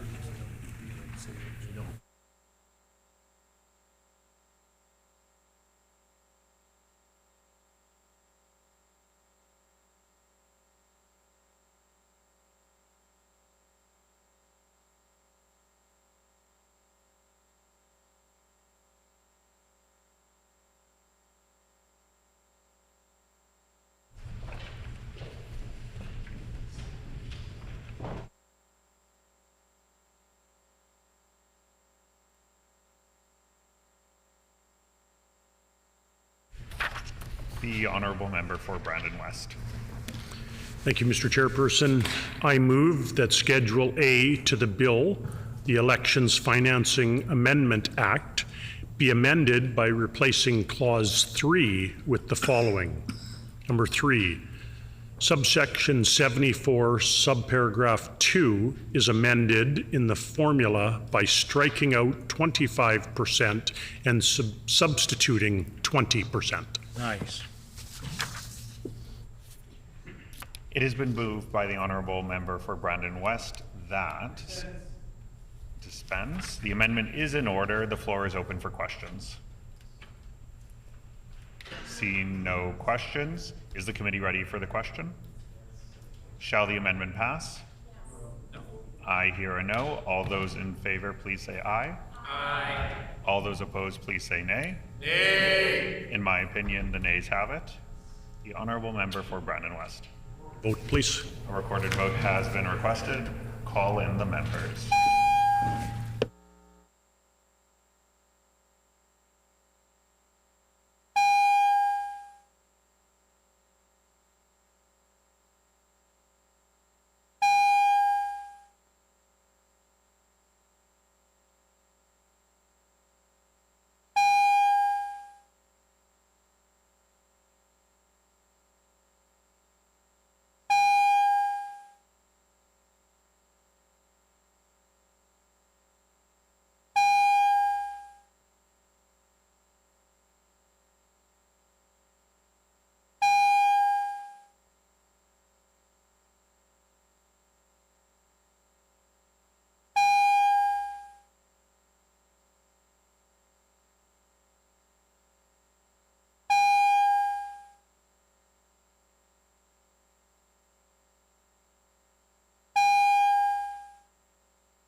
The question before the committee is the amendment to Schedule A, Clause 3. All those in favor in the chamber, please rise.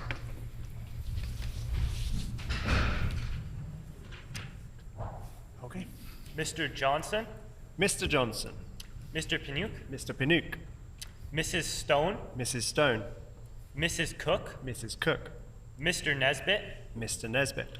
Ms. Byram, Ms. Byram. Mrs. Hebert, Mrs. Hebert. Mr. Wochuk, Mr. Wochuk. Emily Bariza, Emily Bariza. Mr. Balkin, Mr. Balkin. Mr. King, Mr. King. Mr. Ginter, Mr. Ginter. Mr. Narth, Mr. Narth. All those opposed in the chamber, please rise. Honorable Minister Fontaine, Honourable Minister Fontaine. Honorable Mr. Weed, Honourable Mr. Weeb. Honorable Minister Azaguera, Honourable Minister Asaguera. Honorable Minister Sala, Honourable Minister Sala. Honorable Mr. Costician, Honourable Mr. Costician. Ms. Laughlin, Ms. Laughlin. Honorable Mr. Simard, Honourable Mr. Simard. Honorable Minister Marcelino, Honourable Minister Marcelino. Honorable Mr. Moses, Honourable Mr. Moses. Honorable Minister Cable, Honourable Minister Cable. Honorable Minister Naylor, Honourable Minister Naylor. MLA Sandhu, MLA Sandhu. Mrs. Schott, Mrs. Schott. MLA Malloway, MLA Malloway. MLA Chen, MLA Chen. MLA Kennedy, MLA Kennedy. MLA Devgan, MLA Devgan. MLA Cross, MLA Cross. MLA Loisel, MLA Loisel. Mr. Oxenham, Mr. Oxenham. MLA Dela Cruz, MLA Dela Cruz. Mr. Brar, Mr. Bra. MLA Compton, MLA Compton. Mr. Vasiliou, Mr. Vasiliou. MLA Morose. MLA Morose. We will now conduct the alphabetical roll call of members participating virtually, asking each remote member to audibly state their vote with either I vote yes or I vote no. Mr. Iwasco, I vote yes. Mr. Iwasco votes yes. Mr. Khan, I vote yes. Mr. Khan votes yes. MLA Legacy, I vote yes. MLA Lagasse votes yes. MLA Lamoureux, I vote yes. MLA Lamoureux votes yes. MLA Redhead, I vote no. MLA Redhead votes no. Mr. Wharton, I vote yes. Mr. Wharton votes yes. Well done. Good job.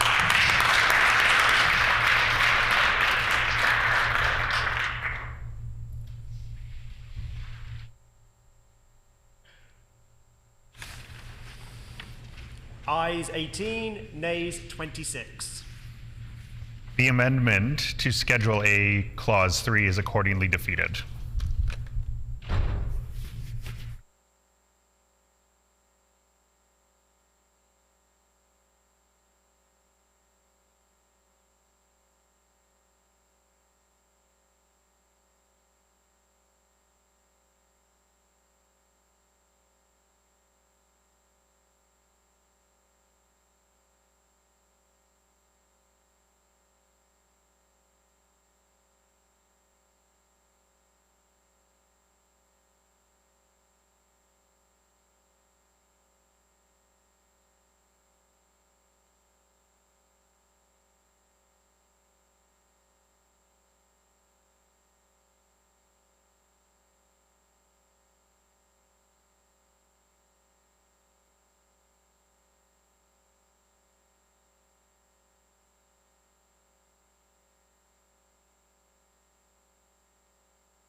Shall Schedule A, Clause 3 pass?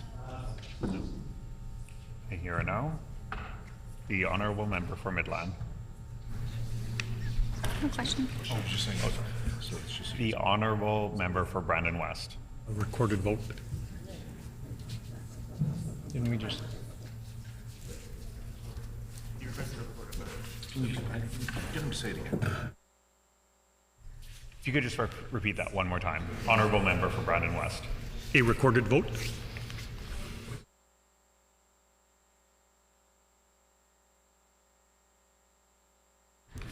Recorded vote has been requested. Call in the members.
The question before the committee is Schedule A, Clause 3.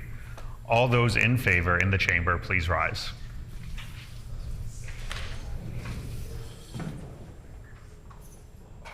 Okay, go ahead. Honorable Minister Fontaine. Honorable Minister Fontaine. Honorable Mr. Wiebe. Honorable Mr. Wiebe. Honorable Minister Azaguera. Honorable Minister Azaguera. Honorable Minister Sala. Honorable Minister Sala. Honorable Mr. Costician. Honorable Mr. Costician. Ms. Laughlin. Ms. Laughlin. Honorable Mr. Simard. Honorable Mr. Simard. Honorable Minister Marcelino. Honorable Minister Marcelino. Honorable Minister Schmidt. Honorable Minister Schmidt. Honorable Mr. Moses. Honorable Mr. Moses. Honorable Minister Cable. Honorable Minister Cable. Honorable Minister Naylor. Honorable Minister Naylor. MLA Sandu. MLA Sandu. Mrs. Schott. Mrs. Schott. MLA Malloway. MLA Malloway. MLA Chen. MLA Chen. MLA Moyes. MLA Moyes. MLA Kennedy. MLA Kennedy. MLA Devgon. MLA Devgon. MLA Cross. MLA Cross. MLA Loisel. MLA Loisel. MLA Oxenham, or Mr. Oxenham. Mr. Oxenham. MLA Delacruz. MLA Delacruz. Mr. Brar. Mr. Brar. MLA Compton. MLA Compton. Mr. Vasiliou. Mr. Wasilou. MLA Moroz. MLA Morose. All those opposed in the chamber, please rise. Okay. Mr. Johnson. Mr. Johnson. Mr. Panouk. Mr. Panouk. Mrs. Stone. Mrs. Stone. Mrs. Cook. Mrs. Cook. Mr. Nesbitt. Mr. Nesbitt. Ms. Byram. Ms. Byram. Mrs. Hybert. Mrs. Hebert. Mr. Wojcik. Mr. Wojcik. MLA Bariza. MLA Bariza. Mr. Balkin. Mr. Balkan. Mr. King. Mr. King. Mr. Ginter. Mr. Ginter. Mr. Narth. Mr. Narth. We will now conduct the alphabetical roll call of members participating virtually, asking each remote member to audibly state their vote with either I vote yes or I vote no. Mr. Iwasko. I vote no. Mr. Owasco votes no. Mr. Khan. I vote no. Mr. Khan votes no. MLA Lagasse. I vote no. Mr. Lagasse votes no. MLA Redhead. Vote yes. MLA Redhead votes yes. Mr. Wharton. I vote no. Mr. Wharton votes no. Well done.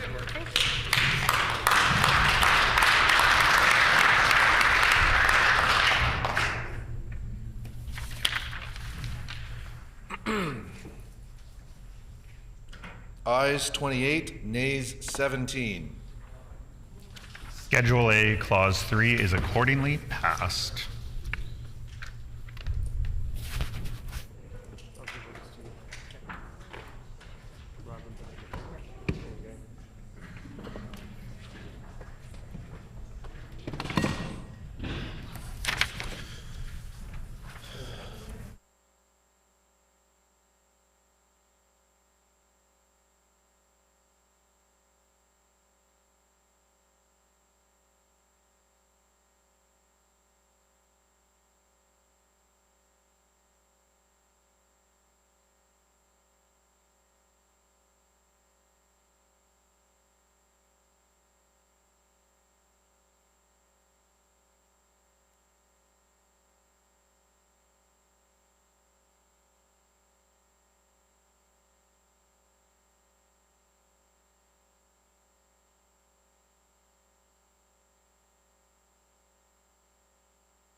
Shall Schedule A, Clause 4 pass?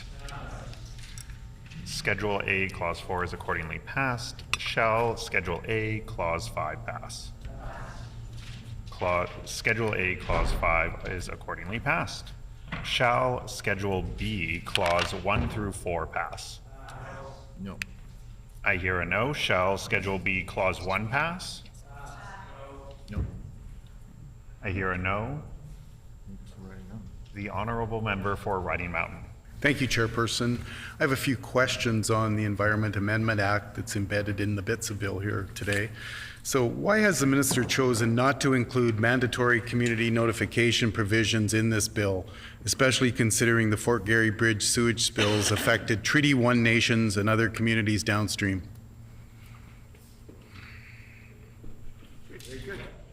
The Honourable Minister of Finance. We're proud to bring this in. We know that Manitobans care deeply about our air, our lands, our water, and we know for many years we had a government that didn't share that concern.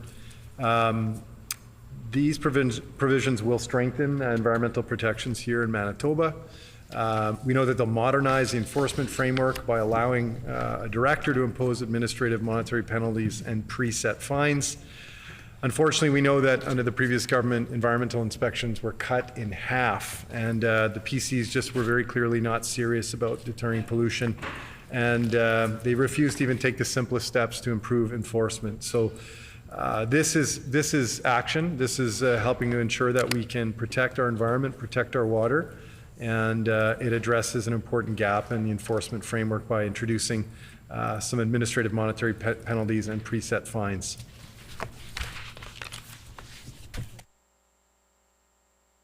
The Honourable Member for Riding Mountain. Shouldn't this legislation reflect the minister's stated commitment to addressing notification concerns from First Nations and municipalities as a result of these spills late last year and earlier this year?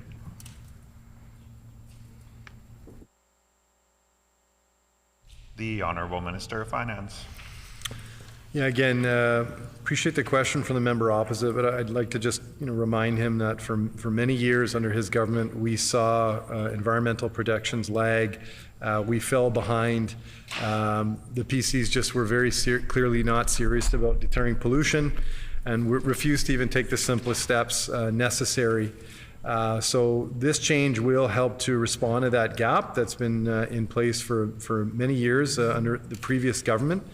And will help to ensure that we can have stronger environmental legislation.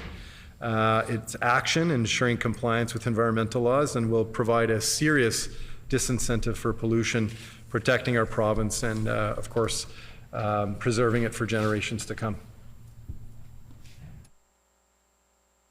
The Honourable Member for Riding Mountain. Thank you. So does the minister not agree that affected communities deserve timely notification and transparency from her office after severe environmental incidents?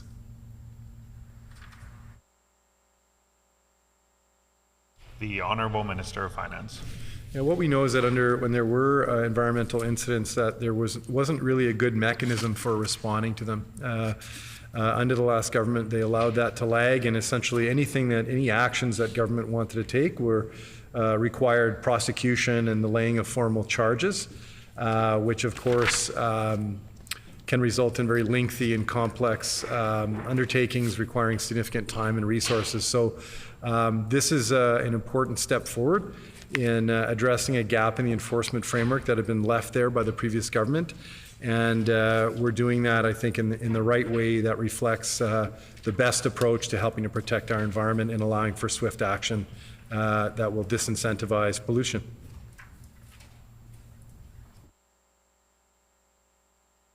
The Honourable Member for Riding Mountain.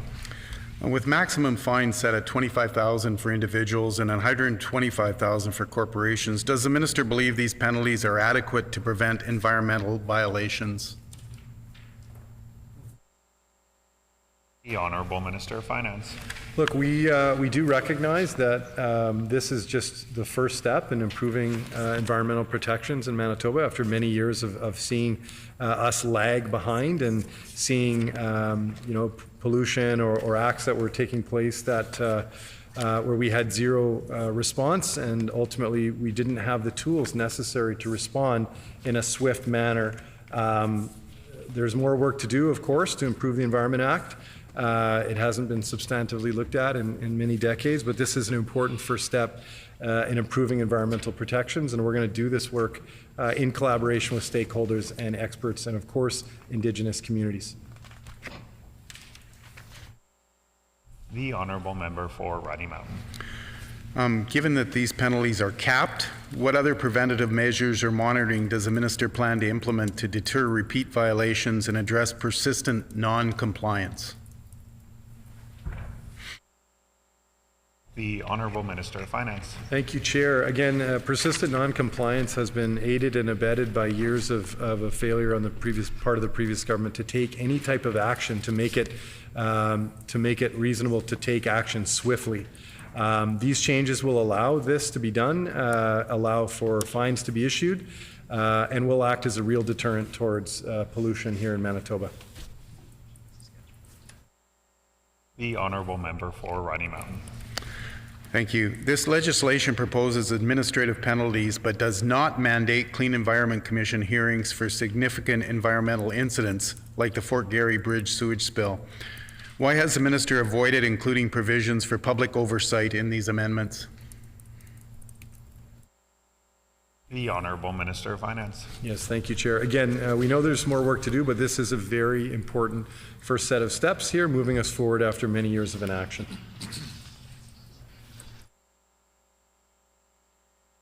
The Honourable Member for Riding Mountain. So does the minister believe there should be mandatory CEC hearings for incidents that significantly impact public waterways like the Red River and Lake Winnipeg watershed? The Honourable Minister of Finance. What we believe is that we need to be serious about deterring pollution. And again, we had for many years a government that refused to take necessary action. Here we are taking action. I invite the member opposite to get on board with this important first set of steps we're taking to reduce pollution of our waterways and pollution in Manitoba. The Honourable Member for Riding Mountain. Budget 2024 cut water infrastructure funding by $105 million. So how does the minister plan to implement these new penalties without sufficient investment by government in water protection and environmental stewardship? The Honourable Minister of Finance. Thank you, Chair. Well, we know there was significant challenges that municipalities across the province face from years of zeros and freezes to their operational budgets. That created significant challenges for them in managing waterways and water management overall. We do, however, need to take important steps, of course, in response to their years of inaction and those years of cuts to municipalities. Was very proud that our budget brought forward a funding commitment for municipalities, and of course that it's bringing forward these important changes that will help to ensure that those organizations or entities that might think of polluting know that they've got a serious disincentive in doing so. The Honourable Member for Rocky Mountain. Will the minister commit today to restoring and increasing the water infrastructure budget to ensure that Manitoba's water resources are properly protected and infrastructure is maintained? The Honourable Minister of Finance. Yeah, what I'm proud to commit to today is moving forward this bill and the important changes we're proposing here to make it easier to ensure that those who are polluting are fined in a swift manner, to act as a serious disincentive, and to start moving away from essentially the fallback that we've seen over the last many years, where environmental inspections were cut in half by the previous government. The Honourable Member for Rocky Mountain. Given the minister's newly legislated power to impose administrative penalties under this bill, can the minister clarify what measures are in place to ensure consistent and impartial enforcement of these penalties?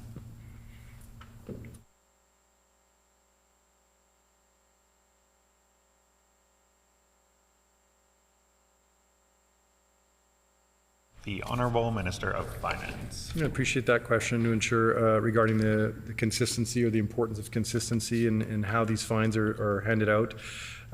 Look, the penalties and fines will be imposed by regulators instead of courts. We have confidence in their work.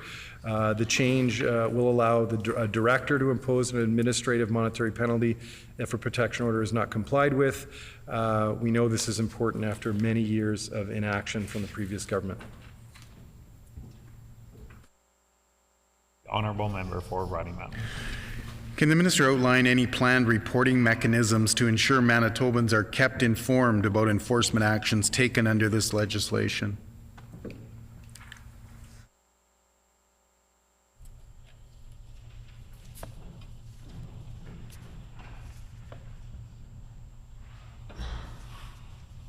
The Honourable Minister of Finance. Thank you, Chair. Again, God, it was a very long 7.5 years where I know, so many folks on this side of the House who have deep concern about the environment and what's been happening here in Manitoba with the lack of environmental protections, that it's been a long time coming that Manitobans had a government that took these issues seriously. We know how important environmental protections are for citizens in this province, and this is just such an important first set of steps in moving us in a direction where it will be much less palatable for entities, organizations to pollute here in Manitoba.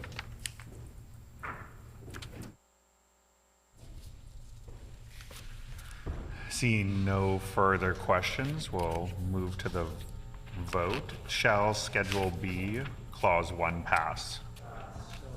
I hear a no. All those in favor, please say aye. All those opposed, please say nay. Nay. In my opinion, the ayes have it. The Honourable Member for Riding Mountain. Division.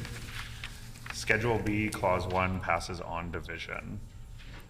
Shall Schedule B, Clause 2 pass?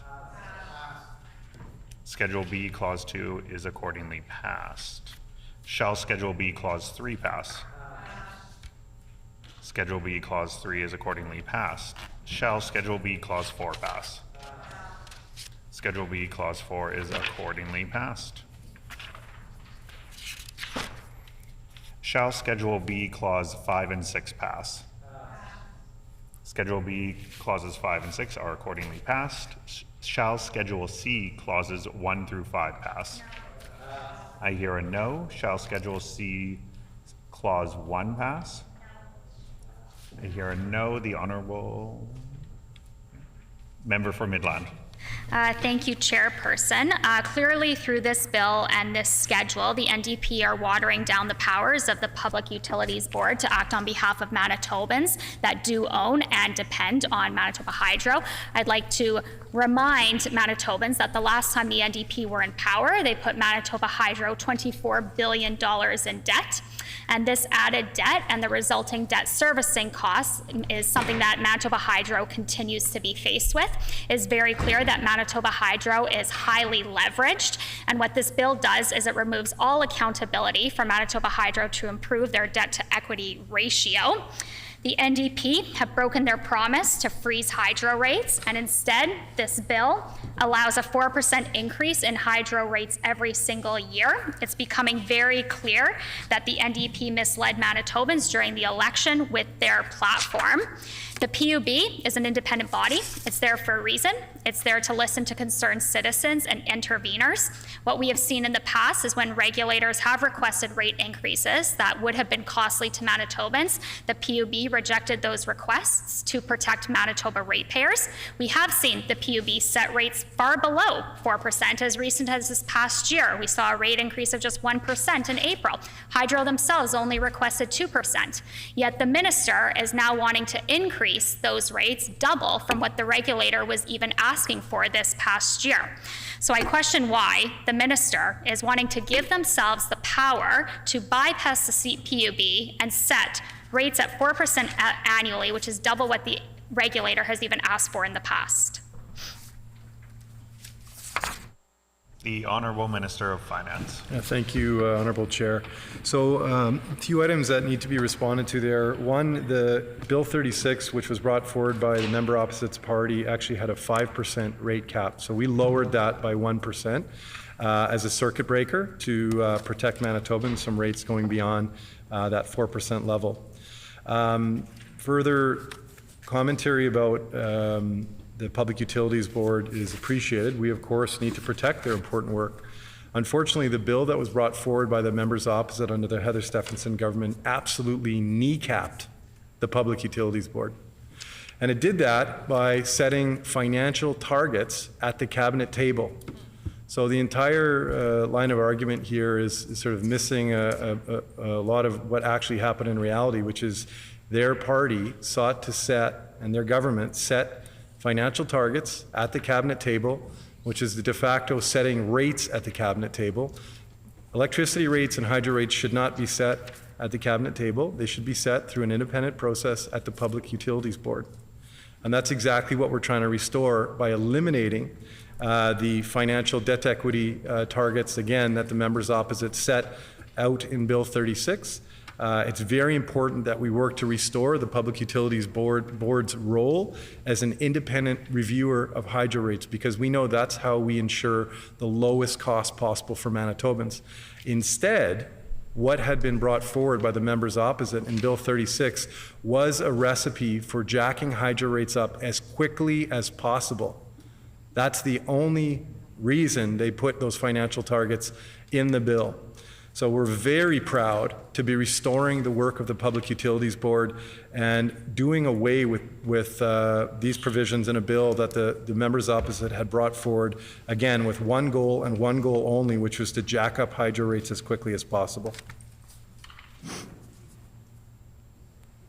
The honourable member for Midland. This minister is setting hydro rates at the cabinet table. He is giving himself the ability to allow a 4% increase in hydro rates every single year. We have seen the PUB set rates far below 4%. Hydro only requested a 2%. So why is the minister increasing double what the regulator has asked for as early as this year? The Honourable Minister of Finance. Thank you, Chair. The member opposite knows that is a circuit breaker rate. Appreciate their rhetorical flourish here and what they're trying to achieve, but the 4% is a circuit breaker. It's a cap. We want to restore the role of the Public Utilities Board in rate setting, and that's exactly what our amendments do. I hope the member can support that, knowing that she seems to think that the Public Utilities Board should play a role in rate setting in Manitoba. And if she does actually believe that, she will be supportive of the proposed amendments to the Act here, because, again, what they brought in were a set of outrageous financial targets set at the cabinet table that were going to drive hydro rates faster and higher at a rate that we've never seen before in Manitoba. That's not the right path forward during an affordability crisis or at any time. We need to make sure we protect the role of the pub and support their important work in keeping rates low.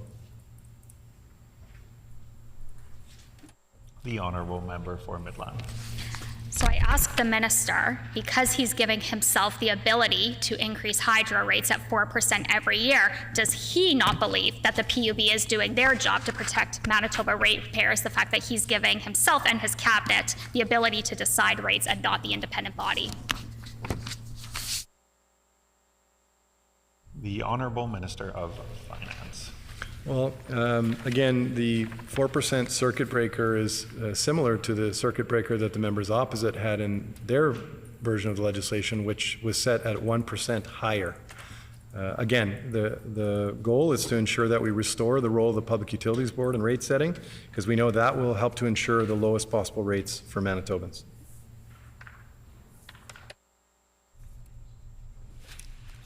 Seeing no further questions, we'll move on to the question. Shall Schedule C Clause 1 pass? I hear a no. All those in favor, please say aye. All those opposed, please say no. I believe the ayes carried that one. Schedule C Clause 1 has accordingly passed. Oh, sorry, I didn't see. The Honourable Opposition House Leader. Recorded vote, please.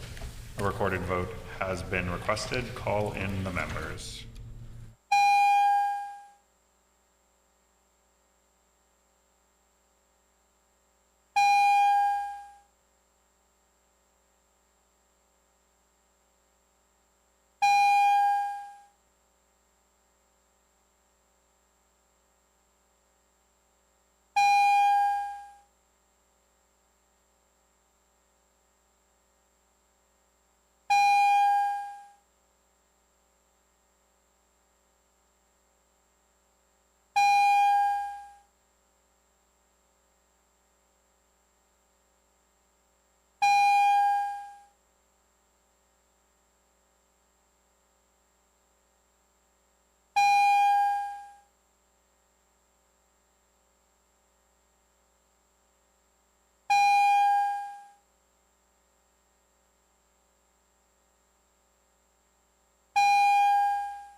The question before the committee is Schedule C, Clause 1. All those in favor in the chamber, please rise.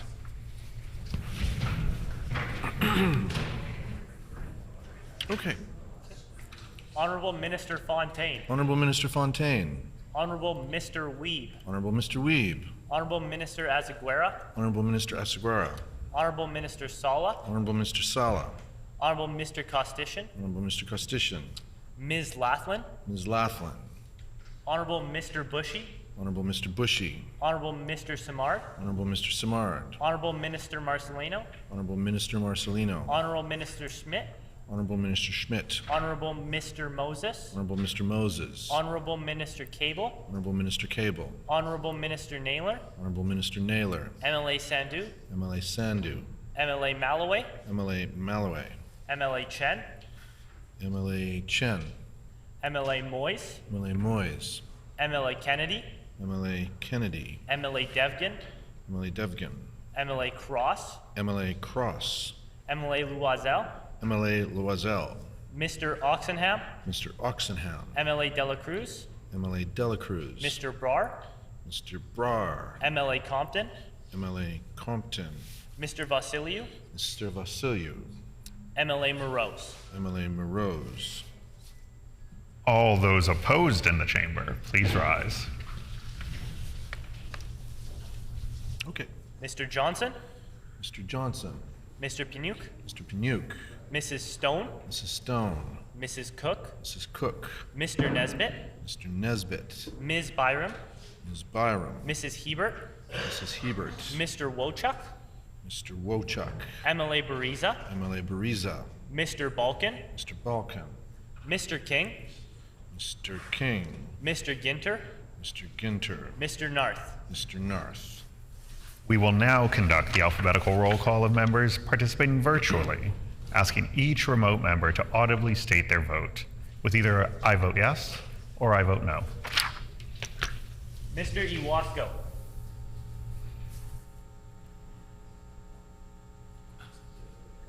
I vote no. Mr. Owasco votes no. Mr. Khan.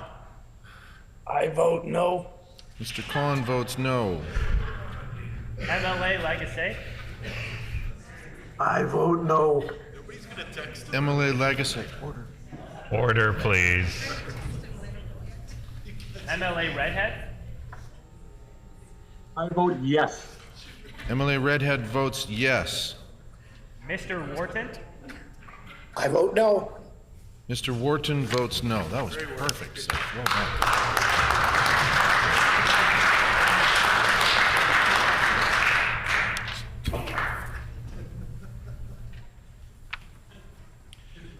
Ayes 28, nays 17. Schedule C, Clause 1 is accordingly passed.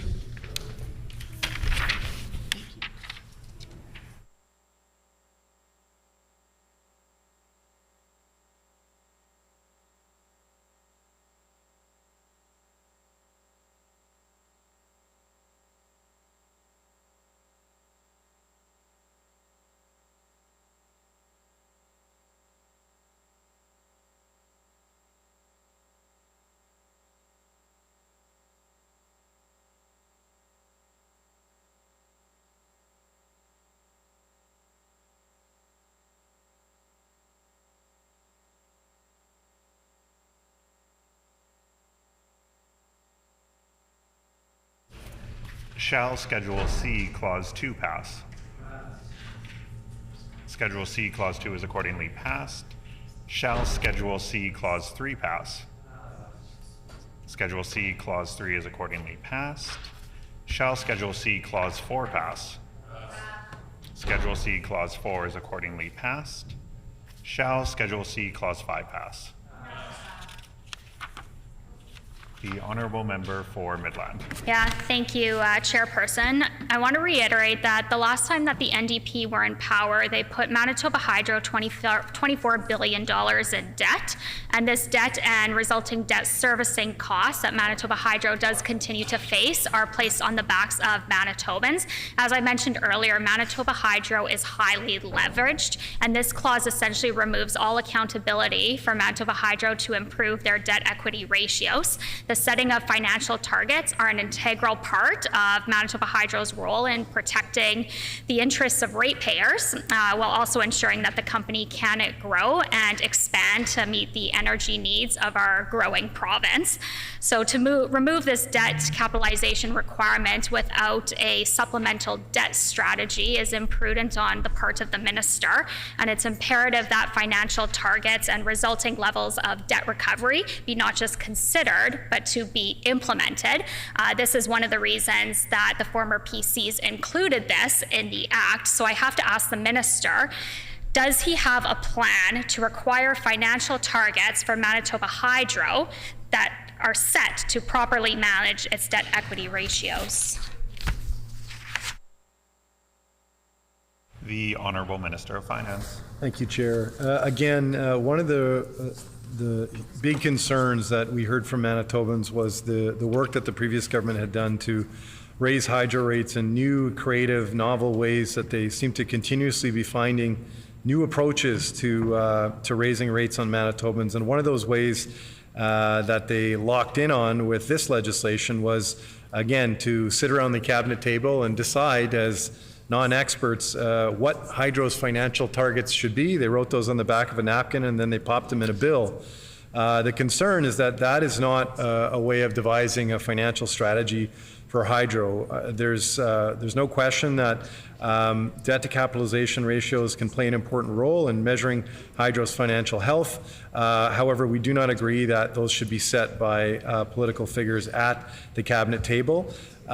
We do, I think, need to point out here too, just in terms of some of the commentary we heard from the members opposite, that we spent 7.5 years under their leadership and we didn't develop one single megawatt. Not 1 megawatt. And I think as the Minister for Hydro, when I hear about the concern that I hear not just from Manitoba, everyday Manitobans about how that set us back in terms of ensuring that we had the energy we need to keep our homes lit up and the energy, taking care of the energy needs of Manitobans, but also from business. And we think 7.5 years, not a single megawatt developed. The opportunities that we've missed out on as a result of their inaction and their failure to do anything to help advance Manitoba and to take advantage of that incredible opportunity we have. We are so proud to have brought forward an energy policy plan that will partner with First Nations and Métis here in Manitoba to develop 600 megawatts of wind. We're moving the province forward within less than a year. We put that plan out. It took them 7.5 years. They accomplished nothing. We're proud of the work we're doing, and we're going to continue doing that work to advance Manitoba Hydro. The Honourable Member for Midland. So the minister well knows that financial targets are a key part of running a business, and especially for one the size of Manitoba Hydro, with the debt it has and the needs it has in order to reduce its debt and to start improving its debt equity ratios. So I'm going to ask the minister again, does he have any plan to ensure that Manitoba Hydro is properly managing its debt equity ratios? The Honourable Minister of Finance. Thank you, Chair. Again, the proper fiscal management of Hydro is not accomplished by setting wildly aggressive financial targets, debt to equity targets at the cabinet table. That is not a recipe for moving Hydro forward. That's a recipe for jacking up Hydro rates as quickly as possible.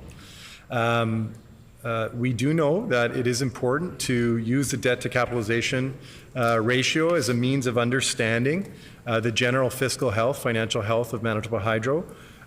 We do recognize that. However, it is not setting Hydro ahead. It's not putting us on a good path, good fiscal management at Hydro to have those rates, those financial targets be set at the cabinet table.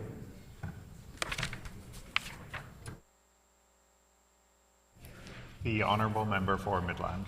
The last time the NDP were in power, they ran Manitoba Hydro into the ground and placed $24 billion of debt on Manitoba Hydro, and as a result, Manitobans.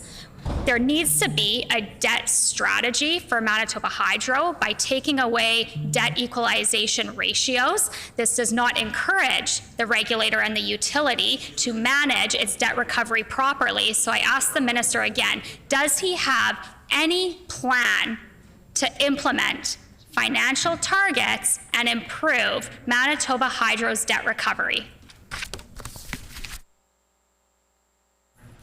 The Honourable Minister of Finance. Thank you, Chair. Again, we do recognize the important role of debt to capitalization ratios in measuring the financial health of hydro, and we believe that's important. What we don't believe is that politicians should be setting debt to capitalization targets for hydro. That's a recipe for jacking up hydro rates as they did for 7.5 years.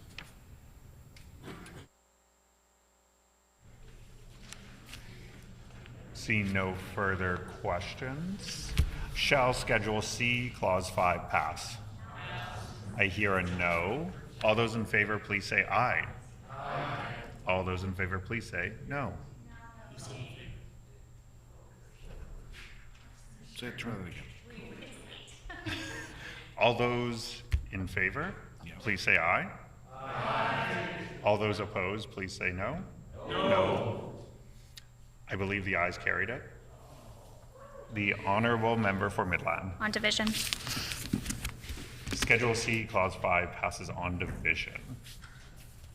Shall Schedule C, Clause 6 and 7 pass? Pass. I hear a no. Shall Schedule C, Clause 6 pass? Pass. Schedule C, Clause 6 is accordingly passed. Shall Schedule C, Clause 7 pass? Pass. I hear a no. The Honourable Member for Midland. Thank you, Chairperson. As mentioned earlier in my comments, this clause removes the powers of the PUB, which is there to protect Manitoba ratepayers. The PUB is there to listen to concerned citizens and interveners. I've already mentioned in the past, the PUB has rejected requests from the regulator for rate increases and set them far below 4%, 1% as earlier as this year. Hydro themselves only requested a 2%. This is exactly what the PUB is there for, to be an independent rate-setting body free from political and regulator influence and to determine appropriate rates for Manitobans. In addition, the sustained rate increases that the minister wants to implement of 4% every year will hurt Manitobans who are struggling with cost of living increases, and it will seriously undermine the competitiveness of Manitoba's industrial operations. So I ask the minister, again, I think this is the second time, if by including this clause in this bill, does he not believe that the PUB is protecting Manitoba ratepayers as it stands?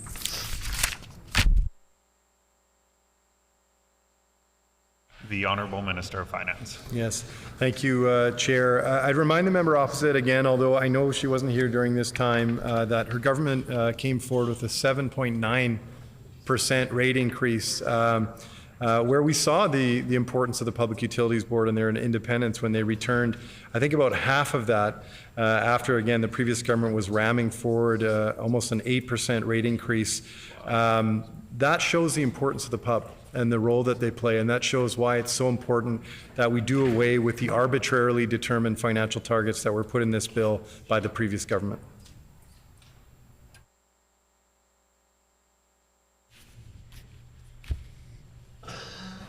Seeing no further questions, we'll move on to the questions. Shall Schedule C, Clause 7 pass? I hear a no. All those in favor, please say aye. Aye. All those opposed, please say no. No. In my opinion, the ayes have carried it. The Honourable Member for Midland. On division. Schedule C, Clause 7 passes on division. Shall Schedule C, Clauses 8 and 9 pass? Schedule C, Clauses 8 and 9 are accordingly passed. Shall Schedule D, Clauses 1 through 3 pass? I hear a no. Shall Schedule D, Clause 1 pass? The Honourable Member for Agassiz. Thank you, Mr. Chairperson. Having these labor bills tucked into the back of this omnibus bill has totally eliminated public input, resulting in lack of transparency and, of course, limited diversity of perspectives, which increases the risk of conflict and, again, missed opportunity for collaboration and consultation, because these bills will not get to public committee. And I believe it is very important, and Manitobans want to have that open consultation and have an opportunity to speak to these bills, and through the proper legislative procedures and processes. This government has taken an abundance of labor legislative changes and put it into the budget bill, like I said, not allowing it to go to the public committee. And this is very undemocratic, and it reduces the transparency and accountability. Reducing the threshold for certification from 65 to 50% alters the playing field, and I've heard this from those in the industry and business owners, both large and small, with concerns related to that change and what it might pose moving ahead. Again, rushed legislation like this of the Labor Relations Amendment Act could open up loopholes potentially. And don't forget that legislation should promote fairness and equality, and the changes to the Labor Relations Amendment Act in Bill 37 does not consider fairness and equality for all Manitobans.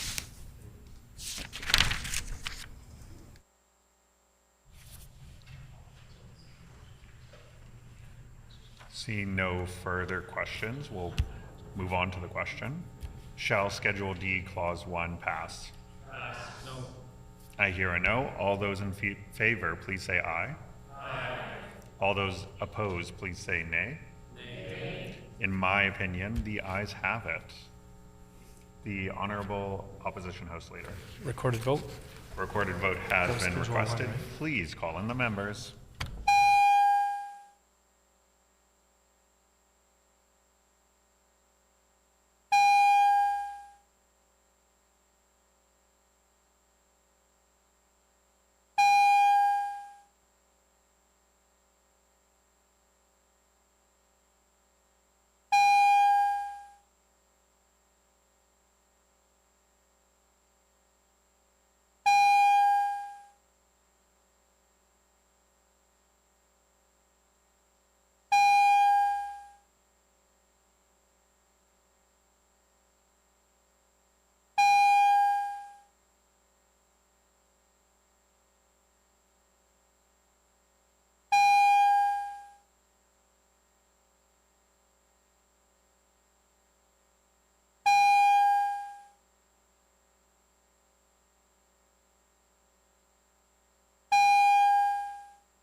Order.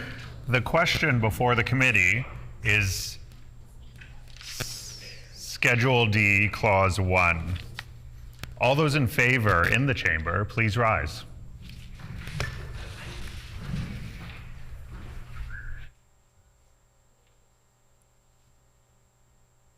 Honorable Minister Fontaine.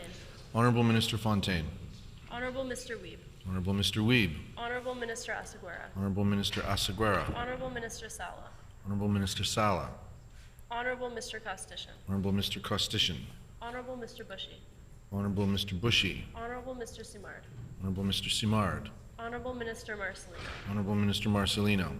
Honorable Minister Schmidt. Honorable Minister Schmidt. Honorable Mr. Moses. Honorable Mr. Moses. Honorable Minister Cable. Honorable Minister Cable. Honorable Minister Naylor. Honorable Minister Naylor.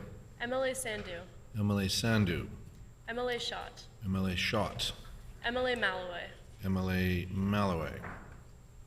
MLA Chen. MLA Chen. MLA Moyes. MLA Moyes. MLA Kennedy. MLA Kennedy. MLA Devgon. MLA Devgon. MLA Cross. MLA Cross. MLA Loisel. MLA Loisel. Mr. Oxenham. Mr. Oxenham. MLA Dela Cruz. MLA Dela Cruz. Mr. Brar. Mr. Brar. MLA Compton. MLA Compton. Mr. Vasiliou. Mr. Vasiliou. MLA Morose. MLA Morose. All those opposed in the chamber, please rise. Okay. Mr. Johnson. Mr. Johnson. Mr. Pinwick. Mr. Pinuk. Mrs. Stone. Mrs. Stone. Mrs. Cook. Mrs. Cook. Mr. Nesbitt. Mr. Nesbitt. Ms. Byram. Mrs. Byram. Mrs. Hebert. Mrs. Hebert. Mr. Jackson. Mr. Jackson. Mr. Wochuk. Mr. Wochuk. MLA Bariza. MLA Bariza. Mr. Balkin. Mr. Balkan. Mr. King. Mr. King. Mr. Ginter. Mr. Ginter. Mr. Narth. Mr. Narth. We will now conduct the alphabetical roll call of members participating virtually, asking each remote member to audibly state their vote with either an I vote yes or an I vote no. Mr. Iwasko. I vote no. Mr. Iwasko votes no. Mr. Khan. I vote no. Mr. Khan votes no. MLA Lagasse. I vote no. Mr. Lagasse votes no. MLA Redhead. I vote yes. MLA Redhead votes yes. Mr. Wharton. I vote no. Mr. Wharton votes no. Good work done, man.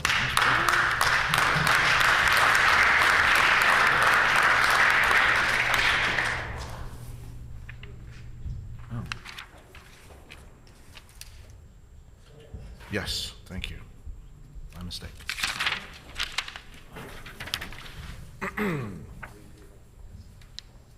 Ayes 28, nays 18. Schedule D is accordingly passed. Schedule D, Clause 1 is accordingly passed.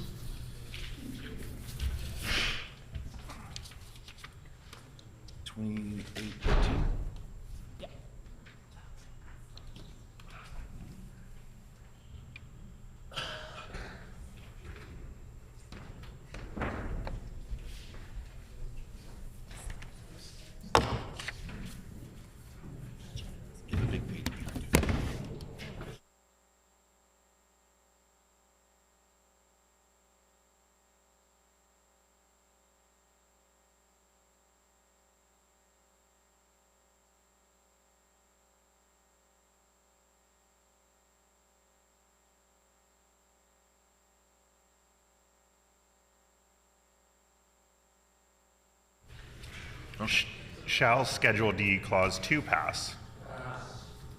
Schedule D, Clause 2 is accordingly passed. Shall Schedule D, Clause 3 pass? No. I hear a no. The Honourable Member for Agassiz. Thank you, Mr. Chairperson. We know that this legislation was rushed and pushed through quickly, creating potential loopholes. And I'm just wondering what stakeholder groups were consulted in this?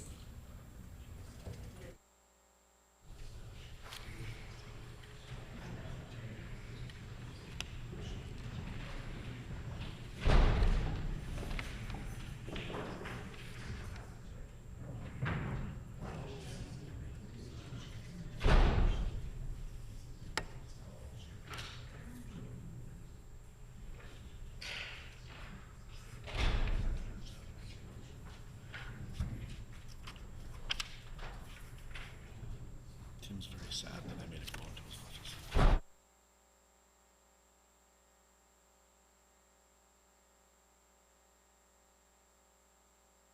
The Honourable Minister of Finance.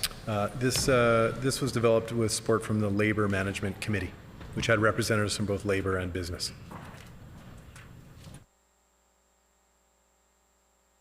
The Honourable Member for Agassiz. Was there consultation, collaboration with industry, business owners who do not currently have organized labor?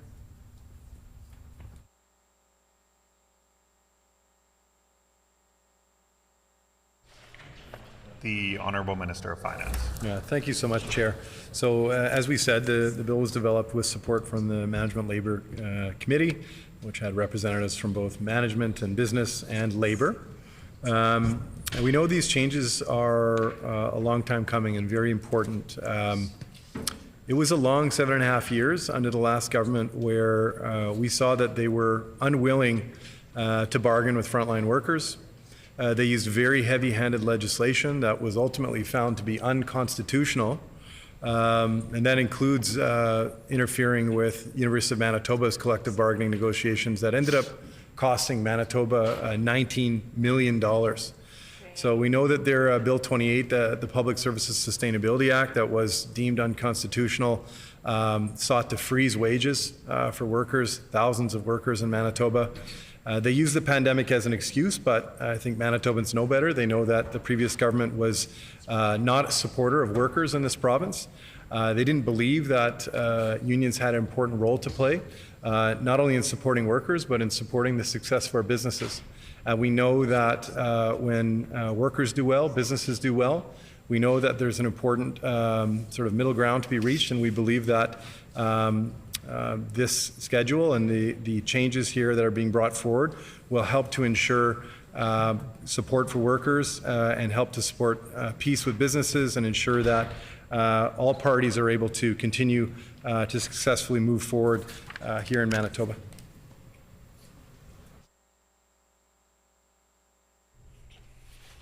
Seeing no further questions, we'll move on to the question. Shall Schedule D, Clause 3 pass? I hear a no. All those in favor, please say aye. Aye. All those opposed, please say nay. Nay. In my opinion, I believe the ayes have it.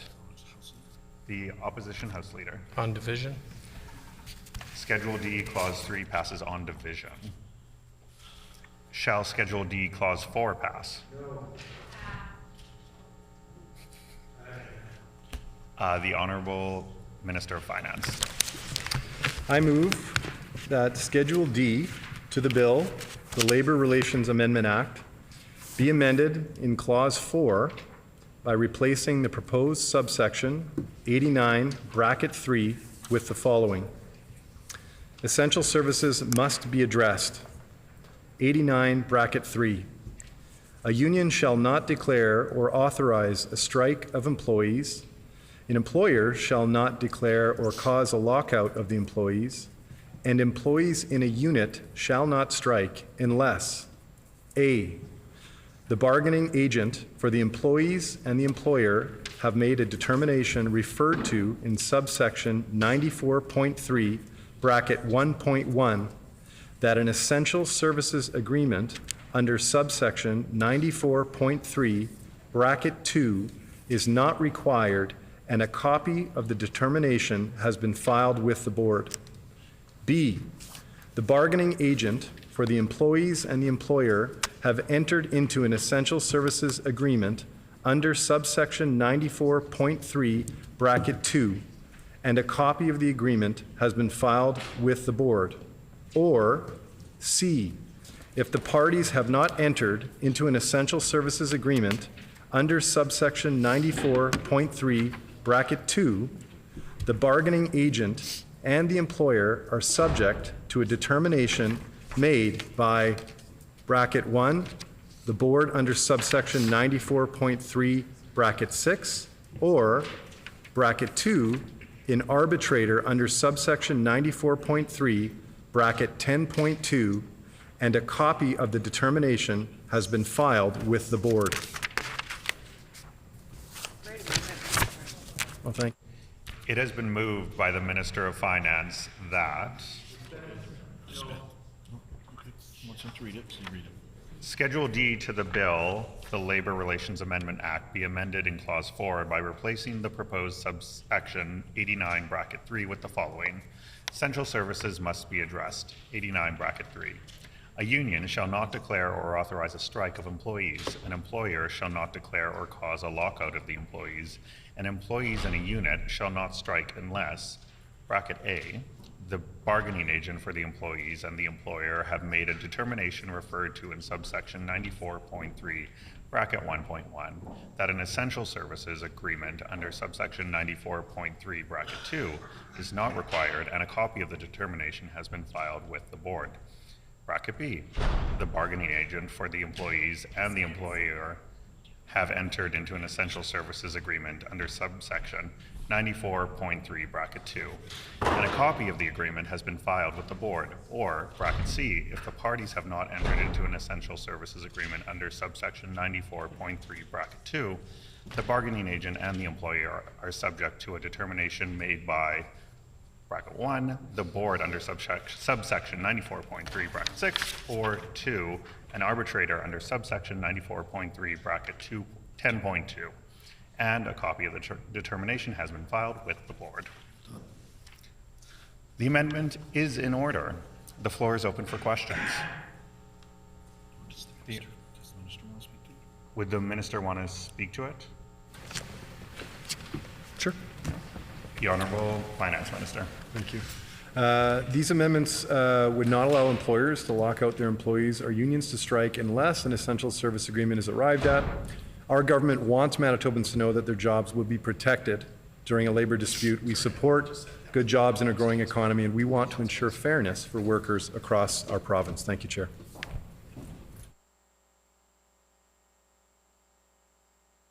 The Honourable Opposition House Leader. Who determines who is and who is not an essential service?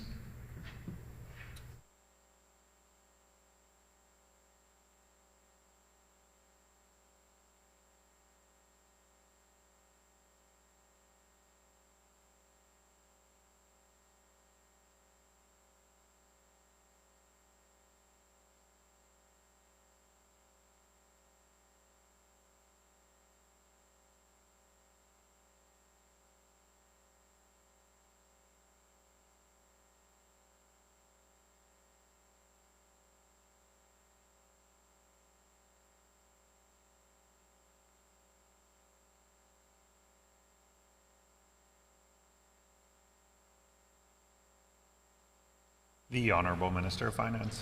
The essential services are determined by the employer and the bargaining unit, and should they fail to be able to arrive at an agreement, it would be determined by the Manitoba Labour Board.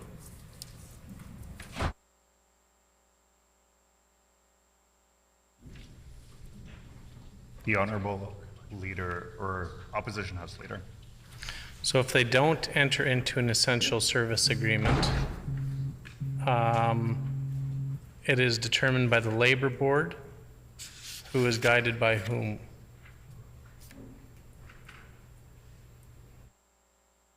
Honourable Minister of Finance. The legislation. The Honourable Opposition House Leader. Would the minister be willing to table a list or give a list of essential services here?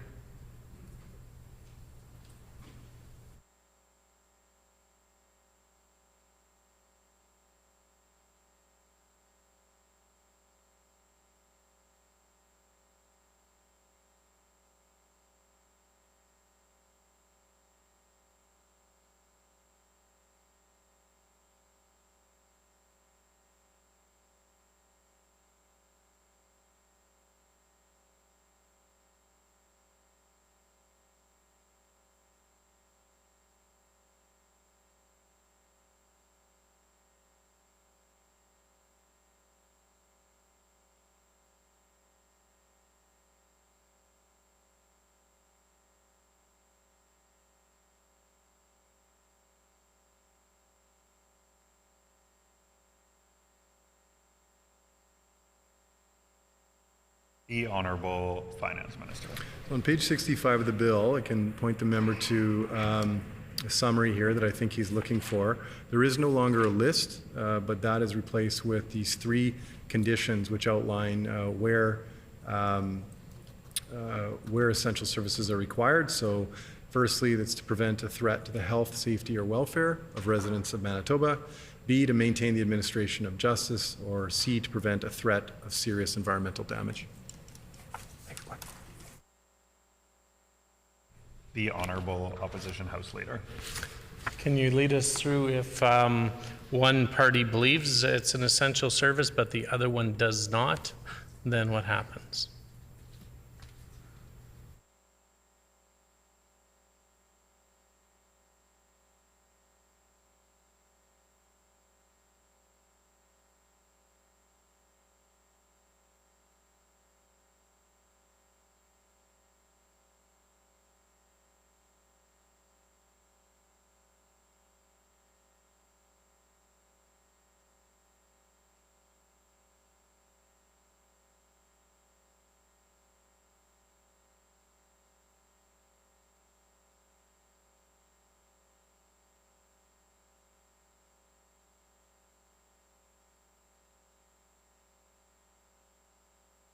The Honourable Minister of Finance. So again, should either party fail to agree, it would be determined by the Manitoba Labour Board.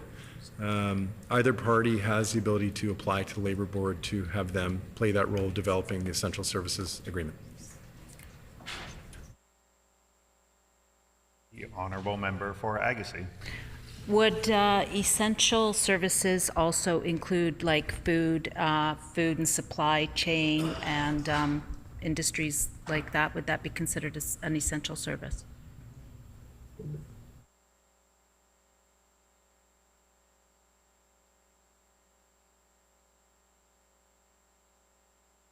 The Honourable Minister of Finance.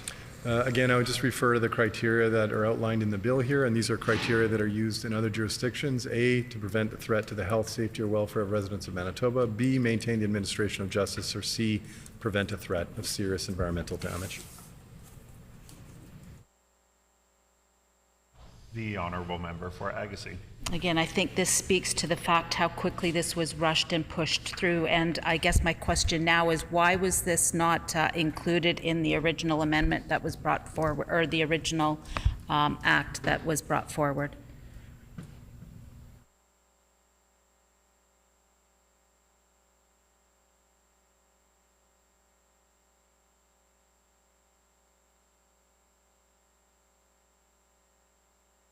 The Honourable Minister of Finance. Thank you so much, Chair. So we know for many years, Manitobans had a government that wasn't labor friendly. And we saw that over and over with just a huge number of strikes that Manitobans endured.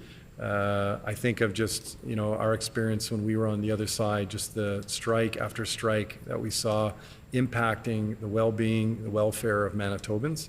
We're proud to be bringing forward changes that will ensure that workers are protected, but that we're also helping to set the stage for labor disputes to be as short as possible, to work in the best interests of all parties, and we want to ensure fairness for workers across the province. The Honourable Opposition House Leader. Can the Minister lead us through how a decision would be determined by the Labour Board, like how many people sit on the board, if the decision is made there on determining whether it's an essential service, and is this by regulation or legislation?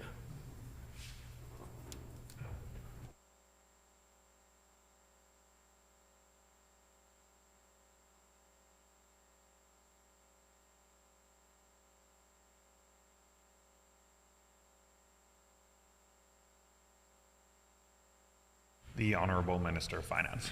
Thank you. So it is, of course, by legislation, and the Manitoba Labour Board will operate here as they will in all their decisions. It's driven by them, and it's no different in this instance. The honourable member for Interlake Gimli. Can any of the criteria be changed by regulation for determining essential service?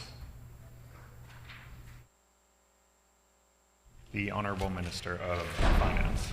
No, again, the criteria are outlined within the legislation as previously reviewed.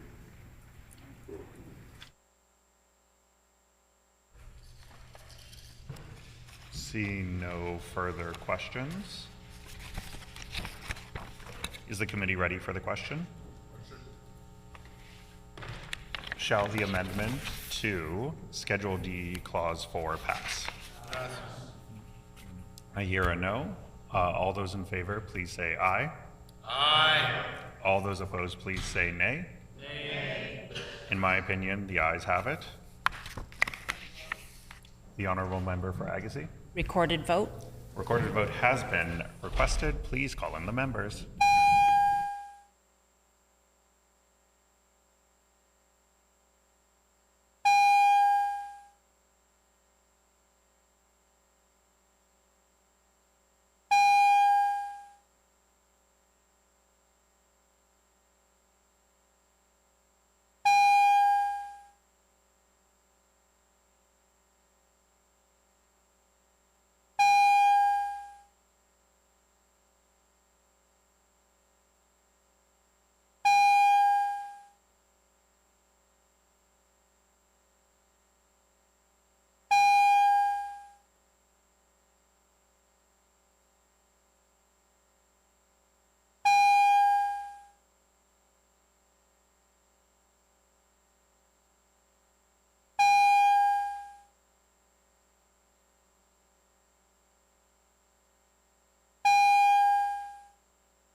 The question before the committee is the amendment from the Minister of Finance for Schedule D, Clause 4. All those in favor in the chamber, please rise. Honorable Minister Fontaine. Honorable Minister Fontaine. Honorable Mr. Wiebe. Honorable Mr. Wiebe. Honorable Minister Azaguera. Honorable Minister Asaguera. Honorable Minister Sala. Honorable Minister Sala. Honorable Mr. Kostishin. Honorable Mr. Kostishin. Honorable Mr. Bushy. Honorable Mr. Bushy. Honorable Mr. Simard. Honorable Mr. Simard. Honorable Minister Marcelino. Honorable Minister Marcelino. Honorable Minister Schmidt. Honorable Minister Schmidt. Honorable Mr. Moses. Honorable Mr. Moses. Honorable Minister Cable. Honorable Minister Cable. Honorable Minister Naylor. Honorable Minister Naylor. MLA Sandhu. MLA Sandhu. Mrs. Schott. Mrs. Schott. MLA Malloway. MLA Malloway. MLA Chen. MLA Chen. MLA Moyes. MLA Moyes. MLA Pankratz. MLA Pankratz. MLA Kennedy. MLA Kennedy. MLA Devgan. MLA Devgan. MLA Cross. MLA Cross. MLA Loisel. MLA Loisel. Mr. Oxenham. Mr. Oxenham. MLA Dela Cruz. MLA Dela Cruz. Mr. Brar. Mr. Brar. MLA Compton. MLA Compton. Mr. Vasiliou. Mr. Vasiliou. MLA Morose. MLA Morose. All those opposed in the chamber, please rise. Ready to go. Mr. Johnson. Mr. Johnson. Mr. Paniuk. Mr. Paniuk. Mrs. Stone. Mrs. Stone. Mrs. Cook. Mrs. Cook. Mr. Nesbitt. Mr. Nesbitt. Ms. Byram. Ms. Byram. Mrs. Hebert. Mrs. Hebert. Mr. Jackson. Mr. Jackson. Mr. Wochuk. Mr. Wochuk. MLA Bariza. MLA Bariza. Mr. Balkin. Mr. Balkin. Mr. King. Mr. King. Mr. Ginter. Mr. Ginter. Mr. Narth. Mr. Narth. We will now conduct the alphabetical roll call of members participating virtually, asking each remote member to audibly state their vote with either "I vote yes" or "I vote no." Mr. Iwasko. I vote no. Mr. Iwasko votes no. Mr. Khan. I vote yes. Mr. Khan votes yes. MLA Lagasse. Hang on. I vote no. Mr. Lagasse votes no. MLA Redhead. I vote yes. Could you ask him again? Sorry, I couldn't hear him. MLA Redhead. Oh, sorry, I vote yes. MLA Redhead votes yes. Mr. Wharton. I vote no. Mr. Wharton votes no. Well done.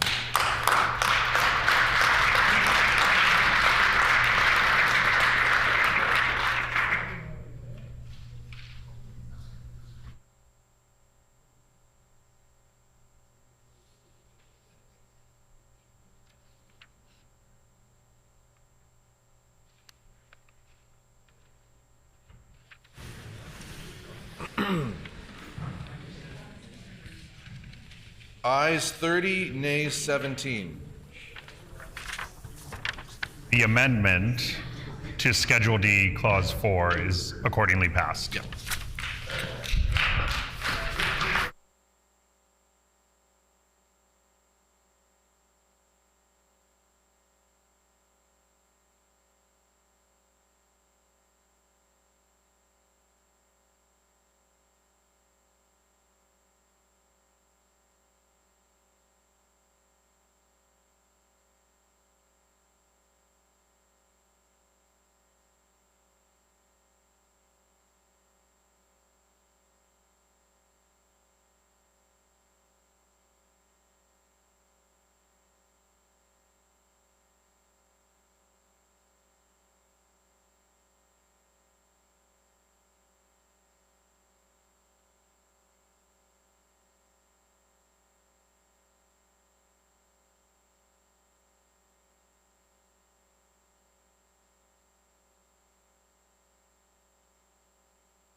Shall Schedule D, Clause 4 as amended pass?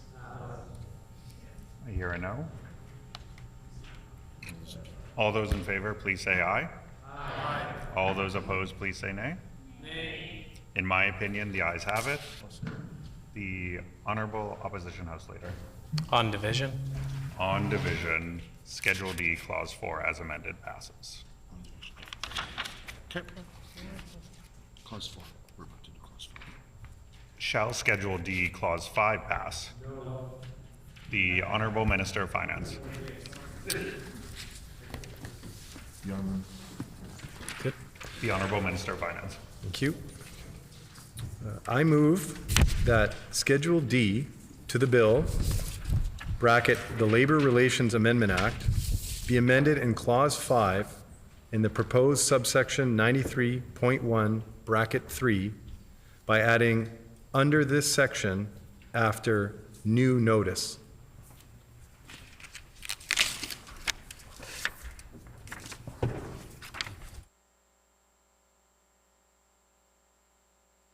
It has been moved by the Honorable Minister of Finance that Schedule D to the bill, the Labor Relations Amendment Act, be amended in Clause 5 in the proposed subsection 93.1, bracket 3, by adding under this section after new notice.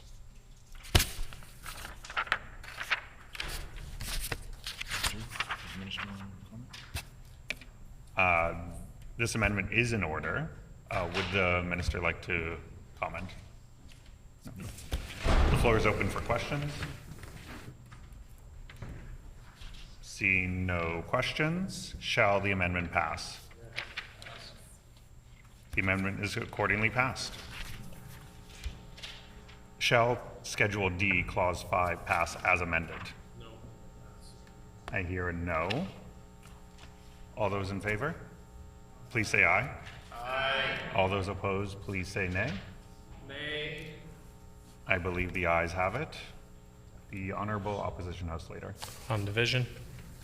Schedule D, Clause 5 passes on as amended on division.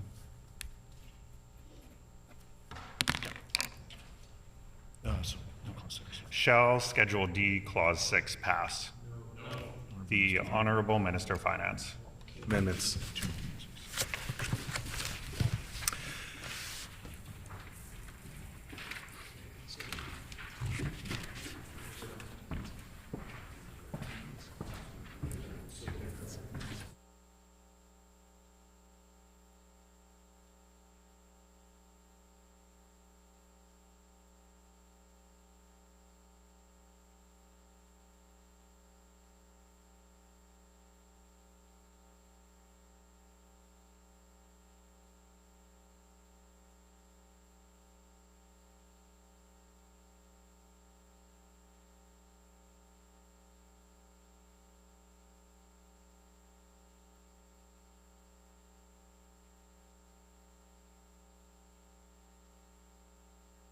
The Honorable Minister of Finance. I move that Schedule D to the bill, bracket the Labor Relations Amendment Act, be amended in Clause 6. A, by adding the following after the proposed subsection 94.1, bracket 2. Use of employees in bargaining unit prohibited. 94.1, bracket 2.1. During a lockout or legal strike that is intended to involve the cessation of work by all employees in the bargaining unit, no employer or person acting on behalf of an employer shall use the services of any employee in that unit for a purpose other than as permitted under Section 94.2, bracket exception C, threat, destruction, or damage, or 94.4, bracket return to work. B, in the proposed subsection 94.1, bracket 5, by striking out subsection bracket 1, bracket 2, or bracket 3, and substituting any of subsections bracket 1 to bracket 3, and C, In the proposed subsections 94.2, bracket 1, and bracket 2, by striking out subsection 94.1, bracket 1, bracket 2, or bracket 3, and substituting any of subsections 94.1, bracket 1 to bracket 3. It has been moved by the Honorable Minister of Finance that Schedule D suspense. Okay, he did.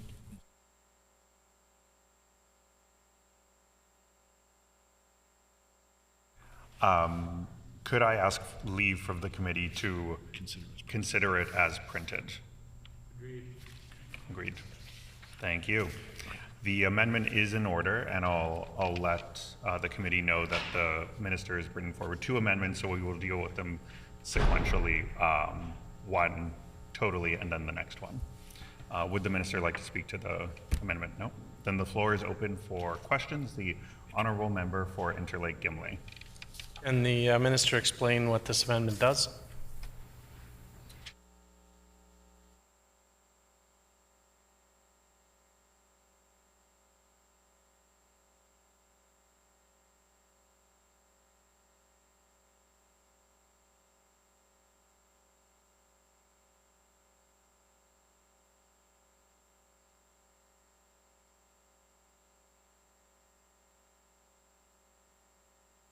The Honourable Minister of Finance. This amendment prohibits an employer from continuing to have members of the bargaining unit perform work during a strike in which the union seeks the cessation of all work. The Honourable Member for Agassiz. Thank you, Mr. Chairperson. We've seen how some of these lockouts have worked in the past. Given this, what you've proposed here, how would this affect those that work in the healthcare?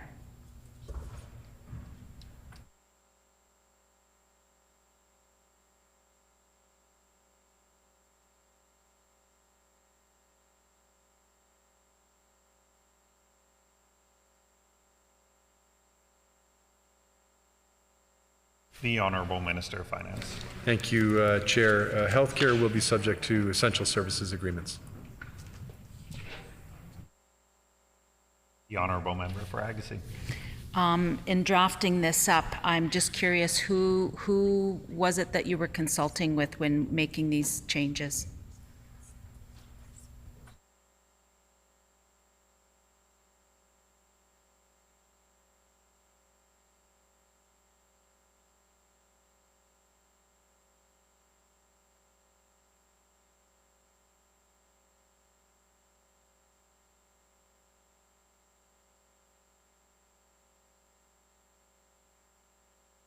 The Honourable Minister of Finance.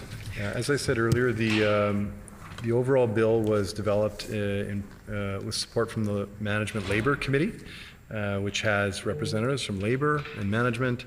And I will also add, I think this is important for the members opposite to know that legislation like this was unanimously supported in the House of Commons by the federal Conservatives, including all 7 Manitoba Conservative MPs. True. The Honourable Member for Agassiz. Thank you, Mr. Chairperson. Just if you can share with us here, again, how could this impact the food supply, transportation, food industry, delivery on food products, agriculture products, potentially?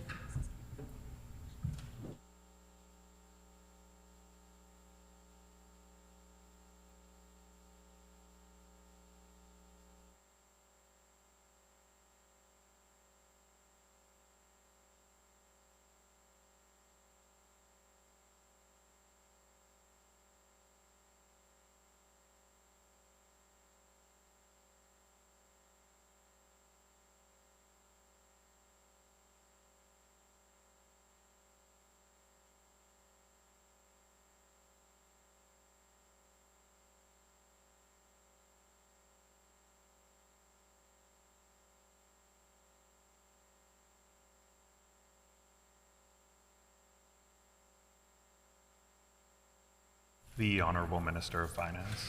I said this earlier, but if matters are dealt with under the essential services agreements, then this would apply. If not, they won't apply.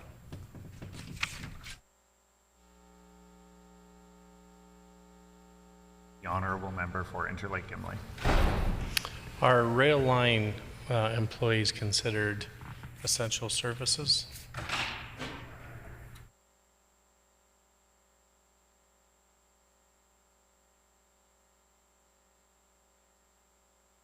The Honourable Minister of Finance.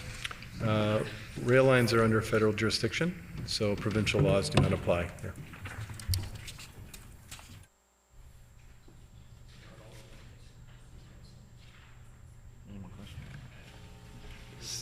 Seeing no more questions, is the committee ready for the question? Shall the amendment pass? I hear a no. All those in favor, please say aye. Aye. All those opposed, please say nay. Nay. I believe the ayes have it. The honourable member for Agassiz. Recorded vote. A recorded vote has been requested. Please call in the members.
The question before the committee is the first amendment presented by the Finance Minister for Schedule D, Clause 6. All those in favor in the chamber, please rise. Honorable Mr. Canoe. Honorable Mr. Canoe. Honorable Minister Fontaine. Honorable Minister Fontaine. Honorable Mr. Weeb. Honorable Mr. Weeb. Honorable Minister Azaguera. Honorable Minister Asaguera. Honorable Minister Sala. Honorable Minister Sala. Honorable Mr. Costician. Honorable Mr. Costician. Honorable Mr. Bushy. Honorable Mr. Bushy. Honorable Mr. Simard. Honorable Mr. Simard. Honorable Minister Marcelino. Honorable Minister Marcelino. Honorable Minister Schmidt. Honorable Minister Schmidt. Honorable Mr. Moses. Honorable Mr. Moses. Honorable Minister Naylor. Honorable Minister Naylor. MLA Sandu. MLA Sandu. Mrs. Schott. Mrs. Schott. MLA Malloway. MLA Malloway. MLA Chen. MLA Chen. MLA Moyes. MLA Moyes. MLA Pankratz. MLA Pankratz. MLA Kennedy. MLA Kennedy. MLA Devgan. MLA Devgan. MLA Cross. MLA Cross. MLA Loisel. MLA Loisel. Mr. Oxenham. Mr. Oxenham. MLA Dela Cruz. MLA Dela Cruz. Mr. Brar. Mr. Brar. MLA Compton. MLA Compton. Mr. Vasiliu. Mr. Vasiliu. MLA Morose. MLA Morose. All those opposed in the chamber, please rise. Okay. Mr. Iwasco. Mr. Iwasco. Mr. Johnson. Mr. Johnson. Mr. Panuke. Mr. Panuke. Mrs. Stone. Mrs. Stone. Mrs. Cook. Mrs. Cook. Mr. Nesbitt. Mr. Nesbitt. Ms. Byram. Ms. Byram. Mrs. Hebert. Mrs. Hebert. Mr. Jackson. Mr. Jackson. Mr. Wochuk. Mr. Wochuk. MLA Bariza. MLA Bariza. Mr. Balkin. Mr. Balkin. Mr. King. Mr. King. Mr. Ginter. Mr. Ginter. Mr. Narth. Mr. Narth.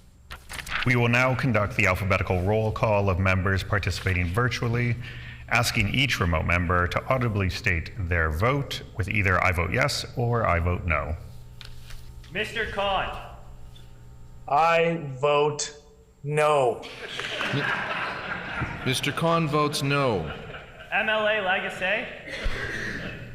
I vote no. Mr. Lagasse votes no. Ms. Laughlin. I vote yes. Ms. Laughlin votes yes. MLA Redhead. I vote yes. MLA Redhead votes yes. Mr. Wharton. I vote no. Mr. Wharton votes no. Done, sir.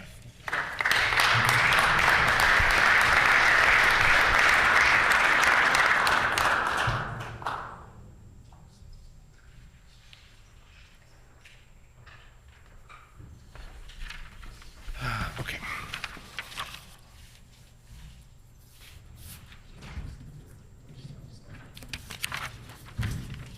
Sorry.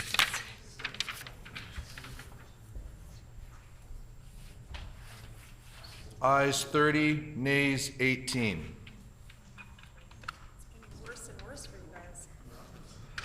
Just a reminder to all members that you must be either in the room or in the chamber or in the Zoom room at the beginning of the vote to cast a vote. So this amendment presented by the Minister of Finance, his first amendment for Schedule D, Clause 6, has passed.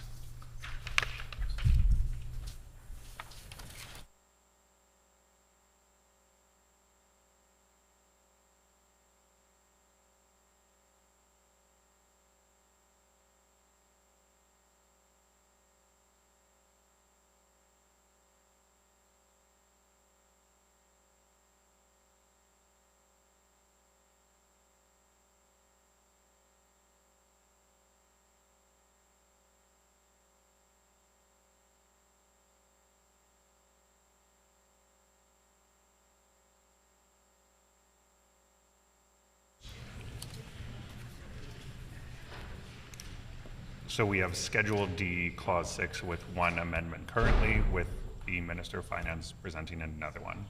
The Minister of Finance. I move that Schedule D to the bill, bracket the Labor Relations Amendment Act, be further amended in Clause 6, bracket A, by adding the following after the proposed subsection 94.3 bracket 1. Determining if essential services agreement is required, 94.3 bracket 1.1.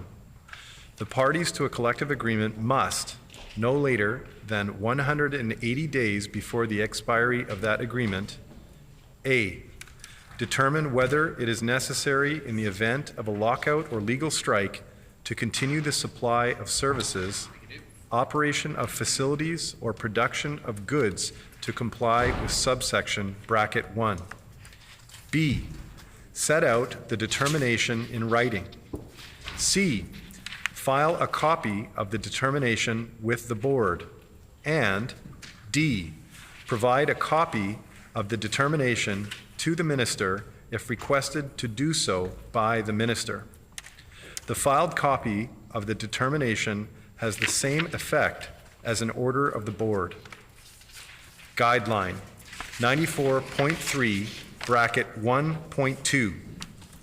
For certainty, the board may issue a guideline to assist parties in determining whether an essential services agreement is required. Parties unable to make determination. 94.3 bracket 1.3. If the parties, A, fail to file their determination by the time prescribed in subsection bracket 1.1, or B, determine that no continuation of the supply of services, operation of facilities, or production of goods is necessary to comply with subsection bracket 1 in the event of a lockout or legal strike, and the minister is not in agreement with that determination, then either party or the minister may make an application to the board. Order 94.3 bracket 1.4. If on an application made under subsection bracket 1.3, the board is of the opinion that a lockout or legal strike could result in a failure to comply with subsection bracket 1, the board may, by order, A, designate the supply of services, operation of facilities, and production of goods that it considers necessary to ensure compliance with subsection bracket 1, and B, impose any measure that it considers appropriate for carrying out the requirements of this section. Time limit, 94.3 bracket 1.5. The board must determine the matter, make any order, and send a copy of its decision and any order to the parties no later than 30 days after the day on which it received the application. Late order or decision not invalid. 94.3 bracket 1.6. Failure of the board to comply with the time limit does not affect the jurisdiction of the board to continue with and determine the application, and any decision or order made by the board after the time limit is not for that reason invalid. Bracket B, by replacing the proposed subsection 94.3 bracket 2 with the following. Time limit to enter essential services agreement. 94.3 bracket 2. If A, the parties to a collective agreement determine under subsection bracket 1.1 that it is necessary to continue the supply of services, operation of facilities, or production of goods to comply with subsection bracket 1, or B, the board makes an order under subsection bracket 1.4 designating the supply of services, operation of facilities, or production of goods to comply with subsection bracket 1. Then the parties to the collective agreement must, no later than 90 days before the expiry of the term of the collective agreement, enter into an essential services agreement. Content of essential services agreement. 94.3 bracket 2.1. The essential services agreement must set out the manner and extent to which the employer, the bargaining agent, and the employees in the unit must continue the supply of services, operation of facilities, or production of goods, including the number of those employees that, in the opinion of the employer and the bargaining agent, would be required to comply with subsection bracket 1. C, by striking out the proposed subsection 94.3 bracket 3. D, in the proposed subsection 94.3 bracket 4, by striking out entering into the agreement and substituting entering into the essential services agreement. E, in the proposed subsection 94.3 bracket 5, by striking out in agreement and substituting an essential services agreement. F, in the proposed subsection 94.3 bracket 6, 1, in the English version, by striking out in agreement and substituting an essential services agreement, and 2, by striking out subsection bracket 1 and substituting such an agreement. G, in the proposed subsection 94.3 bracket 8, by replacing everything after the board may, by order, with the following. Bracket A, subject to subsection bracket 10.1, specify the manner and extent to which the employer, the bargaining agent, and the employees in the unit must continue to supply services, operate facilities, and produce goods, and B, impose any measure that it considers appropriate for carrying out the requirements of this section. H, by adding the following after the proposed subsection 94.3 bracket 10. Parties may agree to proceed by arbitration. 94.3 bracket 10.1. Within 2 days after an application is made to the board under subsection bracket 6, the employer and the bargaining agent may serve notice on the board of A, the agreement of the employer and the bargaining agent to settle by arbitration the manner and extent to which the employer, the bargaining agent, and the employees in the unit must continue to supply services, operate facilities, and produce goods in the event of a lockout or legal strike, and B, the name of a person who has agreed to act as arbitrator. Arbitrator to settle terms of essential services agreement. 94.3 bracket 10.2. If the parties have served a notice that complies with subsection bracket 10.1, the arbitrator named in the notice must, within 30 days after notice is served on the board, A, determine the manner and extent to which the employer, the bargaining agent, and the employees in the unit must continue to supply services, operate facilities, and produce goods in the event of a lockout or legal strike, and B, file the determination with the board. When the determination is filed, it has the same effect as an order of the board. Arbitrator to settle disputes regarding essential services agreement. 94.3 bracket 10.3. The arbitrator who makes a determination under subsection bracket 10.2 must, on application of either party during a lockout or legal strike, settle any matter in dispute between the parties respecting the arbitrator's determination within 2 days after the application being made. Board may act if dispute not settled by arbitration. 94.3 bracket 10.4. For certainty, in respect of a matter determined by an arbitrator, a party may proceed under subsection bracket 12 only if the arbitrator is unable or unwilling to act and the parties are unable to agree on another person to act in the place of the arbitrator. Jurisdiction retained. 94.3 bracket 10.5. The failure of an arbitrator to issue a determination within the period of time prescribed in subsection bracket 10.2 or bracket 10.3 does not affect the jurisdiction of the arbitrator to continue with and complete the arbitration proceedings and to issue a final determination. Application of provisions respecting arbitrator. 94.3 bracket 10.6. The provisions of this act respecting arbitration apply with necessary modifications to an arbitrator acting under this section. That was the opus.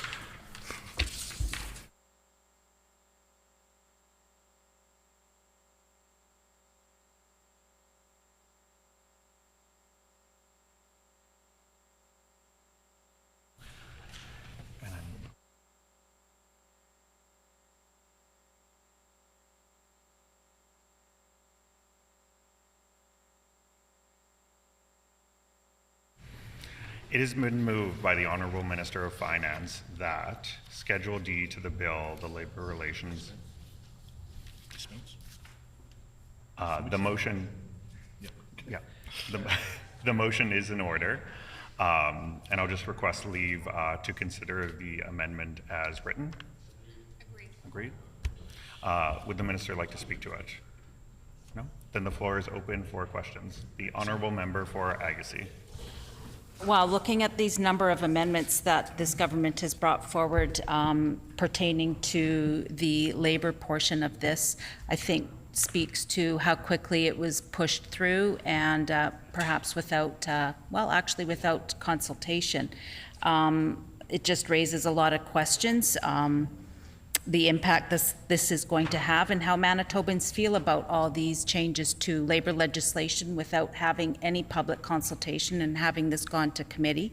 I think it leaves a lot of Manitobans feeling disillusioned, concerned, and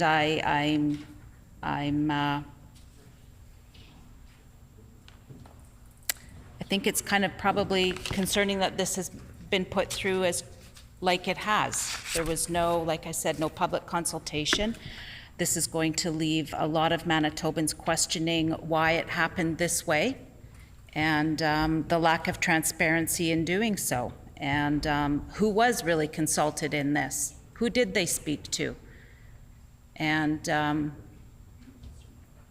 yeah, I think there's some questions that Manitobans will have with this moving forward.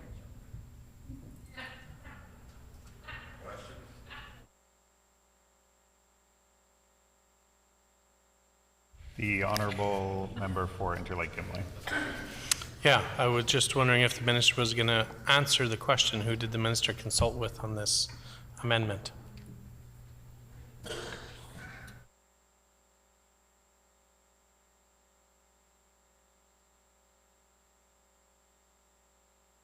The Honourable Minister of Finance. Yeah, as we said before, the bill was developed with the Management Labor Review Committee with the input of businesses and labor, and the bill was supported at a federal level by all 7 members, federal Conservative MPs here in Manitoba.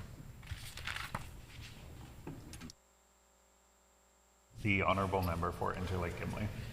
Yeah, the question was who did he consult with on the amendment, not on the rest of the bill, the amendment. Who did he consult with on this particular amendment brought before us here at this moment? The Honourable Minister of Finance. Thank you, Chair. Look, for years, workers weren't treated with dignity and respect in this province. It's time that changed. We're proud to bring forward changes that will support the ability of workers and businesses to work together to minimize the impacts of labor disputes, so we can ensure that workers succeed and business succeed in Manitoba. The Honourable Member for Agassiz. So why are these bills being, or these amendments being brought forward now if the bill was, you know, if the bill had been done right the first time, why are these coming forward now? The Honourable Minister of Finance. Appreciate that. Again, we're bringing forward changes that will help to restore dignity and respect for workers in Manitoba. These are important changes that will help to ensure, again, labor disputes can be solved as quickly as possible to the benefit of workers and businesses alike. The Honourable Member for Interlake Gimli. Who did the minister consult with on this amendment, particularly this amendment? The Honourable Minister of Finance. Again, we've already clarified the Labor Management Review Committee developed this bill or helped to develop this bill. Representatives from business and labor were on that committee. Proud that this bill was developed with their support. And again, members opposite should look to their federal colleagues here in Manitoba who supported this bill at a federal level. The honourable member for Interlake Gimli. Yeah, the member keeps talking about the bill as a whole.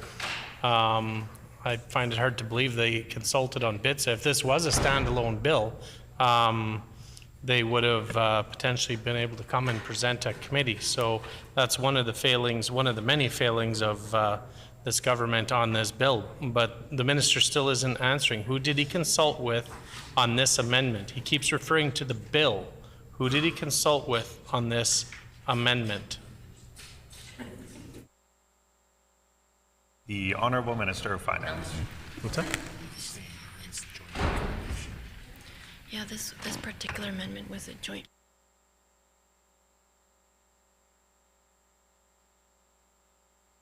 The Honourable Minister of Finance. This particular amendment was a joint recommendation from both management and labor. The Honourable Member for Interlake Gimli. Sorry, can you repeat that? The Honourable Member for Minister of Finance. Very happy to repeat this. This particular amendment was a joint recommendation from both management and labor. Any other questions? Seeing none, is the committee ready for the question? Yes. Shall the amendment... The question before the committee is the second amendment for Schedule D, Clause 6. Shall the amendment pass? I hear a no. All those in favor, please say aye. Aye. All those opposed, please say nay. Nay. I do believe the ayes have it. The honourable member for Agassiz. The second amendment for Schedule D, Clause 6, presented by the Minister of Finance, is passed on division.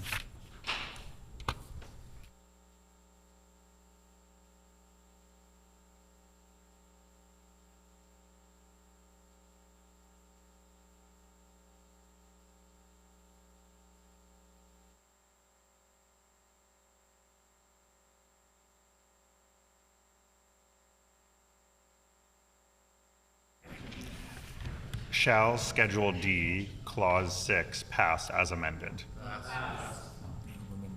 The Honourable Member for Fort Garry. Wondering if the minister can advise the committee whether or not he reviewed the text of this bill before it was introduced in his name. The Honourable Minister of Finance. Yes. The Honourable Member for Fort Garry. Wondering if the minister can advise why it's important to ban replacement workers and how it will actually be advantageous to a Manitoba economy to do so. The Honourable Minister of Finance.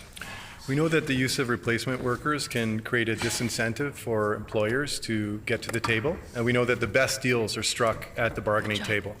As much as possible, we want employers and workers to get to that table. We know that works to the best deals for workers, businesses, and ultimately these changes that we're bringing forward will help, again, as I said earlier, to ensure the best possible outcomes and the shortest possible disputes between workers and businesses in Manitoba. The Honourable Member for Fort Garry. So having said that, Minister, the Quebec law and the federal law protects replacement workers in the internal setting, meaning that middle managers cannot take a unionized job away from a union worker in order to protect the workers from these type of situations where, as you've said, it provides a disincentive for employers to come to the table and bargain in good faith. So I guess my question is why does Manitoba create a loophole that allows middle managers to act as replacement workers, where workers in Quebec and federal workers are better protected than Manitoba workers? What is the policy reason for this loophole? The Honourable Minister of Finance. There is no such loophole. One of the previous amendments responds to that concern. The Honourable Member for Fort Garry. I wonder if the minister can expand in what way do any of these amendments ban the use of middle managers as replacement workers?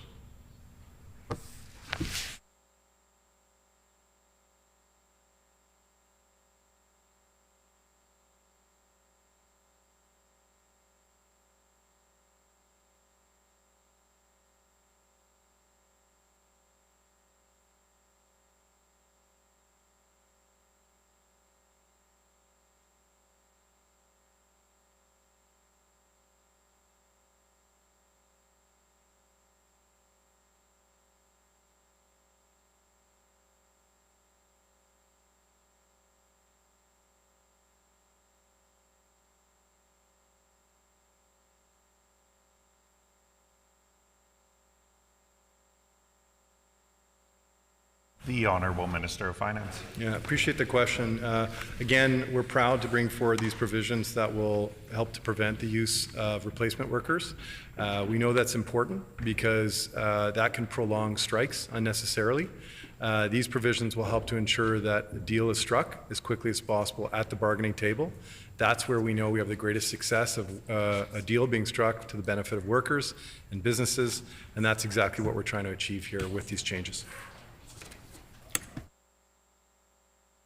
The Honourable Member for Fort Garry. Would the minister agree that it is wrong to use middle managers as replacement workers and that practice should be banned?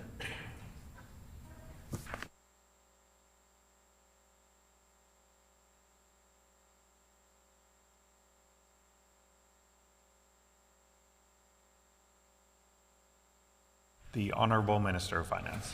Again, these changes will help to, again, eliminate the use of replacement workers during strikes, which will help to ensure that deals are struck as quickly as possible. By removing that incentive for an employer to just continue to rely on a replacement worker, it will encourage them to get back to the table faster. This is, I think, a really important set of changes that support deals being struck quickly, or as quickly as possible, and will help to support the interests of both businesses and workers in the process. The Honourable Member for Fort Garry. Why does the minister believe that Manitoba workers should not have the same protections as Quebec workers and federal workers?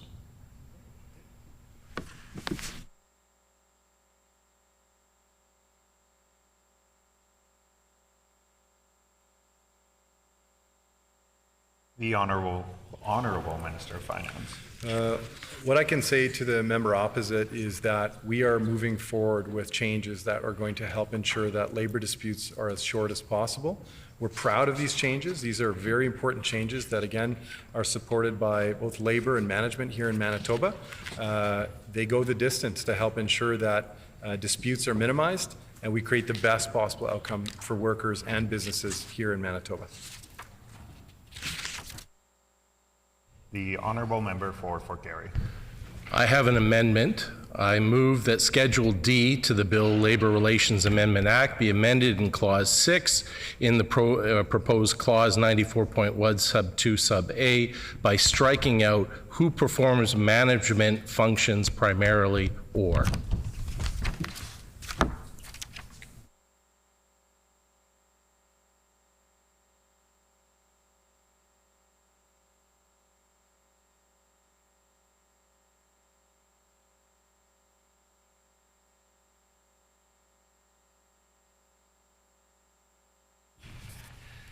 It has been moved by the Honourable Member for Fort Garry that Schedule D to the bill, the Labour Relations Amendment Act, be amended in Clause 6 in the proposed Clause 94.1 bracket 2 bracket A by striking out who performs management function primarily or.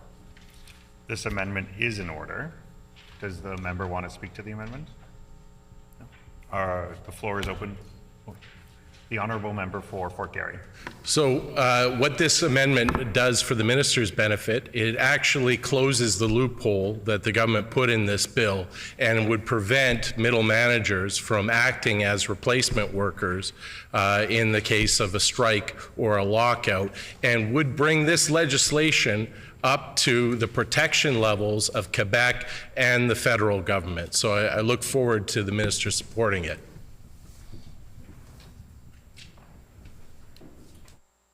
The floor is open for questions. The Honourable Member for Interlake Gimli. So in an instance where management has to go in to care for the facility to prevent catastrophic damage, do you think this legislation is still a good idea in those instances?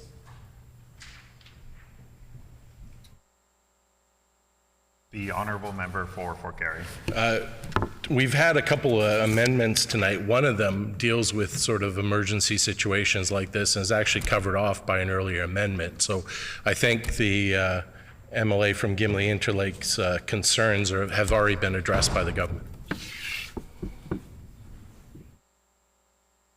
The Honourable Member for Interlake Gimli. So I just want to give an example. So if a lockout for a underground mine took place, for example, then management and everybody would be locked out. And if there was a failure in a pump, the mine could actually potentially flood. And I'm speaking of this just because that's one of my past lives. I underground mined, and it was important for management to continue to go into that workplace to ensure that there is no catastrophic damages to the structure or any of the equipment that would have been essential for the workers to get back to work. The Honourable Member for Fort Garry. I certainly respect the member's concerns, but again, I think the amendments are a sort of deal with those type of emergency situations, and it's covered in the law. The Honourable Member for Morden Winkler. No, sorry. Oh, Page. Yeah. See no further questions. Is the committee ready for the question? Shall the amendment pass? Yes. No. I hear a no. Are all those in favor, please say aye. Aye. All those opposed, please say nay. Nay. In my opinion, the nays have it. The amendment is accordingly defeated. The Honourable Member for Fort Garry. Recorded vote. I have a seconder, the MLA from Tyndall Park.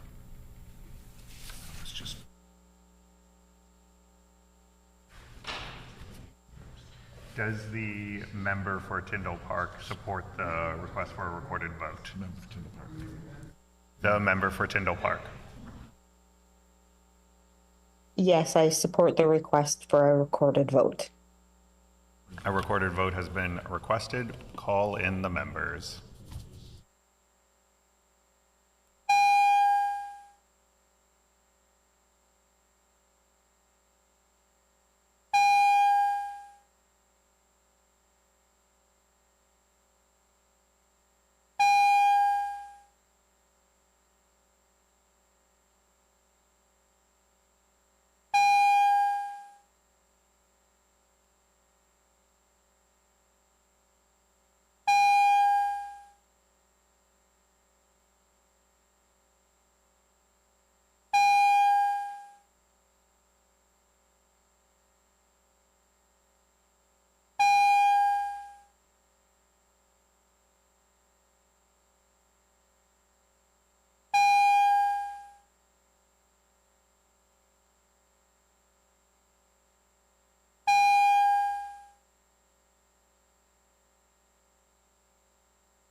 The question before the committee is the amendment from the member for Fort Garry on Schedule D, Clause 6.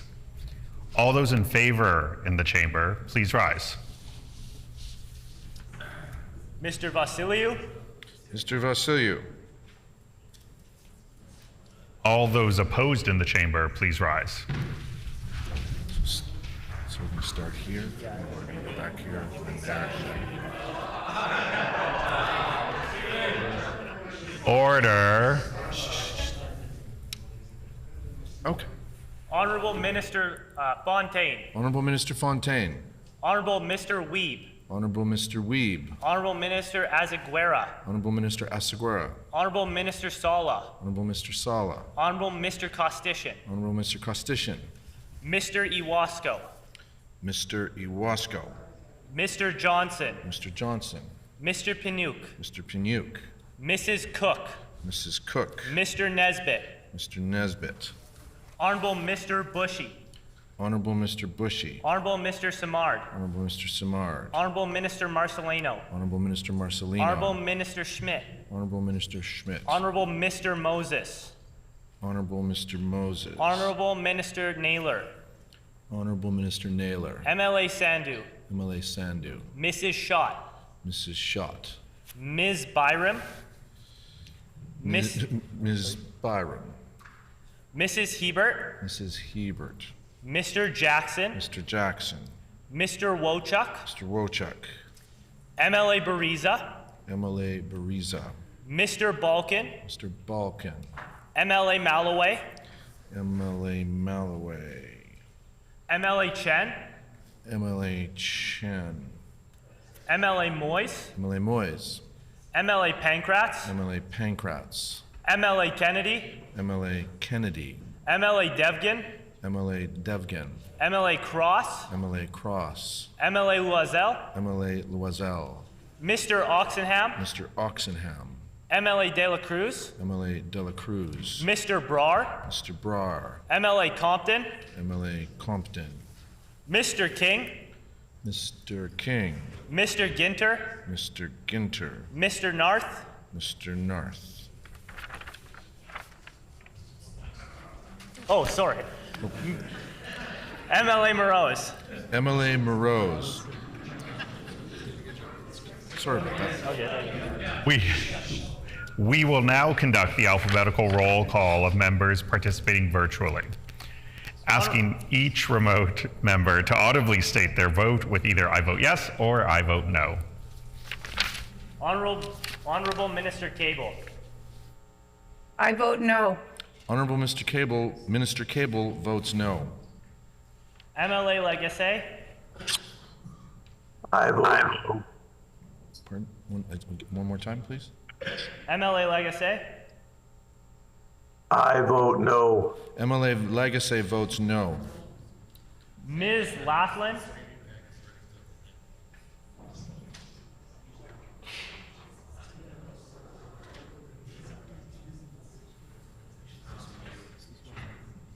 She's still muted. There we go.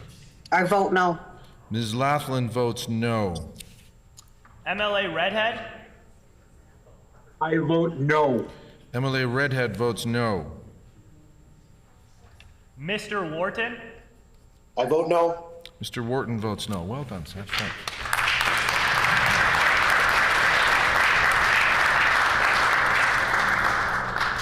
Yes. That's tricky. Ayes 1, nays 45. The amendment to Schedule D, Clause 6 is defeated.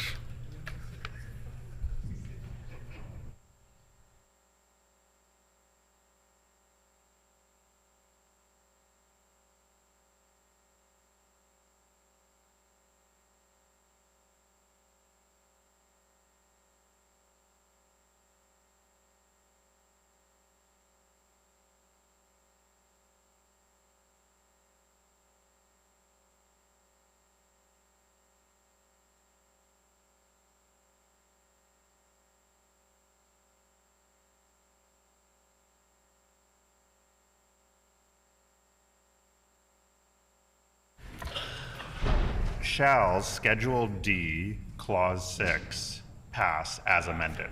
Nope. No. As amended, yeah. I hear a no. All those in favor, please say aye. Aye. All those opposed, please say nay.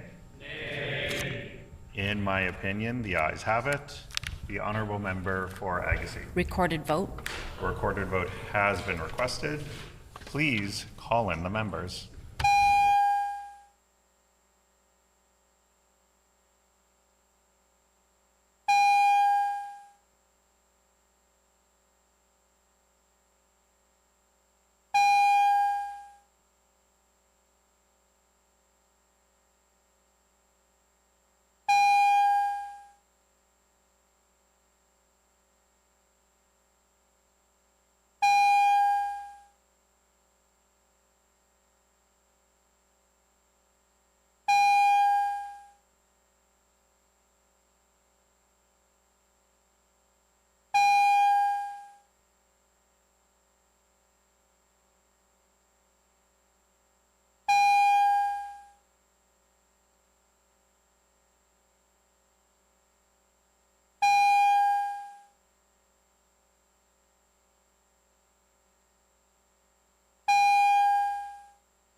Nice and slow.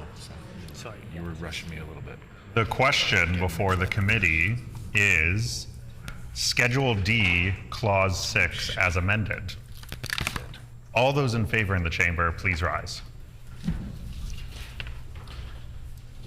Okay. Honorable Minister Fontaine. Honorable Minister Fontaine. Honorable Mr. Weeb. Honorable Mr. Weeb. Honorable Minister Azaguera. Honorable Minister Asaguera. Honorable Minister Sala. Honorable Minister Sala. Honorable Mr. Costician. Honorable Mr. Costician. Honorable Mr. Bushy. Honorable Mr. Bushy. Honorable Mr. Simard. Honorable Mr. Simard. Honorable Minister Marcelino. Honorable Minister Marcelino. Honorable Minister Schmidt. Honorable Minister Schmidt. Honorable Mr. Moses. Honorable Mr. Moses. Honorable Minister Naylor. Honorable Minister Naylor. MLA Sandu. MLA Sandu. Mrs. Schott. Mrs. Schott. MLA Malloway. MLA Malloway. MLA Chen. MLA Chen. MLA Moyes. MLA Moyes. MLA Pankratz. MLA Pankratz.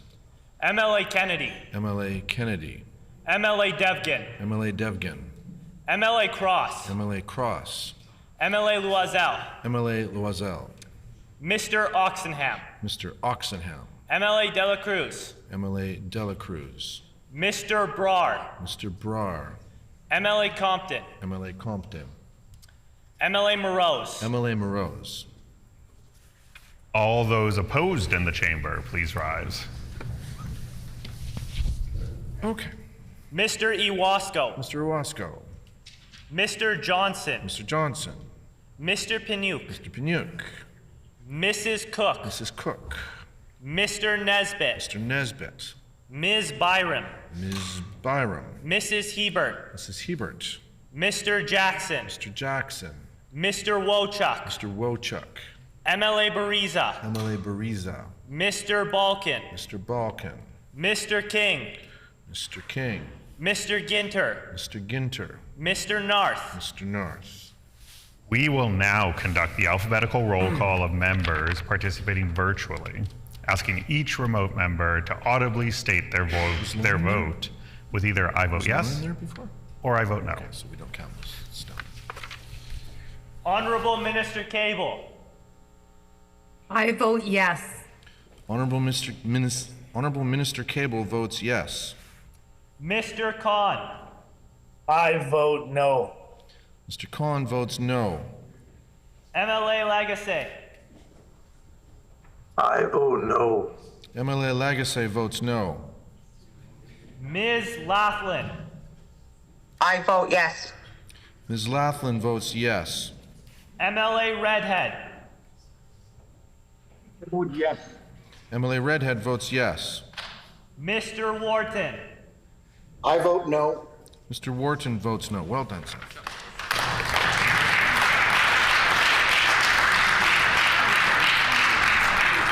That's right.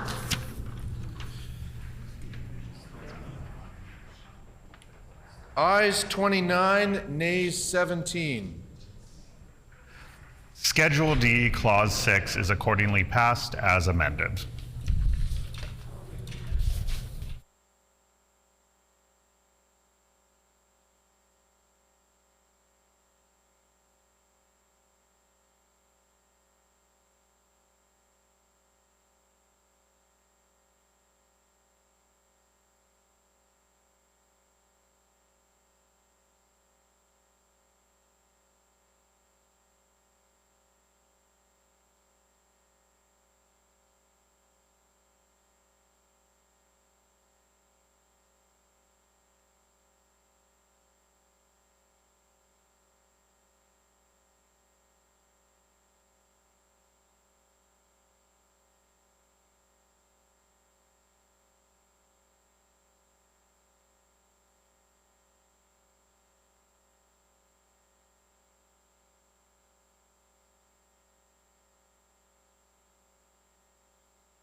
Moving on.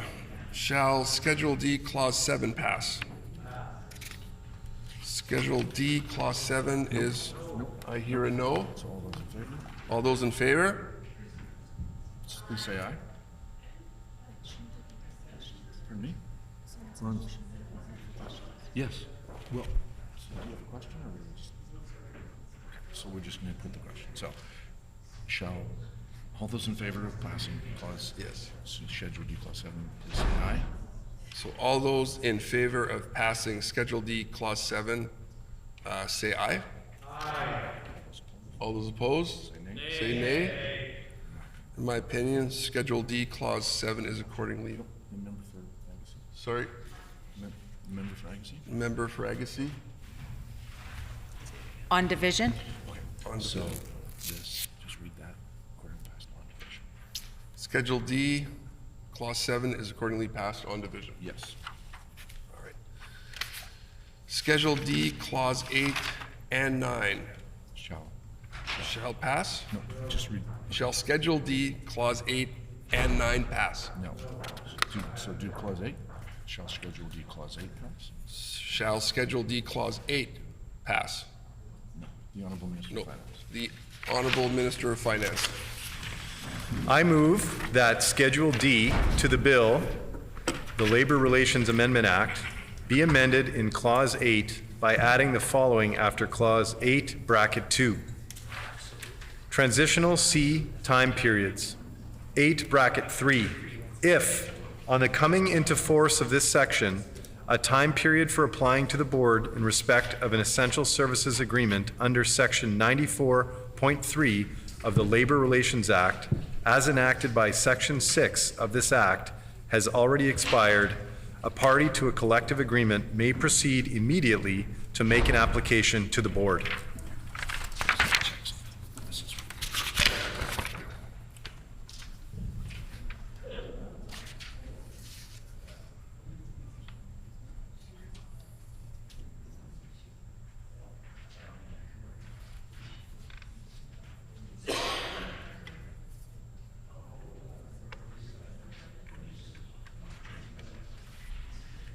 Okay, so here's what we're going to do. As moved by the Minister of Finance, that.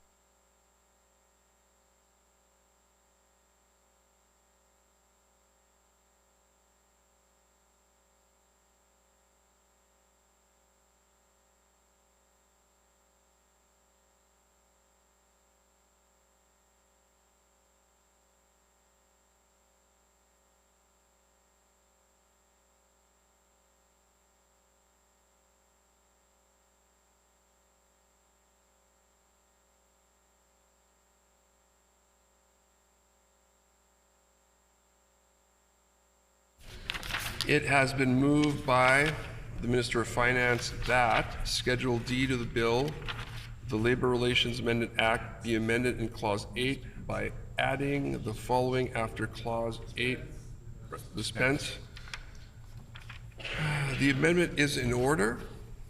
Is there leave of the committee to consider the amendment as printed? Agreed? The floor is open for questions. Does the minister have a comment? Is the committee ready for the question? Is the committee ready for the question?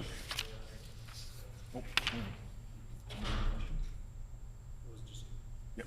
Member for Interlake Gimli. The member for Interlake Gimli.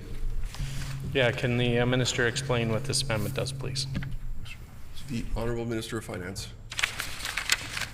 Yeah, the amendment clarifies that when the Act comes into force, if the 90 or 180-day window has already expired for an essential services agreement, then either party can immediately make an application to the Labor Board. This allows for unions and employers to fairly negotiate, as some collective agreements may be reaching the expiry when this Act comes into force. Is the committee ready for the question? All those in favor? No, sorry. Shall the amendment pass? No, I hear a no. So I hear a no. All those in favor, please say aye. Aye. All those in opposition, please say nay. Nay. And in my opinion, the ayes have it. Either of them. Agassiz. the MLA for Agassiz. On division? So the amendment is accordingly passed on division. Okay. So the amendment is accordingly passed on division. So now we go back to Schedule D. Yeah, so now we're on Schedule D clause, so yes, shall Schedule D clause 8 as amended pass.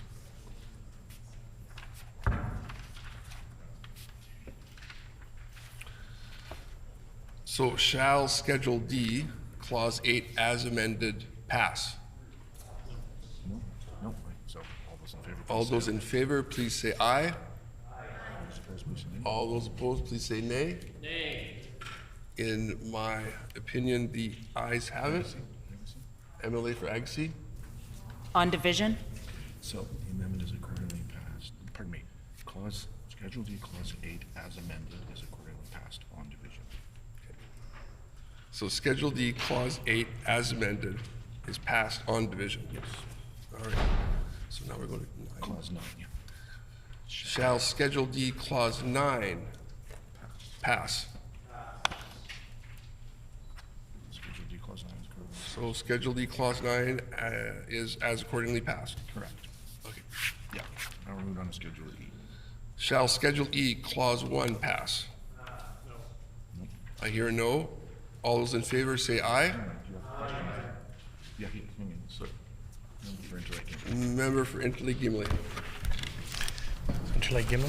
Yeah, it's on. In 2022, the PC government, in seeing the need for a voice at the cabinet table, created the Department of Seniors and Long-Term Care.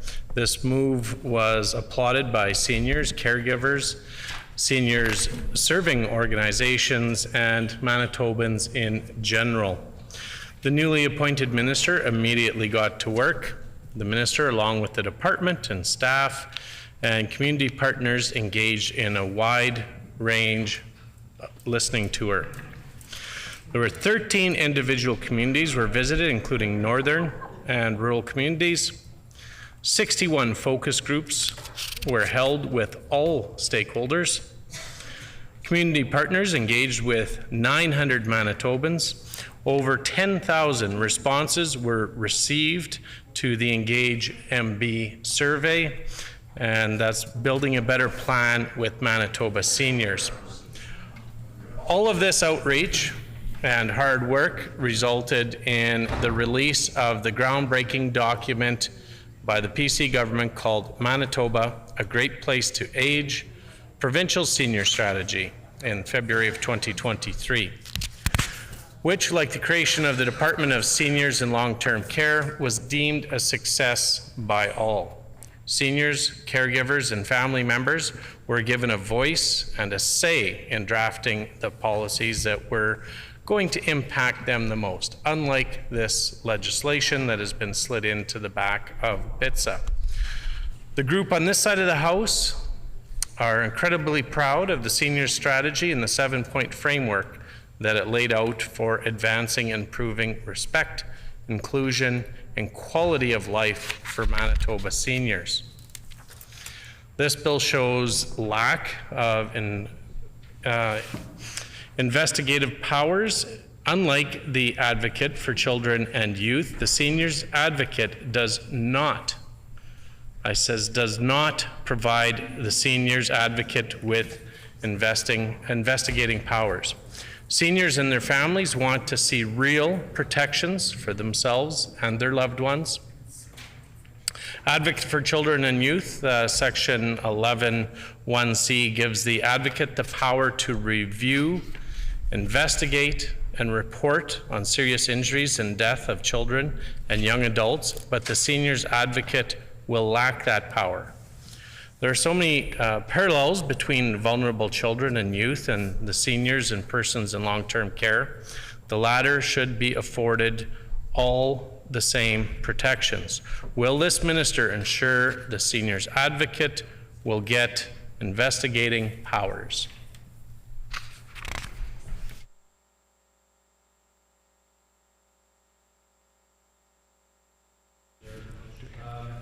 No, his mic was on.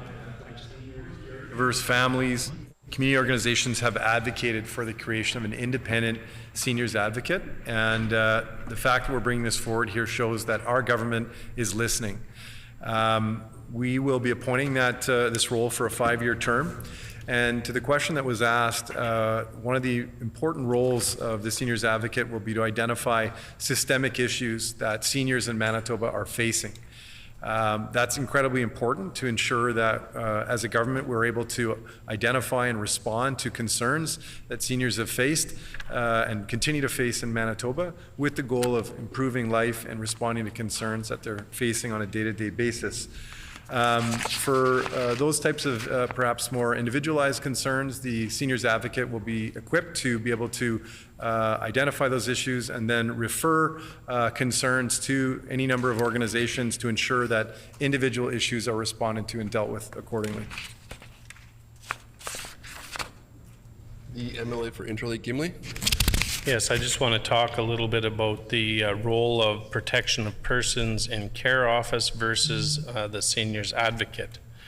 So greater investigating powers granted to the protection of persons in care office, which include compelling documents and conducting examinations under oath. We need clarity on the distinct roles and the responsibility of the PPCO and the seniors advocate. What will the jurisdictional dividing line be?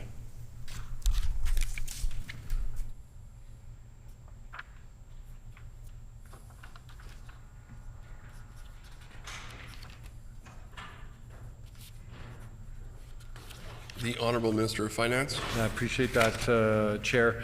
We know that the members opposite failed to follow through on a huge number of investigations. There was a huge backlog that grew at the PPCO, resulting in potential continuation of neglect, in some cases abuse. That is hugely concerning, and that's the record that the members opposite left for Manitobans. We know that they mismanaged things during the pandemic. They left a lot of vulnerable seniors at risk. That's their record. You know, the seniors advocate here is going to go a long distance in ensuring that seniors in Manitoba get the care they deserve. That's what our government is about. We're proud to bring this forward to support better care for seniors in Manitoba.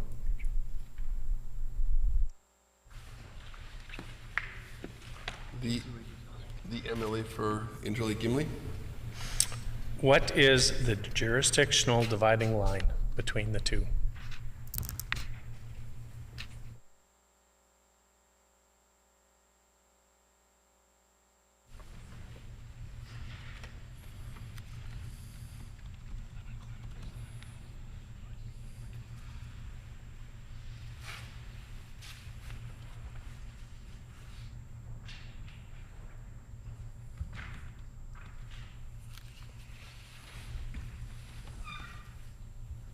The Honourable Minister of Finance.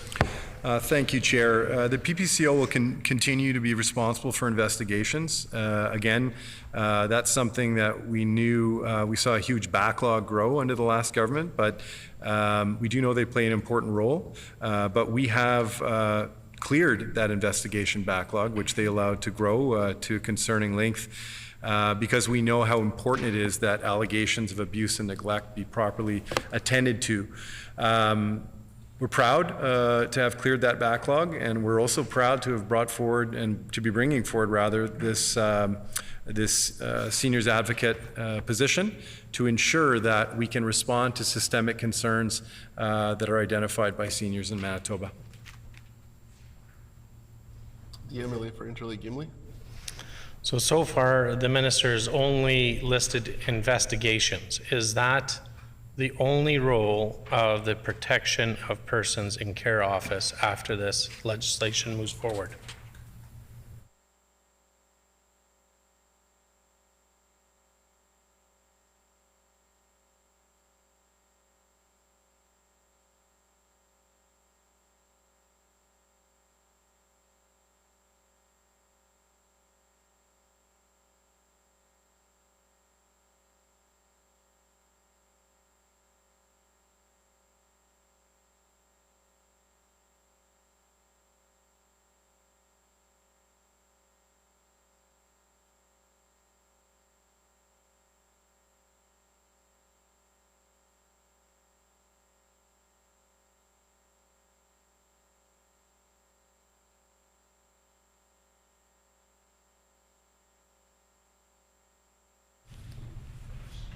The Honourable Minister of Finance. Yeah, thank you, Chair. One thing that I think is important to identify here is that you can have folks, aside from seniors, living in personal care homes, folks with a variety of different types of needs, disabilities. So it is important that we have a distinction between the role of the PPCO and that we also have this role for a seniors advocate to ensure that we have somebody who's dedicated to respond specifically to issues being faced systematically by seniors in Manitoba. The MLA for Interlake Gimli. Yeah, I guess the minister can't get to his entire list here, or even part of it, if it includes anything more than investigations. Would he be willing to table that the distinct line between the two, and what role each will have? Not today, but say in the next end of the sitting week.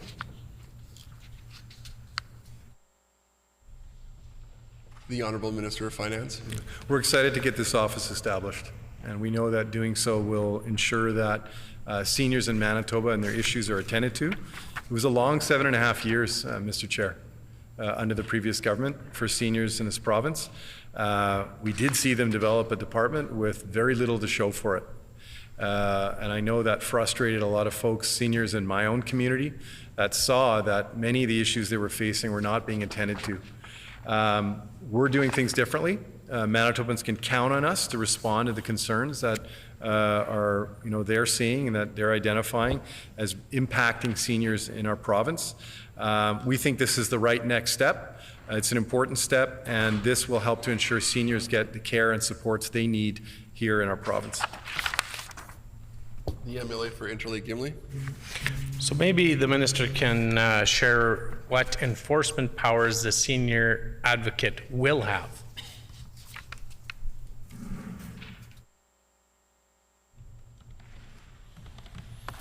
The Honourable Minister of Finance. Thank you, Chair. Well, as I've said, one of the really important things that this individual will do will be to help to identify or work to identify those issues that we're seeing systemically. That's really important because we know there are many challenges that seniors are facing, and many of those challenges were challenges that grew enormously under the last government. That ability to review and analyze systemic problems and make recommendations to service providers or to government will have a significant impact on all Manitobans and will help to ensure, again, that the needs of seniors are met in our province. The MLA for Interlake Gimli. So we know that there's a narrow definition of elder abuse. Stakeholders' concerns about the narrow scope of the legislation, which does not include both individual and organizational abuse. Will it apply to matters and individual concerns outside of publicly funded institutional settings?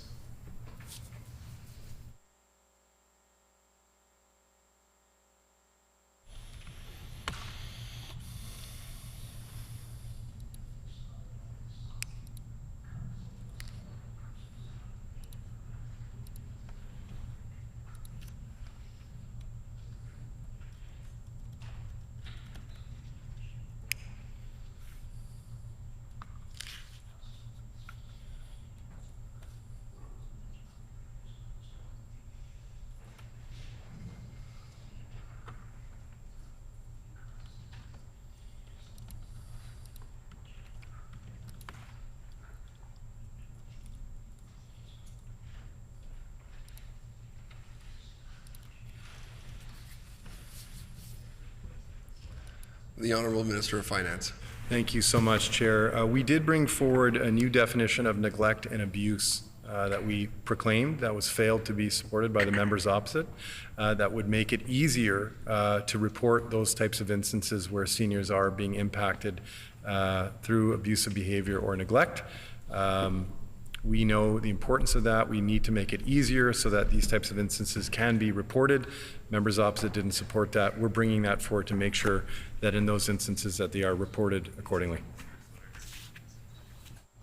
The MLA for Interlake Gimli.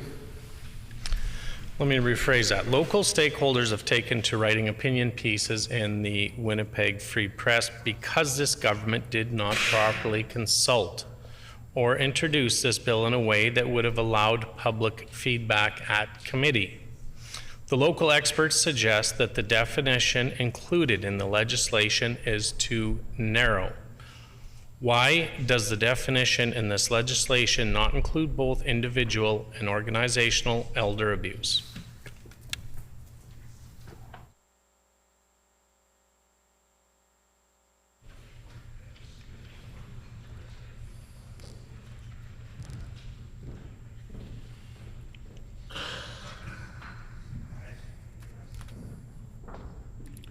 The Honourable Minister of Finance.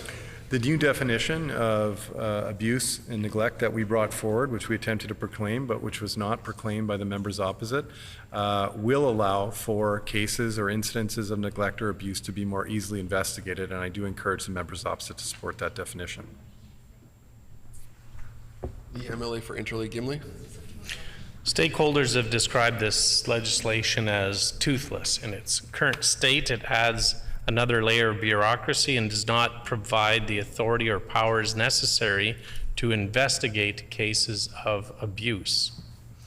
On March 6, 2023, the member for Notre Dame asked during question period to establish an independent seniors advocate to investigate problems.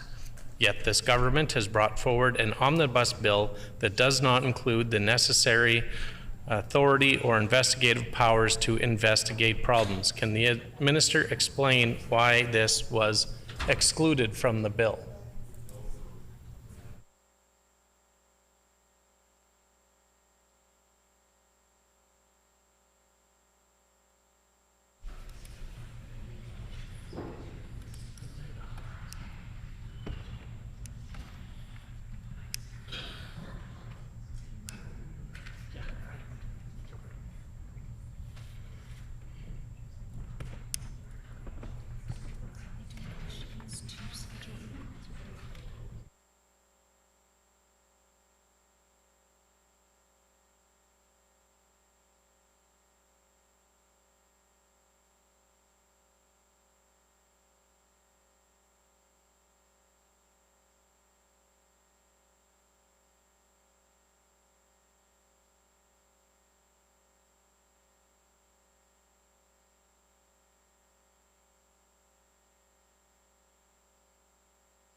The Honourable Minister of Finance. Thank you so much, Chair. And again, I repeat, we did bring forward a new definition of neglect and abuse that would allow for investigations or more swiftly allow for investigations. The members opposite wouldn't support that or the proclamation of that new definition. I suggest they get on board. The MLA for Interlake Gimli. Can the minister share who was consulted when drafting this bill?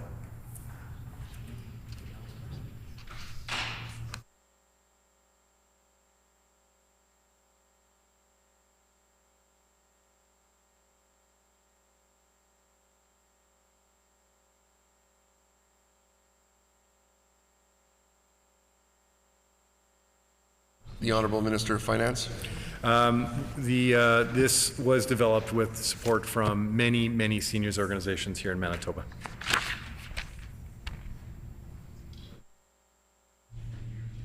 The MLA for Interlake Gimli. Would the minister be willing to table a list of those that he's consulted with?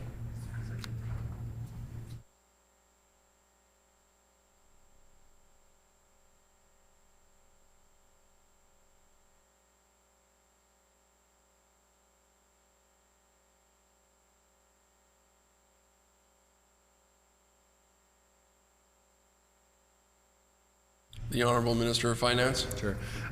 One committee or one organization rather we can identify here is Manitoba Association for Seniors Communities, among many others.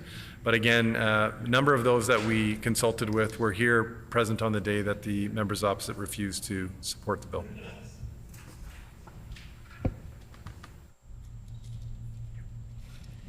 The MLA for Interlake Gimli. Well, it's glad to hear that the government has consulted with one individual anyway, or one group. I have one question left, but I think I'll split it into two parts. Resourcing the seniors advocate will be obviously paramount to ensure that they have the resources they need. Can the minister share the annual budget for the office?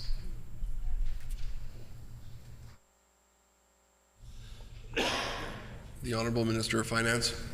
Budget 24-25 committed $21.8 million to provide better care for seniors, including providing more direct hours of care for seniors in personal care homes, implementing a new safe and healthy at home program to support aging in place, and funding for the seniors advocate. The MLA for Interlake Gimli. Yes, so I guess the minister has confirmed a huge cut from what the previous ministry had before. So thank you for that information. So last question, can you give the details of the staff complement and the non-recurring startup costs and the location?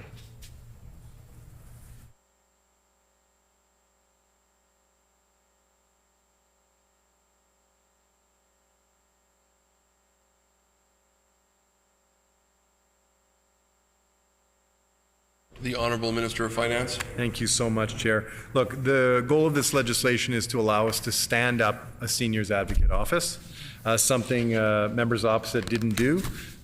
We know how important this is. We're proud to be bringing this forward, to be fighting for seniors in Manitoba, and we're going to continue that good work, and looking forward to seeing this bill pass so we can begin that process.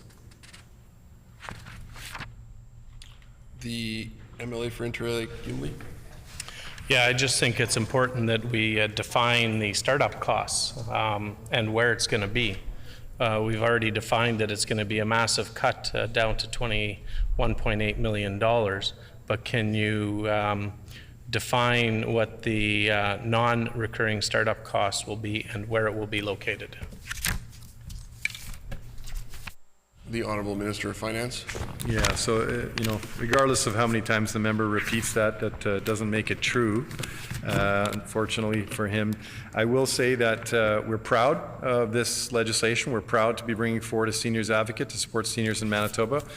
We funded that in Budget 24-25, and this begins the good work of starting to turn the page on many dark years for seniors in Manitoba, with our new government focused on their well-being and ensuring that we have an advocate in place to review, identify, and support seniors through their challenges, is to make sure that they have the health and supports that they need.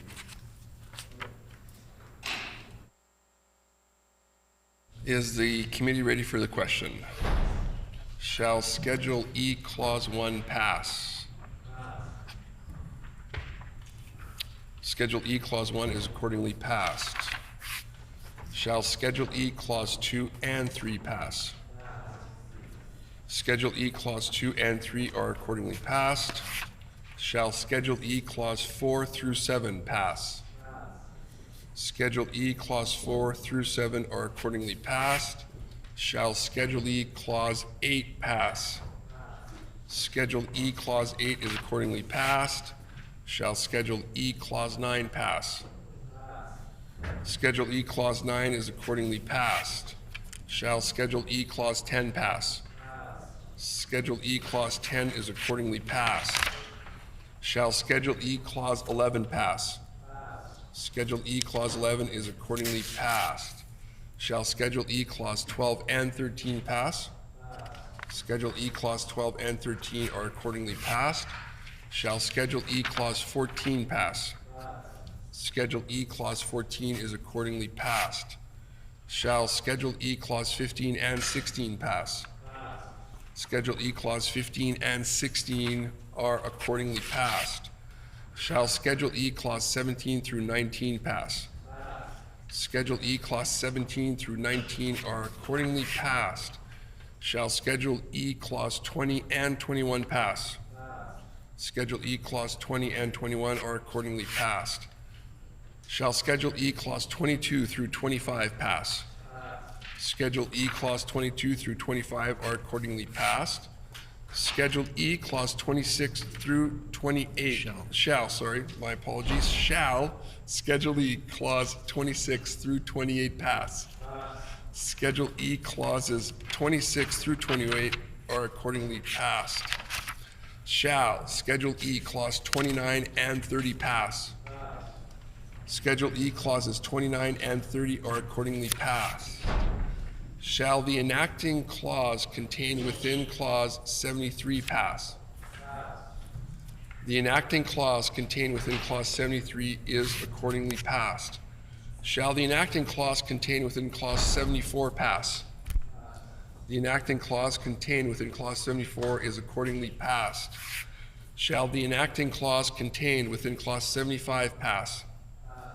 The enacting clause contained within clause 75 is accordingly passed. Shall the enacting clause contained within clause 76 pass? Nope. I hear a no. All those in favor say aye. Aye. All those opposed say nay. Nay. In my opinion, the ayes have it. MLA for Interleague Gimli. On division. So the enacting clause contained within clause 76 is accordingly passed under division. On division. On division. Shall the enacting clause contained within clause 77 pass? Pass. The enacting clause contained within clause 77 is accordingly passed. Shall the enacting clause pass? Pass. The enacting clause is accordingly passed. Shall the title pass? Pass. The title is accordingly passed. Shall Go ahead. Shall the bill as amended be reported? Agreed. No. No. Comment or vote? No. All those opposed?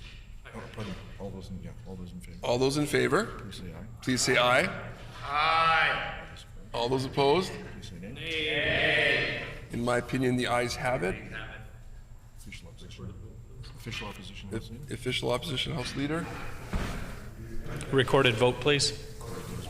Recorded vote has been requested. Call in the members. Call in the members.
So, the question before the committee is, shall the bill be reported as amended? All those in favor in the chamber, please rise. Okay, Seth. Honorable Mr. Canoe. Honorable Mr. Canoe. Honorable Minister Fontaine. Honorable Minister Fontaine. Honorable Mr. Weeb. Honorable Mr. Weeb. Honorable Minister Azaguera. Honorable Minister Asaguera. Honorable Minister Sala. Honorable Minister Sala. Honorable Mr. Costitian. Honorable Mr. Costitian. Honorable Mr. Bushy. Honorable Mr. Bushy. Honorable Mr. Simard. Honorable Mr. Simard. Honorable Minister Marcelino. Honorable Minister Marcelino. Honorable Minister Schmidt. Honorable Minister Schmidt. Honorable Mr. Moses. Honorable Mr. Moses. Honorable Minister Naylor. Honorable Minister Naylor. MLA Sandhu. MLA Sandhu. Mrs. Schott. Mrs. Schott. MLA Malloway. MLA Malloway. MLA Chen. MLA Chen. MLA Moyes. MLA Moyes. MLA Pankratz. MLA Pankratz. MLA Kennedy. MLA Kennedy. MLA Devgan. MLA Devgan. MLA Cross. MLA Cross. MLA Loisel. MLA Loisel. Mr. Oxenham. Mr. Oxenham. MLA Dela Cruz. MLA Dela Cruz. Mr. Brar. Mr. Brar. MLA Compton. MLA Compton. MLA Morose. MLA Morose. All those opposed in the chamber, please rise. Okay. Mr. Iwasco. Mr. Iwasco. Mr. Johnson. Mr. Johnson. Mr. Pinook. Mr. Pinook. Mrs. Cook. Mrs. Cook. Mr. Nesbitt. Mr. Nesbitt. Ms. Byram. Ms. Byram. Mrs. Hebert. Mrs. Hebert. Mr. Jackson. Mr. Jackson. Mr. Wochuk. Mr. Wochuk. MLA Bariza. MLA Bariza. Mr. Balkin. Mr. Balkan. Mr. King. Mr. King. Mr. Ginter. Mr. Ginter. Mr. Narth. Mr. Narth. We will now conduct the alphabetical roll call of members participating virtually, asking each remote member to audibly state their vote with either I vote yes or I vote no. Honorable Minister Cable.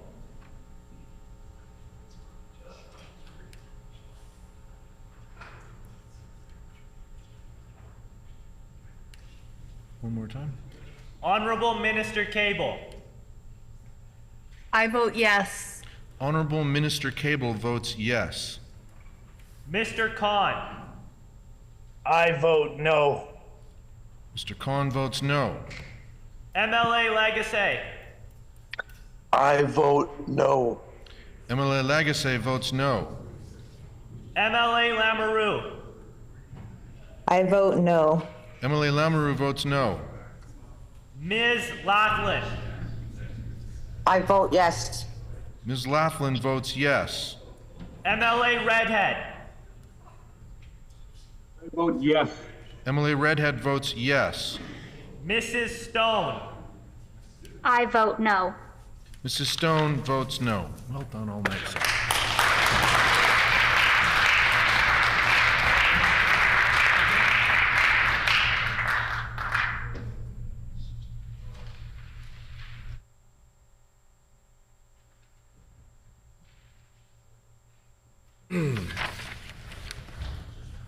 Ayes 30, nays 18. The bill shall be reported as amended.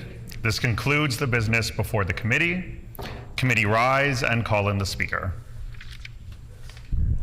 It's been waiting all night.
Order, please. We're back in session again.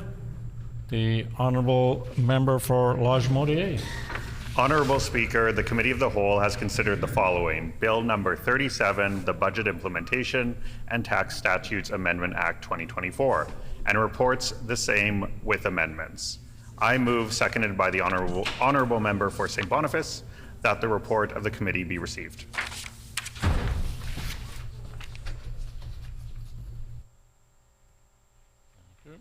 It's been moved by the Honourable Member for Lodge-Modier, seconded by the Honourable Member for St. Boniface, that the report of the committee be received. Is it the pleasure of the House to adopt the motion? I hear a no. All those in the House in favour of adopting the motion, please rise. All those in favour of the motion, please say aye. Aye. All those opposed, please say nay. Nay. In my opinion, the ayes have it.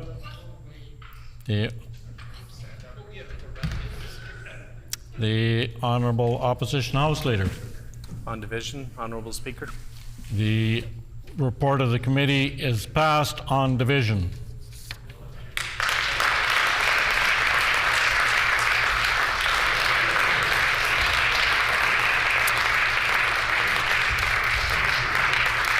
And now, as previously announced, we will move into second reading of Bill 39, the Long-Bladed Weapon Control Act. The Honourable Minister of Justice. I move, seconded by the Minister of Labour and Immigration, that Bill number 39, the Long-Bladed Weapon Control Act, be now read a second time and referred to a committee of this House. Her Honour, the Lieutenant Governor, has been advised of this bill, and I table the message.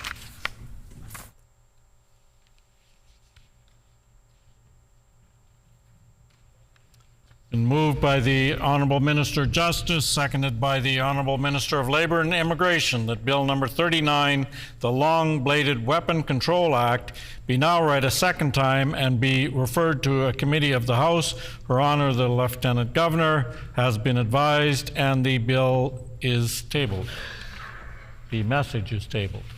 The Honourable Minister of Justice. Thank you very much, Honourable Speaker.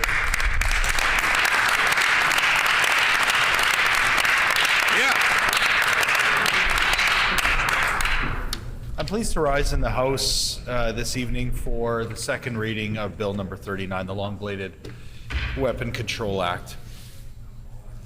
But I stand here today with a heavy heart as our community once again reels from the latest acts of extreme violence involving machetes. I'm thinking tonight of Ariel Martes, a young man who came to Winnipeg from Brazil 6 years ago in search of a better life and in search of safety. After finishing a shift at work, he was viciously attacked by robbers armed with machetes, even after giving up his possessions and doing what they demanded, and he was left bleeding on the street. Streets that I myself and my family walk on every day. By a stroke of luck, he was able to use his watch as a makeshift tourniquet, and he's expected, thankfully, to make a full recovery after receiving surgery at HSC. I wanted to take a moment to read into the record some of the words he shared in the aftermath of this brutal assault. Quote, "It's just unfair. I go to work, I do my stuff, I do nothing wrong. It's just a shame that we need to suffer like this in Canada and in Winnipeg." It is unfair, Honourable Speaker, and it is unconscionable that people who are going about their daily lives have to endure these random attacks of machete violence on our streets. I'm also thinking tonight about a man whose name we don't know yet, a 56-year-old member of our community who suffered life-altering injuries from a machete attack on Friday. I know that the hearts of all members of this chamber go out to him and his family as well today. And we know tragically that these are far from isolated incidents.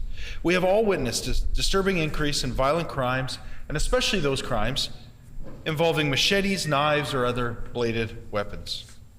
In March, a brutal attack on a 19-year-old woman at a bus stop resulted in life-altering injuries. This incident was followed by vicious robberies involving youths armed with machetes and other long-bladed weapons. And this summer, a 15-year-old boy sustained injuries following a machete attack that required 20 hours of emergency surgery, Honorable Speaker. Overall, the Winnipeg Police Service 2023 statistical report showed that there was a 21.6% increase in knife violence over the previous year. We're also seeing similar trends in our First Nation communities. In June, in Nisissawayak Cree Nation, they experienced 2 violent machete attacks that capped off a year of knife violence. Those horrific crimes tear at the fabric of our society. They strike fear, they sow discord, and they cause people to change their routine out of concern that they too might be at risk from criminals armed with machetes. No one should ever be afraid to walk the streets at night or to take the bus home after a shift at work because they're worried that they may be a victim of a machete attack. No one should experience life-altering injuries.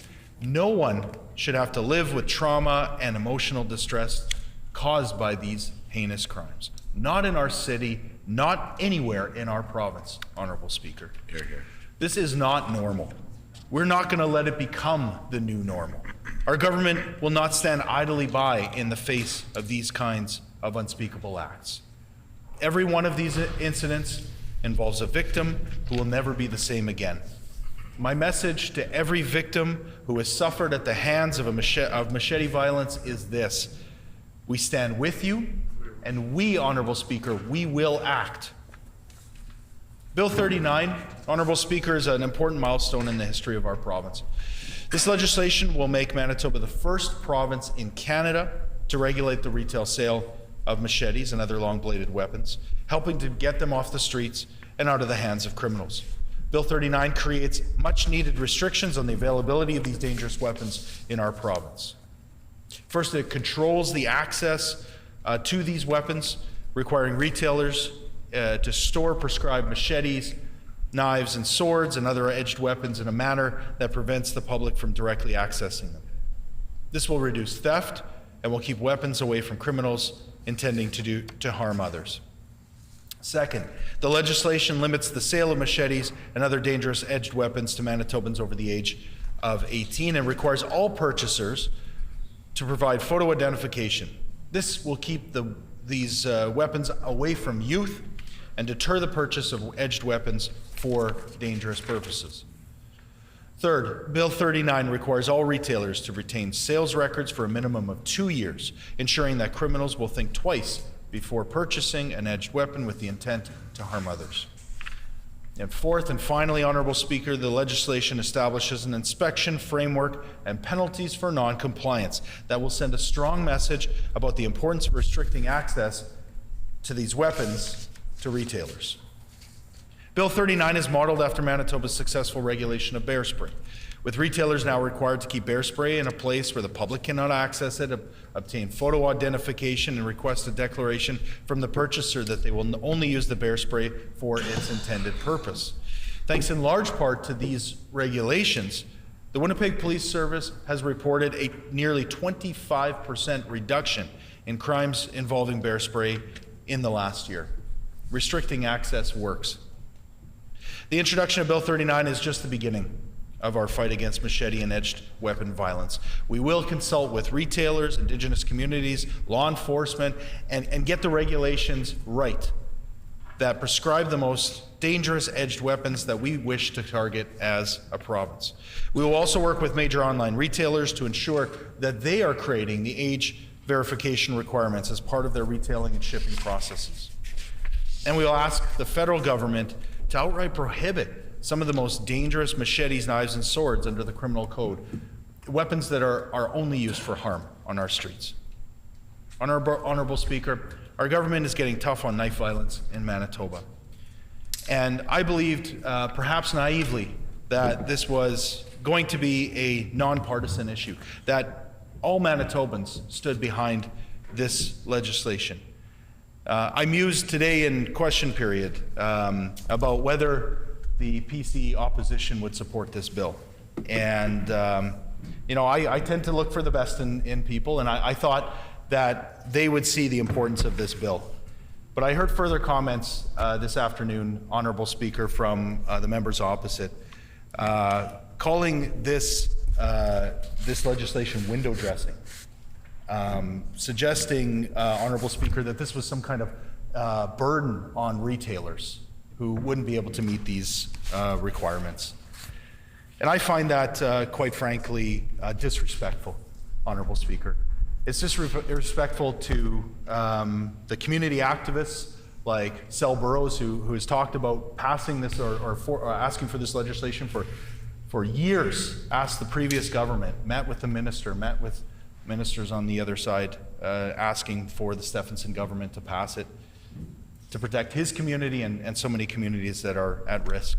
It's disrespectful to law enforcement. Law enforcement, like Scott Haley, the president of the Manitoba Association of Chiefs of Police, who stood with us and supported our legislation and called for it to be passed quickly and unanimously so that we could get this done for the people in our streets. Disrespectful to the municipal councillors, to the mayors, to the mayor of Winnipeg, who stood with us to call for this legislation to be moved forward quickly. It's disrespectful to the retailers who are saying they're willing to work with us. They're willing to work with the government to get the regulations right, and they want to be part of the solution. The good retailers in our community want to be part of the solution. Indigenous groups, the acting Grand Chief of the AMC stood with us, Honorable Speaker. This is absolutely everybody in our community. And maybe most importantly for us to consider tonight, Ariel Matesh, the man that I spoke about earlier, that just this weekend sustained serious injuries from a machete attack. He said these restrictions are great. He said it's frustrating a person can buy a machete and hurt another person. So I know the members opposite played games in this last session with the Unexplained Wealth Act. They thought it didn't matter, it didn't have an impact. I beg to differ, and I think law enforcement hopefully set them straight and gave them the real impact that had by not passing that piece of legislation. But this is so important. And members opposite can giggle and laugh, but I think it's important for us to put the politics aside, to pass this bill here tonight, move it through committee, and get it done so we can stand with victims of machete violence in the city. Thank you, Honorable Speaker.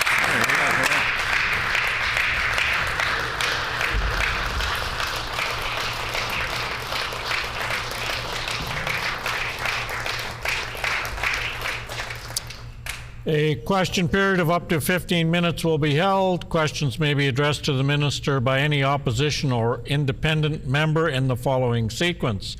First question by the official opposition critic or designate. Subsequent questions asked by critics or designates from other recognized opposition parties. Subsequent questions asked by each independent member.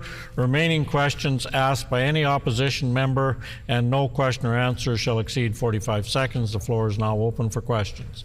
The honourable member for Brandon West. Well, thank you, Honourable Speaker. In March of this year, the Winnipeg Police Chief and local advocates raised the alarm at the increase in the violent attacks using machetes and knives. Can the minister explain why it took 7 months, a sessional break, before bringing forward any kind of meaningful legislation, and then it took days of advocacy by our side of the House to make sure that this legislation was brought forward? Question. The Honourable Minister of Justice. Why did the member run for a party that refused to pass legislation like this in the 7.5 years that they had control in this of this government? Why would he put his name forward for a party that did not stand with law enforcement then? That's right. The Honourable Member for Roblin. Can the minister provide the figure for how many long-bladed weapons are sold on an annual basis in this province, and how many of those are sold to minors? Honourable Minister of Justice. I can undertake to get the information to the member. The Honourable Member for Brandon West. Well, thank you, Honourable Speaker, and I'm wondering if the minister has a plan for long-bladed weapons that are currently in the hands of minors. I'm not seeing anything in this legislation, Honourable Speaker, that addresses that at this point. The Honourable Minister of Justice. The member opposite should know full well that there are changes that we're asking for under the criminal code. We're certainly going to pursue that with the federal government. I'll also say that other jurisdictions have looked at opportunities with municipalities. We're happy to do that work, and we're happy to work with anyone that's working to end this violence in the streets. The Honourable Member for Roblin. Thank you, Honourable Speaker. Can the minister share if he is taking any other steps aside from this legislation to prevent long-bladed weapon attacks? Honourable Minister of Justice. We are, and I've alluded to just two of those areas that we can find improvement. What I will also say is that what we're hoping with this legislation is as we get into the regulatory process, it will be a robust consultation. There'll be a lot of work. As I said, retailers are willing to work with us to ensure that they're adhering to the rules. As well, we're going to seek input from law enforcement, from community activists to understand the best way to protect our communities. The Honourable Member for Interlake Gimli. We know that bear spray is a renewable weapon.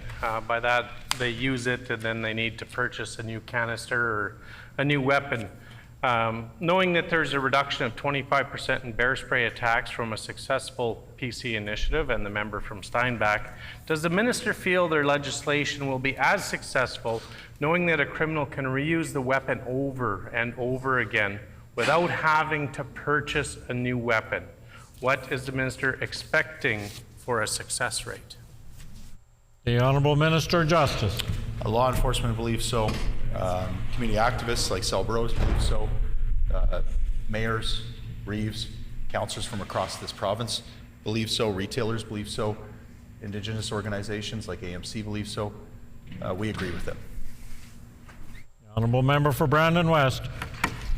Honourable Speaker, I'm wondering, does the government have evidence to support that restricting access to long-bladed weapons will reduce the level of violence and crime that we've seen recently within our communities?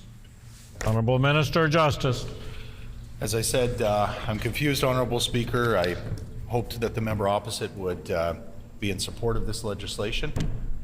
I'm getting the sense here that maybe he doesn't believe that this legislation should move forward. If he believes that, I think he should put that on the record right now. The Honourable Member for Roblin. Thank you, Honourable Speaker. A commonly agreed upon length for a machete begins at 10 inches, which is 25.4 centimeters. In the legislation the minister brought forward, the blade must be at least 30 centimeters long. Will machetes under 30 centimeters but over 24 centimeters be omitted from this regulation? Good question. The Honourable Minister of Justice. The member's just wrong. There's no perfect definition because knives, unlike firearms, don't have distinct features and serial numbers. However, trade publications and other sources identify machete as being between 30 and 60 centimeters long, or 12 to 24 inches. I think what the member is referring to is a smaller bladed weapon. Certainly, we are looking at options to restrict their access in violent for use in community. The Honourable Member for Interlake Gimli. What success rate is the minister expecting with this legislation? The Honourable Minister of Justice. I didn't hear, sorry.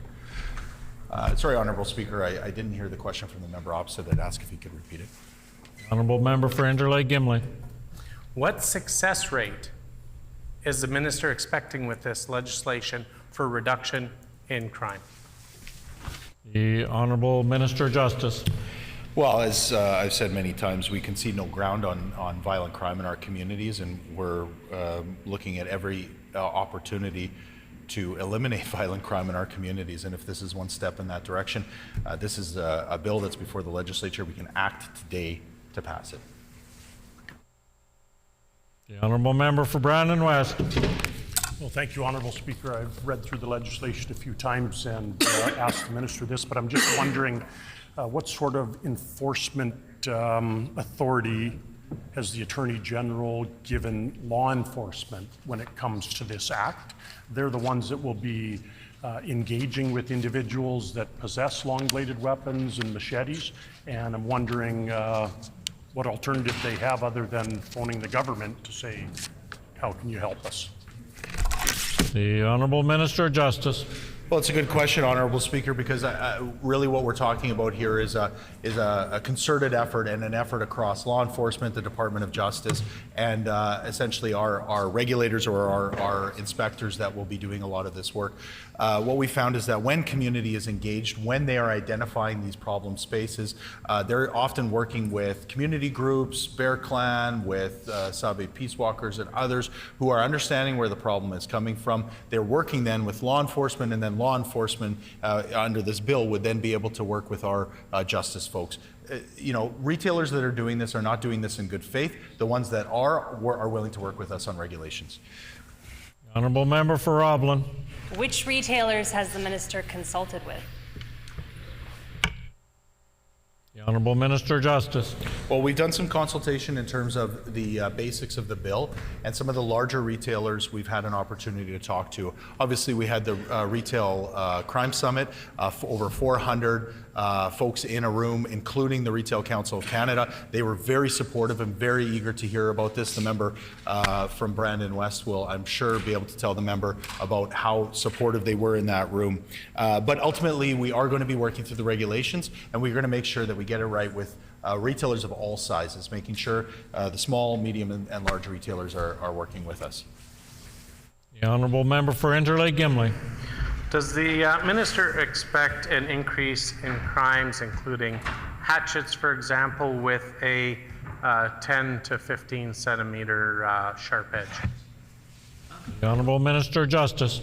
Yeah, I think there is an opportunity here, as I said, Honourable Speaker, to talk about other features, if you can consider them that, features of long-bladed weapons, and to understand again that we're getting it right about what's being used on our streets. But what we're looking at is any tool that we can give to law enforcement to get these things off the street and to keep them off the street by restricting their sale. That's the purpose of this bill. That's why we need to pass it today. The Honourable Member for Brandon West. Well, thank you, Honourable Speaker. And my question is around purchases of long-bladed weapons or machetes by somebody who is 18 years of age or older, commonly known as a straw purchase. If an 18-year-old purchases it for a young offender, what sort of offence is outlined within this bill? Honourable Minister of Justice. Well, again, as the member opposite rightly identifies, it wouldn't be an offence under this bill. What it would be is that we are collecting the names, that we're asking for photo identification and then keeping a record of the names of those individuals who are buying these weapons. So if there was some sort of operation, whether organized or ad hoc, where weapons were being purchased and then given to others to be used violently, we would have a record of that. So this is a disincentive or a protection against those people who would want to engage in that kind of activity. Honourable Member for Brandon West. Well, thank you, Honourable Speaker. So I just want to clarify that an 18-year-old can do a straw purchase for a weapon and give it to a youth and face no consequences under this minister's legislation. The Honourable Minister of Justice. Well, again, I think what the member opposite is catching on to now is that if that weapon was used in a violent way, if it was confiscated in a crime, then that could be tied back to the individual who purchased the weapon originally. Now, what that's going to do, and again, this is coming straight from law enforcement, is it's going to disincentivize anyone who wants to engage in that kind of practice. Now, there's going to always be organized crime and others who are willing to take that risk. This will give us further powers to investigate and tie those incidents together. Honourable Member for Brandon West. Thank you, Honourable Speaker. So in law enforcement terms, purchasing that weapon and then a crime occurring would be aiding and abetting. And I've seen this NDP's record on supporting aiding and abetting a crime. Matter of fact, we had a whole session on that here in this legislature where it was talked out. So what enforcement will this bill have for people who purchase it for a young offender? The Honourable Minister of Justice. Well, again, if it's used in a crime, Honorable Speaker, it would be, we would then have the information available to be able to tie those incidents together. I'm very surprised the Honorable member opposite is not in support. We have the Winnipeg Police Service, we have the Brandon Police Service, we have the Morden Police Service, we have police service from across this province who are supporting this bill. And I'm very, very surprised that this member is offside with all of his former colleagues. Honourable member for Brandon West. Well, thank you, Honourable Speaker, and I don't think at all, I could check answered tomorrow, but I don't think at all I've stated that I'm not in favor of this bill. What I'm in favor of is making sure that it's robust and it protects the citizens of Manitoba. The vulnerable citizens, the ones who are writing into the paper, the ones who are suffering grievous bodily harm. So I'm wondering if the minister can answer how this will protect those defenseless individuals that suffer these crimes. Here, here. The Honourable Minister of Justice. Well, of course, I've answered that clearly, Honourable Speaker, and offered the member a bill briefing. I think he clearly understands this bill. The only thing I could possibly surmise this evening is that the members opposite are engaging in the kind of delay that we saw under with the Unexplained Wealth Act. Because honestly, I cannot understand why the member opposite isn't willing to work with us to get this right, to assist law enforcement across this province. And I just invite him to quit with the political games. Let's get this passed and let's get this moving here tonight. The Honourable Member for Brandon West. Well, thank you, Honourable Speaker, and I'm looking forward to making this nonpartisan, non-political. But I've seen in the past when we offer suggestions on these crime bills and they're denied.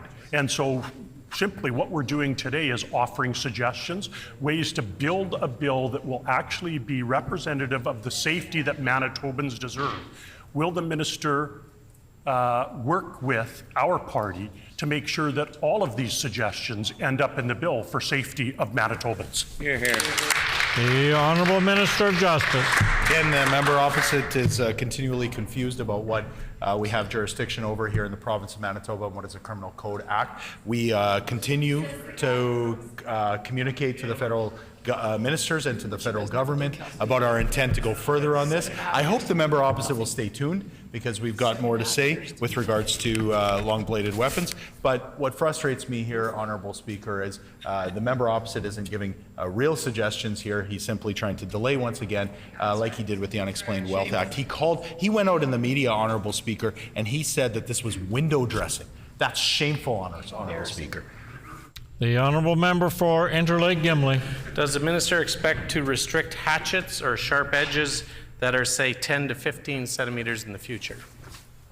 The Honourable Minister of Justice. Well, again, Honourable Speaker, we're going to be looking at all bladed weapons and understanding the impact that they're having in violent crime on our streets. Again, what I've said many times is retailers are willing to work with us. They understand what's being sold as a proper tool or for outdoor recreation. There is a fine line that they are willing to work through some of the details with us on. But when it comes to these kind of machetes that are being sold in community that are being used in violent attacks, this is a totally separate set of circumstances. That's what we're cracking down on. That's what we're asking members opposite to stop playing political games with and get to work. The Honourable Member for Brandon West. Attaboy. Well, thank you, Honourable Speaker. And I would like to remind the minister that some people work in the system and some people work for the system. And I worked for the system and understand what is criminal code and what is provincial legislation. So once again, I will ask the minister, he's put it out here, will he work with me and our party to make sure that this legislation is robust enough to protect all Manitobans? Yep. Here, here, here. The Honourable Minister of Justice. Honourable Speaker, I'm proud to be able to bring this legislation forward here tonight. This represents a lot of hard work. This represents a lot of important collaboration with law enforcement, with community, and with so many others.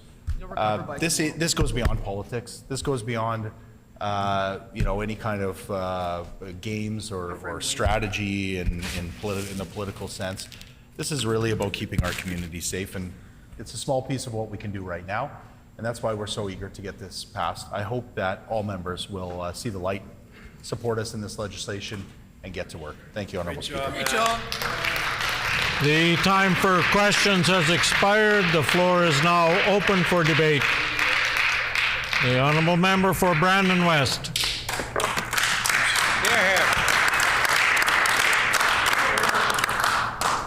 Thank you, Honourable Speaker, and it is a pleasure to rise on a bill that I think our party can look at adding some robustness to make sure that Manitobans are kept safe and kept safe in our province, not only in the city of Winnipeg, which this government seems to focus on, but there is so much more outside of the perimeter, areas that need safety all throughout Manitoba. When I talk to my colleagues in various police service, the rural police services, they are calling for action from this government. I'm willing to support that call. I'm willing to help out where we can. But what we've found, or what I've found since I've joined this, and I'm fairly new, I think the Minister of, our previous Minister of Justice, the member for Steinbach called it, I've been here for a cup of coffee. And so, you know, it takes a while to learn the processes, but what I've seen is every time the process avails itself to work with government, the curtains are closed, the window dressings drop down, and we're not allowed to voice our opinions and help out this government to move legislation forward. Manitobans expect that, and Manitobans actually deserve that, Honourable Speaker. They deserve safety. It's one of the pinnacles of a great province, is making sure that you have safe streets. I think the minister said in his opening remarks that nobody wants to walk on the streets and feel jeopardized, feel that they're in danger.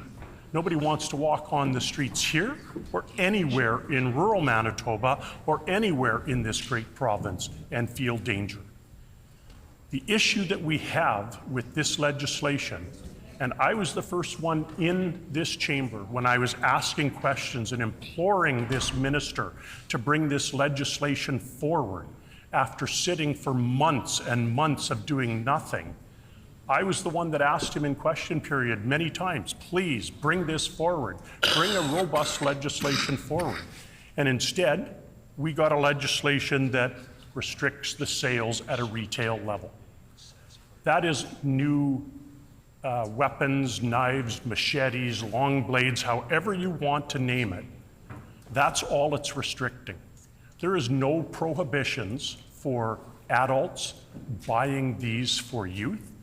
The minister himself said, okay, we can track it. Okay, we can track it, but it doesn't prevent it. It doesn't allow any prevention, Honourable Speaker.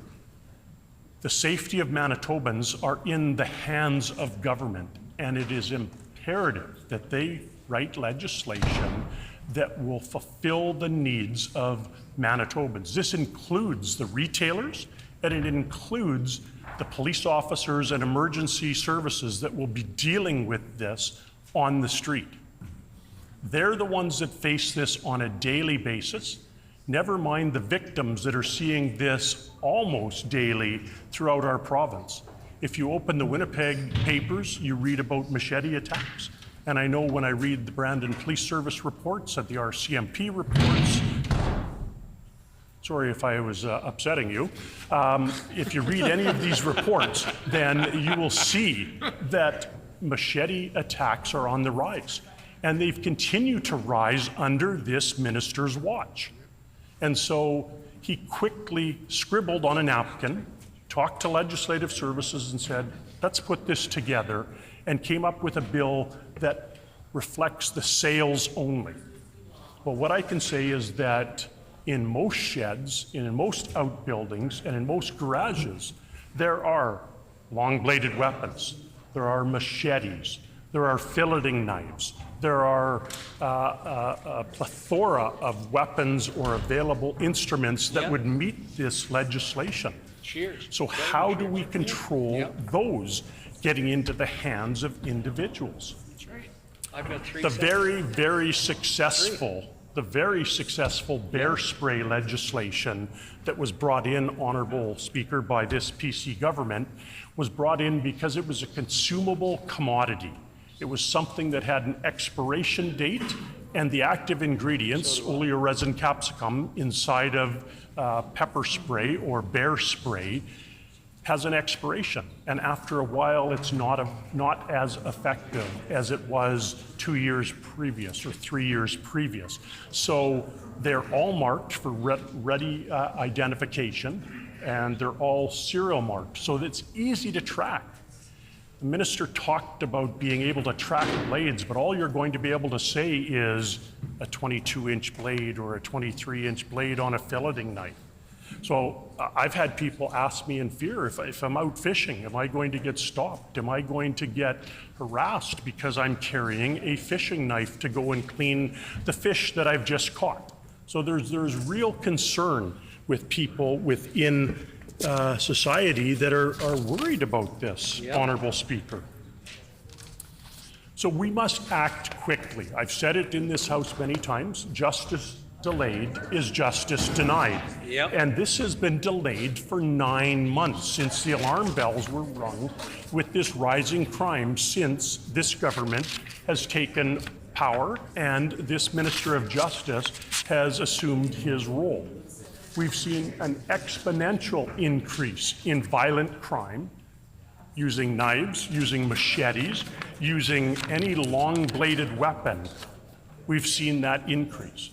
So this minister's answer is to restrict the sales of new weapons. But there is so much more. What about the weapons that are already out on the streets that are available every day? What about the youths that are carrying these weapons? What about the adults that are carrying these weapons? Where is the prohibition put on this? Honorable Speaker, I might add, a responsible government may have looked at an amnesty program to rid some of these weapons of people that voluntarily wanted to rid of them.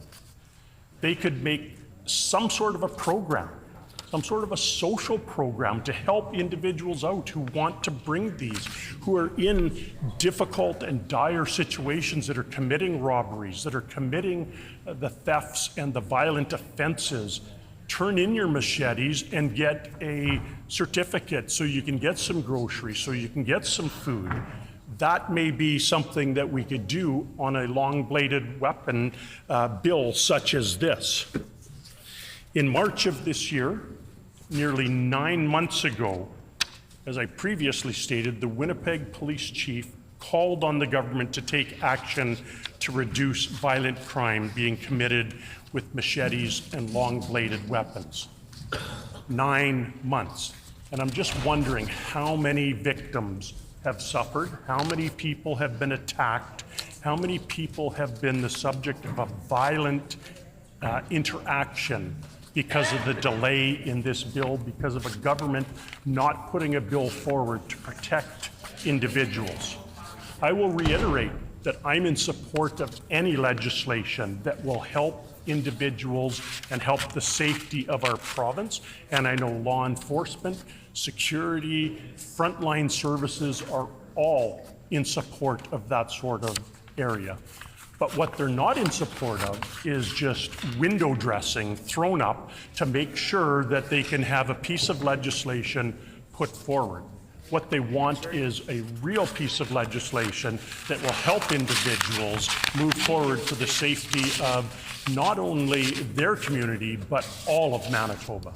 And so if the minister's true to his words and saying that he would like to make this nonpartisan and make this both sides of the House a team effort, then he will listen at committee and he will listen at a number of these, to a number of the suggestions that are going to come forward to help out in the safety of all Manitobans.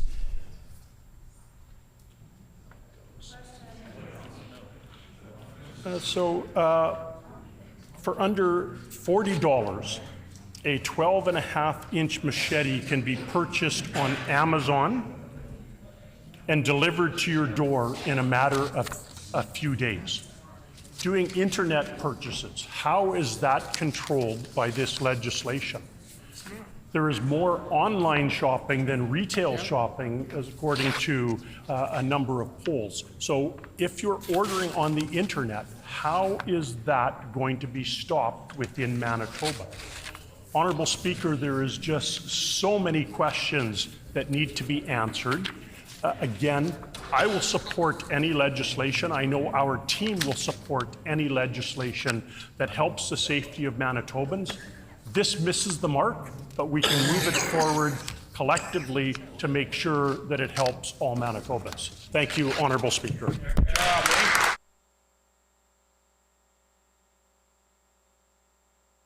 Are there no other members wishing to debate? If not, is the House ready for the question?